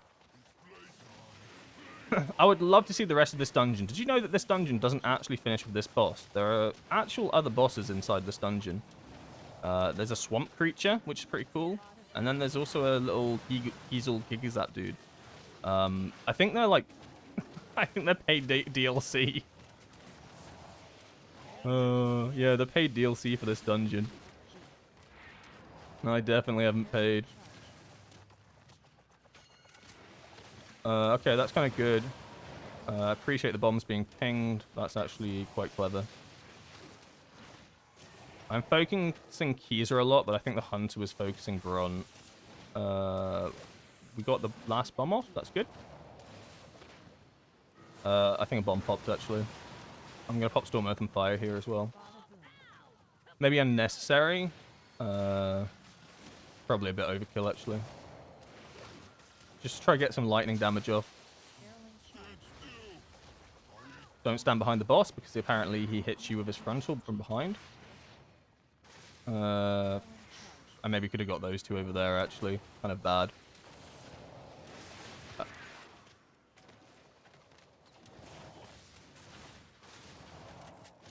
Alright, now we can go ham. No real cooldowns for this, but I would have only got Zuin now, which kind of feels a little bit worthless anyway.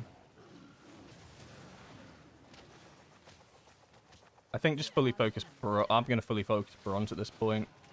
I'll even touch a death then. I can get a good one here. Nice. Oh! Woo! Bront's about to die. Yeah, we should be fine. Yeah, cool. Okay, we get the paid DLC. I actually Venmo'd Blizzard before this dungeon run. So this is why we're actually able to see the rest of the dungeon. Just like transparency's sake. You wouldn't believe the price they asked for.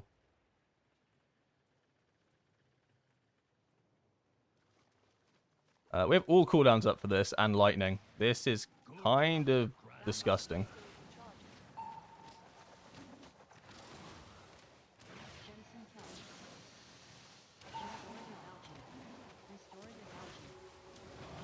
I want to try get one flurry strikes out maybe on all of them. That'd be useful.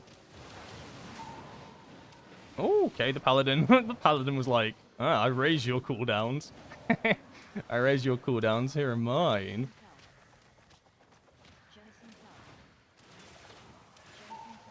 All you needed was 3 monks. See, I looked away from the screen for a second to read that comment, and my health disappeared, and I have a life cocoon on me. So I hope you understand why I don't respond to a lot of questions during the polls. I got cocky there. I was like, okay, let me have a glance. Suddenly I'm on 10% health. Someone's popped a life cocoon on me out of sheer panic. But yes, you are correct. 3 monks did the trick. This is the Mesa. This is Mesa breaking. Okay. The title of the stream now makes sense. 3 monks, a paladin, and a hunter walk into a bar. There's a punchline there somewhere.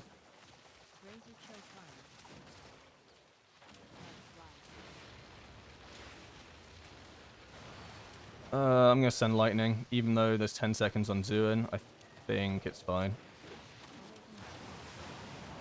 I think I get less value because it's only one target anyway. It's not like end of the world. And then we send everything. I don't know how I didn't get hit by that blob of water. It literally went through me. But we aren't going to complain. Woo!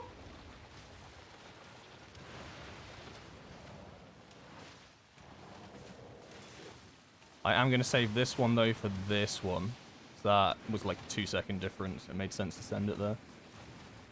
Probably pop a defensive and a health pot here. Kind of hurts a little bit.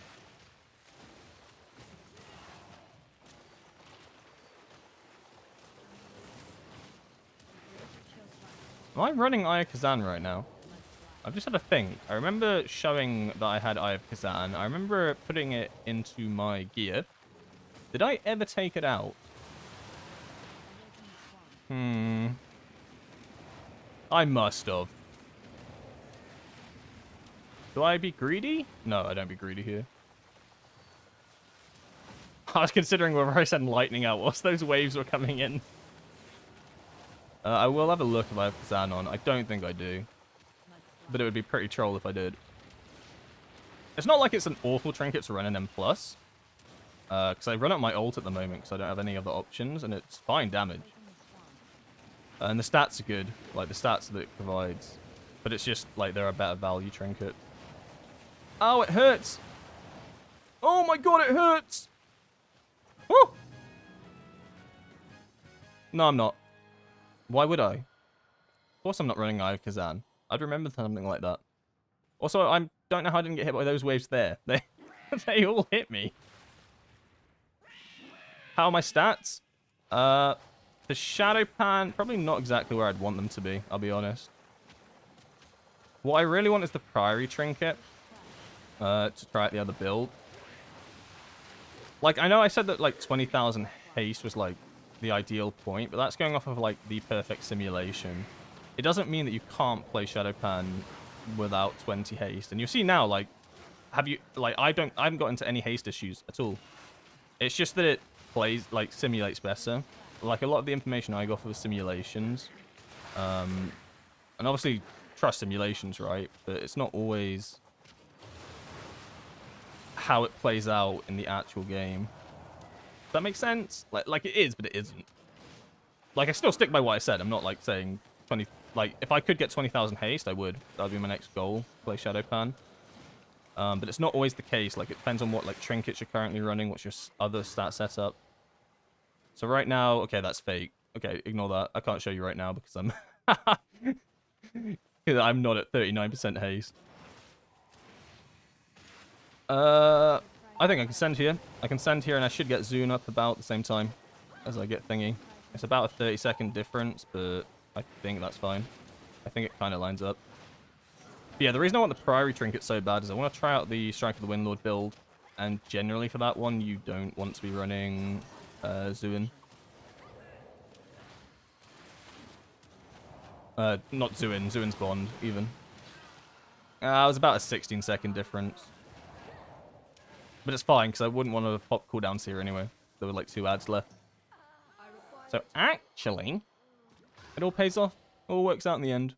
Please skip these, I pray. Oh, we're skipping them. Best run.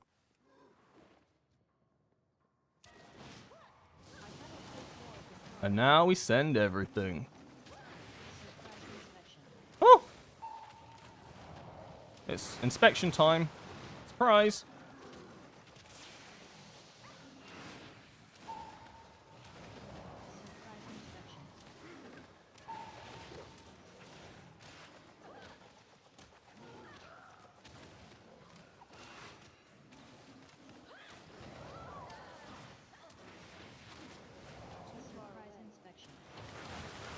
Oh, Flurry Strike discharge on one target. You love to see. You love to see it. Out.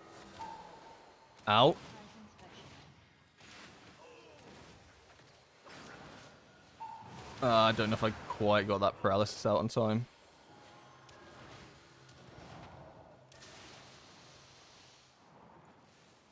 Oh my god, I jumped back in, but they triggered before... What? Okay, so they triggered before the animation disappeared. I'm not going to complain, because I literally jumped back on top of them. I thought I timed it perfectly. I mean, I did technically time it perfectly. But it didn't visually look like I did.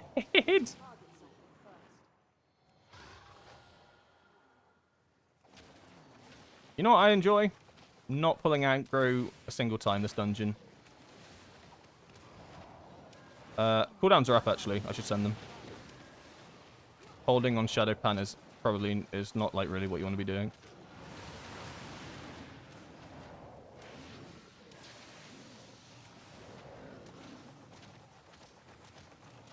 Yeah, because now my cooldowns are literally finished, and we finished these ads. Oh my god, am I dead? Nope. Alive. I'm alive!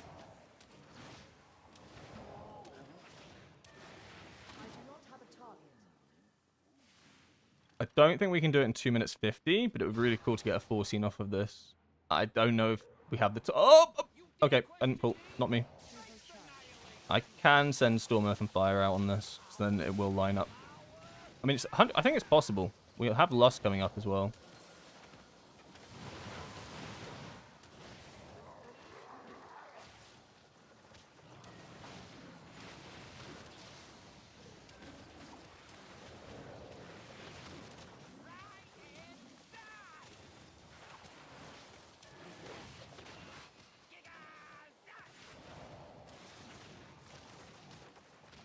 Oh, please get good fixate spawn. Where is it? Oh, that's not good. Oh, it's kind of good if we pull the boss all the way down here. Wait. Oh my god, mine's still alive. Oh! Oh! Go in the water!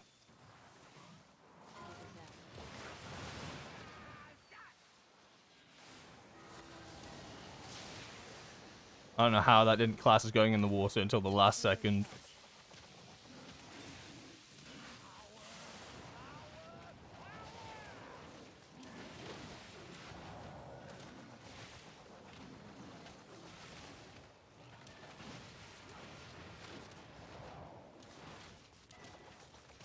Come on.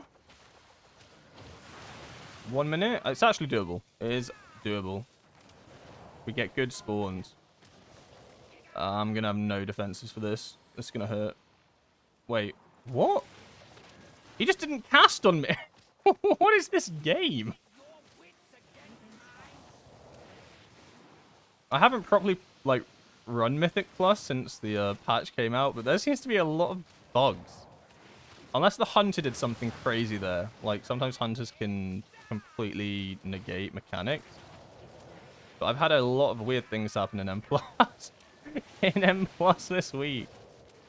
A lot of buggy things. 30 seconds. Don't walk over that. Don't walk over. Oh my god.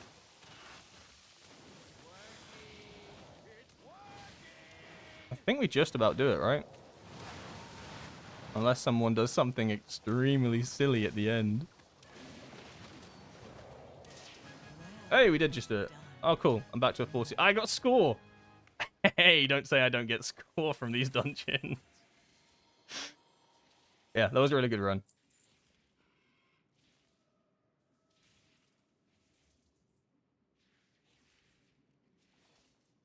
And yeah, like, for a... Like, that's not bad damage for Shadow Pan for a Floodgate. Like, I know you can output, like, more, but it's all going to depend on pack sizes and stuff. Like, dungeons are very manipulative. I think we didn't pull, like, massive packs throughout the run. I think that's good damage for Shadow Pan. And then like, look at the breakdown. You can see what I mean when I say Fist of Fury and Spinning Crane Kick are where all the damage comes from, and how little Flurry Strikes actually contributes now. Crackling Jade Lightning still does about the same amount of damage. More or less, right? But I think it's because Fist of Fury does so much more now, so you got to take that into account, right? Because it's all percentage based. So because Fist does like a ton more damage now, Crackling Lightning probably still... Well, it does do more damage, but... on the whole, like Fist of Fury, like contributes so much. Like 20% of your damage is insane. So that's where all the damage comes from, Fist. Thank you for following the Skull Lock, Tokyo Cacao, I love, and subscribing Antoine. And I have no idea how to pronounce that, but thank you. I'm not even going to attempt. Would definitely have been 6 million overall with slicing and Windlord. Potentially. I think 5 million is definitely a doable target for this dungeon. The thing with this dungeon is you can easily like do 5 to 6 million damage in the first half. But then once you start coming underground, once you've done Swamp Fist and then start going underground, the pull sizes aren't actually as big. You spend a lot of time, like if you do bubbles as well, you lose a lot of damage. So this half of the dungeon ends up being the part where you end up losing. This part is the part where you lose all your damage. So like you might be doing a floodgate and you're like, oh my god, I am padding damage. I'm doing 5 mil right now. I'm insane. And then you come into the second half of the dungeon and it starts dropping. It starts dropping slowly but surely. Yeah, Theater of Pain's a similar one, right? Like you got some big pulls at the start. It also depends with pathing on Theater, right? So if like you do the big pull at the start with all the ads and the bosses, and then you go to the ghost room and you do that massive pull. And then suddenly you start getting into and then you finish the dungeon where you do the one ad at a time, right? The combat one. Suddenly the damage just disappears. All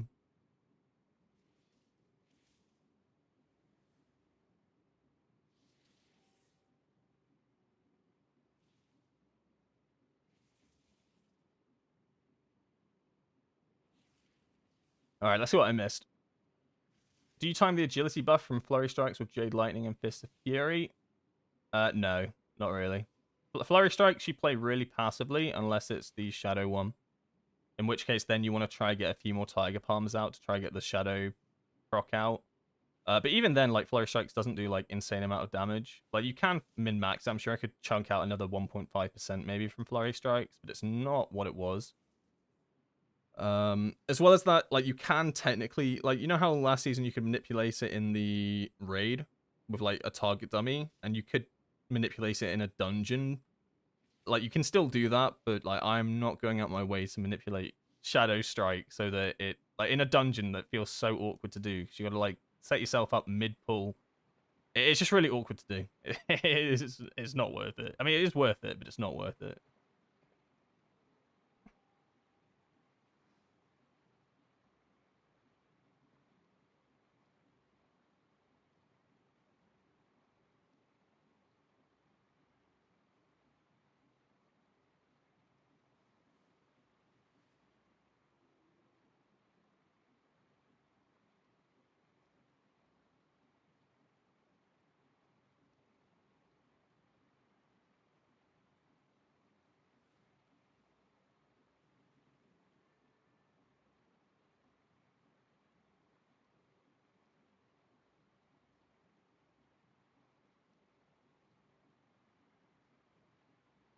Sorry, I'm just messaging the healer.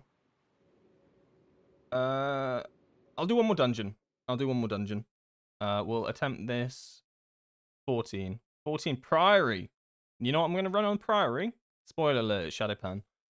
They nerfed this Oh yes, Dummit asked earlier about nerfs. I don't even know if Dummit's still here.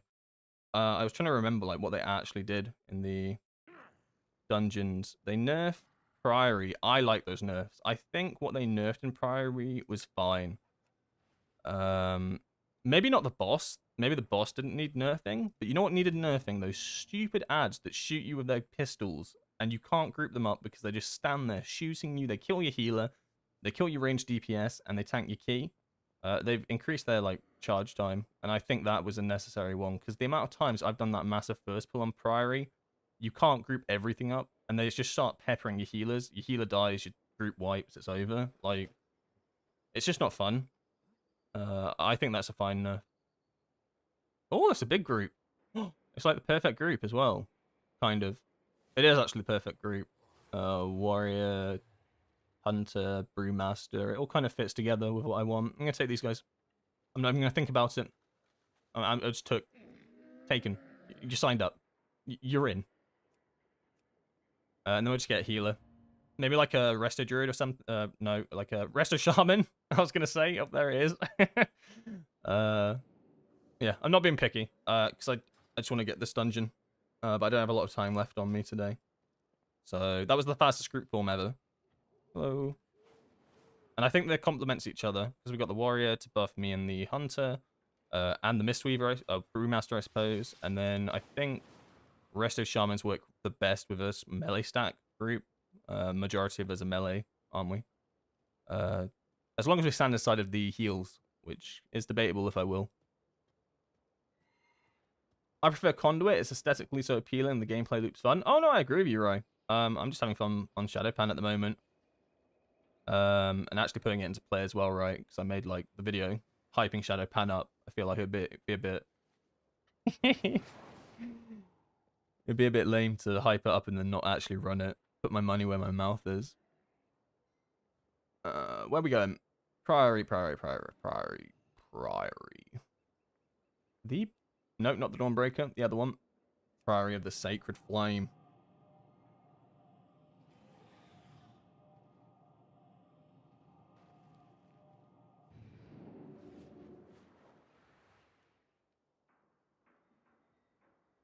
No battle res.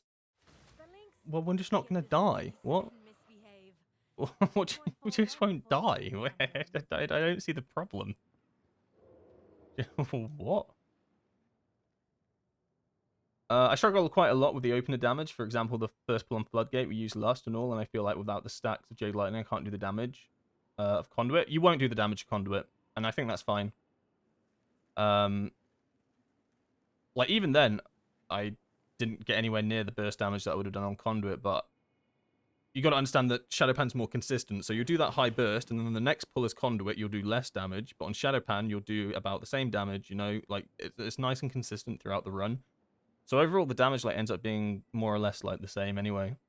Because it's a different style of play. Like, a Shadowpan, you're just doing like a flat line. Whereas Conduit's like, boom, boom, boom, but you know what I mean? No, I'm not saying Shadowpan's the flatline spec, but it kind of fits the analogy. Or hero talent even. But yeah, the numbers won't be as big.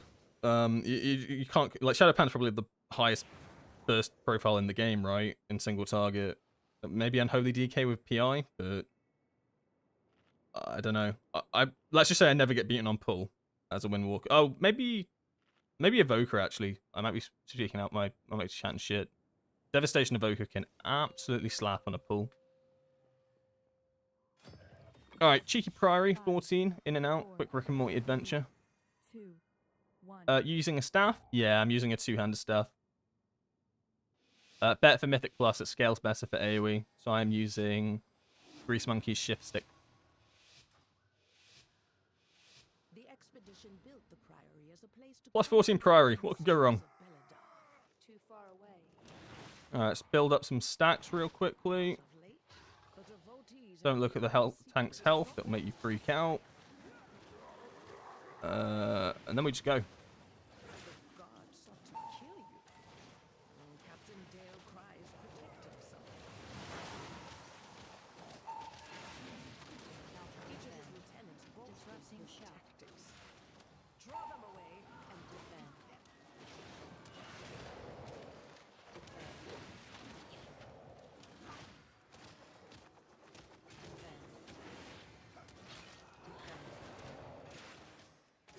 If I can get a lightning off real quickly. Yes, well, there's still like more than 5 targets. That's good. Try and min-max. I didn't use my second Storm Earth and Fire. Probably a bad move, actually. I might just use it now.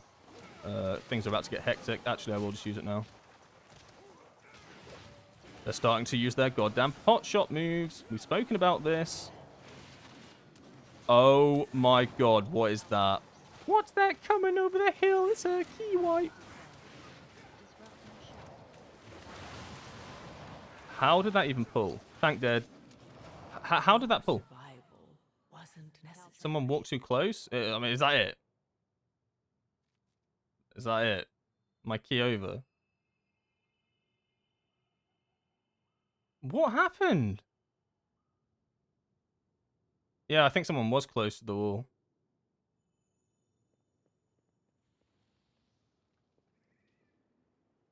Oh.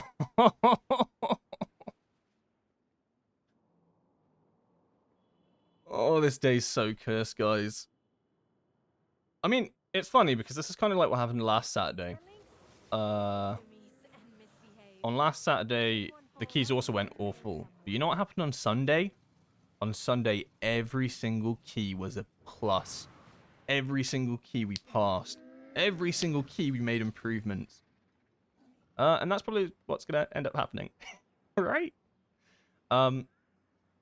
I don't know. I don't know if I have enough time for another one. I don't mind if you've got any questions, now's a great time to ask questions or anything like that. I'll be about for like, I don't know, 10 more minutes or so. So if you got any glaring Windwalker questions, or you want to ask me about life, you know, no one ever asks me about life, you know, no one says, PK, can you give us some life advice? Please don't ask me that. I don't have any. I play WoW like 5 hours a day. Oh, I can't give you any life advice you probably don't already have. When is Blizzard capping Windwalker to 8 targets? Probably never, right? It's only soft caps anyway that we have. I won't get into the details of it because it's complicated and goes over my head because it's like graphs and shit. But it's just reduced damage, right? And there's actually, like, I see a lot of people talking about target caps and stuff. And it's an interesting one, like, because it's not actually target caps that are our downfall. It's just raw damage numbers, right? Because I think the good example that was given previously was that enhancement shamans or one of the shaman specs have the same restrictions we have on a lot of their abilities, and they still do insane damage. I'm pretty sure it's enhancement shamans. Like they have like similar sort of caps, soft caps, and but their damage numbers are just so much higher for that sort of content. So it's more of a damage thing, I think, more than a target capping thing in itself.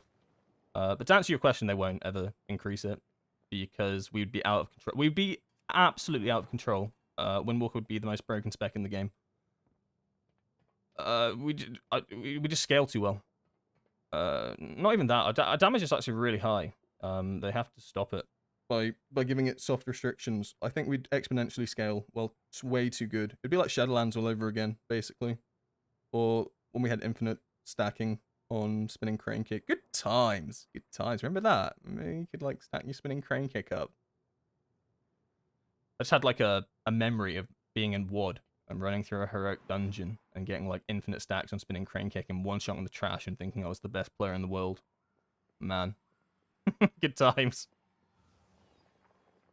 Yeah, okay, yeah, great example, Taganor. A markman is target capped, does 11 million damage explosive shot. Yeah, it's the same thing, right? So, like, even though they have the restrictions, their damage is just so much stronger. Like, it just scales better, or the numbers are just higher.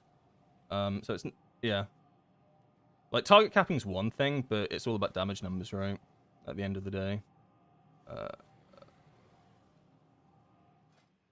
Strike of the Windlord's uncapped, I guess.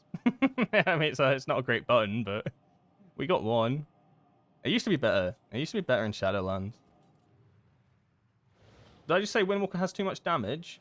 I come from a raiding background, so to me, yeah, I do think we have a lot of damage. I'm not very, like, I'm just getting into Mythic Plus. I am aware that our Mythic Plus isn't as good as other specs at a higher level. But in Raid, like, Raid is basically my bread and butter, right? And to me, Windwalker can output insane damage in Raid. It's why they nerfed us, right? It's why they gave us the 4% nerf, because our damage was so stupid that they had to bring us back in line with the other top specs. And even then, like, you get 4% nerf and you think, oh, your class is dead. We're still top things, you know? Like, so, I don't know. It's my perspective. But in Mythic Plus, I can see it's not the strongest. Not that I think Windwalker's bad in Mythic Plus. Just other specs are better for the sort of content, the high AoE pulls. You only feel 10 times more useless the higher key you go. I did feel a little bit useless in that Floodgate with the Druid and the... Oh, what else was it? It was a Shaman? Ellie Shaman? I think that's the first time I felt useless in a Mythic Plus dungeon. Forget the fact that we like wiped and stuff, but damage-wise, I think that was the first time I actually felt useless the entire season, which is a new. In season 1, I felt useless all the time. I felt useless like all the time playing the game, in Mythic Plus. But that was the first time I think I was like, oh my god, I can't compete with these guys. Their damage is nuts. We need Strike of the Windlord to hit harder. It would be nice if Strike hit harder. I think you've got enough baked into Strike of the Windlord that it's not like the end of the world. Like, basically it's all Gale Force, isn't it, at the end of the day? And I guess Rushing Jade Wind helps a lot. But Strike on its own is actually quite a bad ability. It's why for Shadow Pan, even like you pretty much just went the lightning build like I'm doing now. Like you don't even run it. Only like recently is it like okay to maybe go an alternative build, but even then, like with the disclaimer, it won't do better damage, right? It just won't do better damage. Like you might enjoy playing it more, and it might have more like make those neurons activate a bit more, but overall, yeah, it's not a great button. Yeah, it's just why this entire side of the tree's grey, right?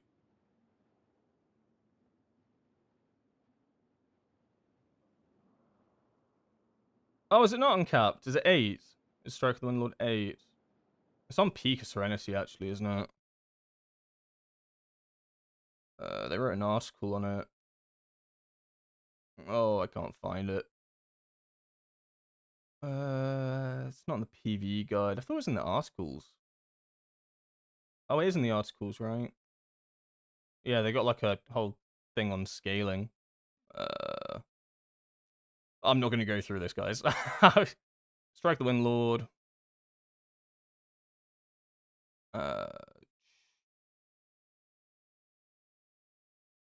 Which one's Strike? Orange. Oh, I'm not even gonna. I need actual neurons to even look at that and try work out what it's saying. This is what I mean when I say it's too much math for me. Like I'd have to actually like take 10 minutes to process what's going on in that.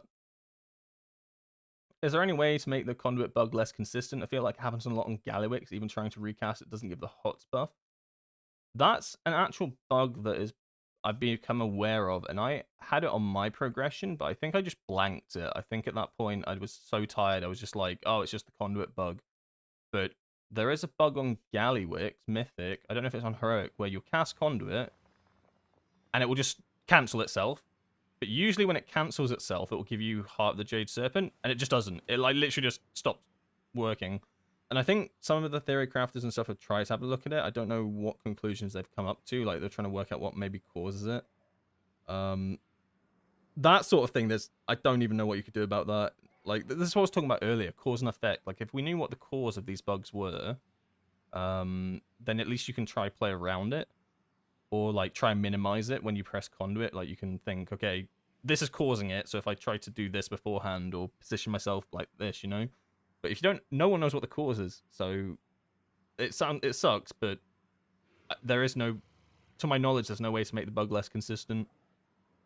Yeah, it happens on Muggsy as well. It happens on the bosses that you really don't want it to happen on. Muggsy annoyed the hell out of me because it would happen during the intermission, which is when you need all your damage to start coming out for P2, and it could easily just cancel on the intermission. That was awesome. Yeah, the Gallywix one's weird. It's like in P1, isn't it? When you do it's the second soaks. The second soak into rocket overlap, I think, is when it happens. It happens during various M+ instances to me as well. Oh yeah, M+. Yeah. So I'm talking about the raid at the moment because in the raid it's really rare. In Mythic Plus, it'll happen every dungeon. Like I'm being a bit over dramatic, but it feels to me like it happens every dungeon because I call it out anytime I'm streaming Mythic Plus. I go, oh my god, and I find myself saying, oh my god, not again. Oh my god, for the 3rd time today. You know, like in a dungeon, it's just it happens. Like in a raid though, it can be really infuriating. So in a dungeon, in your overall, like it's probably not gonna tank your key, but in a raid, when you're pushing boss percentages on a boss that enrages, and conduit's your big burst cycle, and you need all the damage you can, it can actually be crucial. I'm not saying it can't be crucial in M+, but you know what I mean. Yeah, the bug where it just cancel itself every fucking dungeon. Yeah, that's the most irritating one. I mean, it's tedious to have to press it again to make sure you always get unity within. That is tedious. But at least that's got a cause and effect. Well, no, actually, we don't know what it doesn't have a cause, but you know how to counter it, I guess. At least if you knew how to counter it. So, like, with that one, you know, okay, if I activate it again myself, that stops it happening. At least there's a solution. A temporary bandage to the problem. The other one, there's no bandage. It's just, is what it is. Suck it up. Lol. Don't play Windwalker. That's just Blizzard saying, oh, you play Windwalker? You want to play this really fun spec, probably the most fun melee spec in the game. Well, you're gonna have to enjoy these bugs. You have to enjoy all of these bugs, every single one of them, and there's a hell of a lot. Like, I heard that there's a flurry strike bug as well. I don't know too much about it, but it's to do with like targeting. I don't want to speak out my ass here, so I'm not too sure. But I know the gist of it, basically, where if you're like tab targeting or something, or you don't have the right targets and you flurry strike, they'll just stop shooting out. Something along those lines, right? Like your flurry strike discharge will just like not fully all go out. It'll just shoot like a couple of them or something. It's just like, how do Windwalker have so many bugs? How does this spec have so many bugs? Oh, it's great. When I notice my Celestial Conduit cancel itself, I tilt. Yeah, that's a vibe. Delete target capping.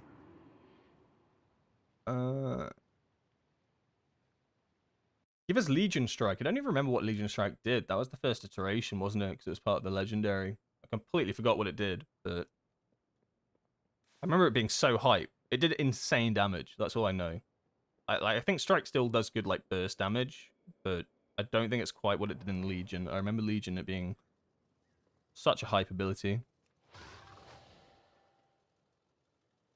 They do it to all the fun classes, Demon Hunter and Monk, full of bugs.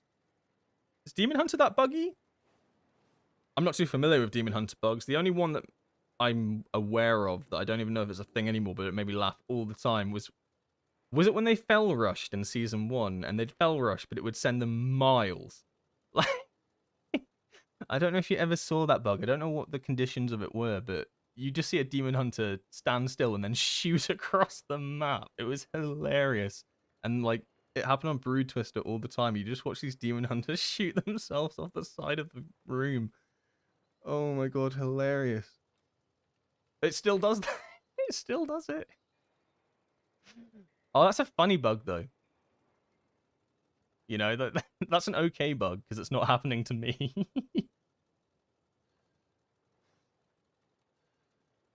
My little class change hope for AoE is they make Storm, Earth, and Fire copies do Slicing Winds to beef up our AoE a little bit. But I'm biased. Yeah, they don't duplicate it, but I still think you get the damage amp from it. But yeah, you are correct. They don't actually replicate that ability. I don't think they'll ever do that. I feel like Storm, Earth, and Fire is probably the most buggy ability in the game. So any way that they don't have to touch it, they won't. Like I feel like anytime they try to change Storm, Earth, and Fire, they just break something. You end up with things like the conduit bug, right, where you can send out your clones and then do insane damage, stuff like that. They'll end up like giving you Slicing Winds, the animation and the damage on it from your clones, and suddenly you just one-shot bosses if you time it at the right time or something stupid. You'll damage it, amp yourself infinitely. I don't know. Could be anything. Monk roll does the same thing. Yeah, you don't have to tell me twice. I rolled off Gallywix last night. It was the stupidest thing. Like, I'd spent the entire tier... Well, that's a lie. I rolled down the middle hole, but that doesn't count because it's in the middle. But last night we were doing Gallywix, and I don't know, I was dodging a mechanic, and my first instinct was roll. And then I thought to myself, don't roll. You're going to roll too far off the edge. And what did I press? I pressed roll. And I just watched myself roll off the edge. Oh, it was great. I think it was last night or the night before. I streamed it either way. It was the stupidest thing. Because you know what you're doing is wrong, but your brain like lags before you can tell yourself not to do it as you're pressing the button. Oh, it doesn't matter like how much I play this game, I still do the stupidest things on Windwalker. It's funny though. Are we still running Conduit? Yeah. Definitely still running Conduit. Just like I'm playing Shadowpan right now doesn't mean don't run Conduit. Like, Conduit didn't get nerfed or anything. Conduit's still exactly how it was. Still the main spec in Raid. Even though, like, I think I would recommend Shadowpan for Styx now.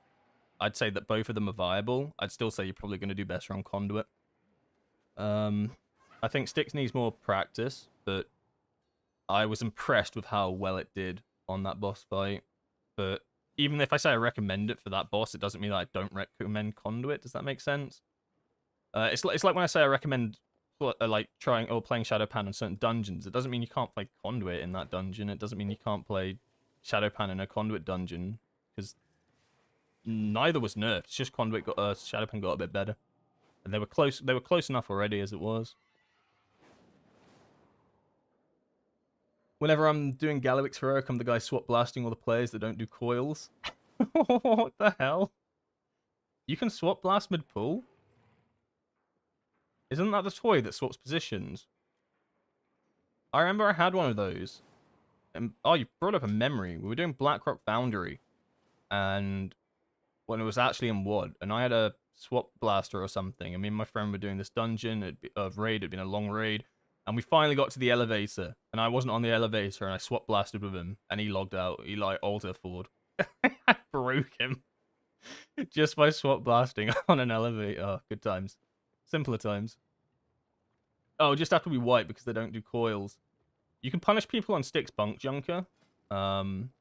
If you take the Transcendence, the ability where you can teleport to someone on with Transcendence, you can punish someone on like lock and stock even if they're a different color to you and it's like a wipe or something. You can just port straight onto them with your opposite color and one shot them. Or knock them off the platform. Knock yourselves off the platform. That's a funny one. I had someone who said that they did that on every time that they wiped on Silken Court, they had someone of the other color always picked, and they just instantly Transcendence on top of them, and they'd end each other. Good one. Taking notes. Write that down. Write that down. They're good enough to play either of them, Lariat. Like, genuinely, you can play what you prefer at the moment. I think that Celestial has the edge in some dungeons, and I think Shadowpan has the edge in other ones, but you need specific, like, you do need, like, certain, like, builds. Everyone's, like, Conduit built. I think you could use more haste for the Shadowpan one. And at the same time, it's not even dungeon specific. I'd say, honestly, I wish I probably put it more in the video, but I think it's more route based, right? And I think it's actually more important who your group is and how your tank's pulling. Because a tank can completely screw up how you think a dungeon's going to go pull-wise. Like, in your mind, you might think, okay, this is a nice, consistent dungeon, pack after pack after pack. But actually, your tank does, like, one big, massive pull, and then he does a tiny one, and then he does a massive one in a dungeon you weren't preparing for it. So I'd say it's almost more important knowing what your tank's going to do. And that can decide which one's better off. I've only played Celestial the entire time. Oh, you can still play Celestial. I'm just having a bit of fun on Shadowpan at the moment. And it's not like you're going to do bad on Shadowpan. Like, I think Shadowpan is... I deleted my segment, but yeah, I think it can output good damage. I once got launched at Heroic Sprocket out of the platform being in the middle, and after roll, I got yoinked 40 yards away. What did I do? I like to use Transcendence on lock and stock. So when he knocks you back, you can Transcendence to the conveyor belt before you run back to the boss. But I didn't know that initially, if you're still flying and then Transcendence, you keep flying. So on like one of our first pulls, I got knocked back, instantly Transcendence, and just flew off because you need to wait for yourself to land before you can Transcendence. You just keep flying. But like it's like, and you've positioned it right to the edge of the map. Oh, that's a good one. What I also do on lock and stock. Yeah, don't ever Whirling Dragon Punch on lock and stock conveyor belt unless you feel confident in what you're doing. Because I have 100% Whirling Dragon Punched into the other team. That was great. But yeah. You see some great things. Anything in the name of damage. See you again, Grandmaster. Alright, well, I think that's going to be it for me today. Yeah, a bit of a shame that it wasn't like the best Mythic Pluses, but I've had fun. I hope you guys have had fun. Answering questions, just chatting, hanging out. I've really enjoyed that. Hopefully tomorrow we actually get some pluses. We'll start off with a 13 Priory. Don't know how I ended up with that. And we'll go from there. Same time, same place. Thank you for all hanging out. Thank you for following Dorito, Jew, Gitarman, Machoni, Christ, Angra. Oh my god, there's so many of you. Calm down, guys. And the Skull Lock. I might have doubled up on the Skull Lock, but you know what? You get it. Shout it out twice. Yeah, thank you. It's really nice of you to say, Mimi. But yeah, hopefully catch you tomorrow, 2 p.m. Same time, same place, same dungeons, less wiping. All right. Have a nice Easter Saturday, guys. Bye-bye.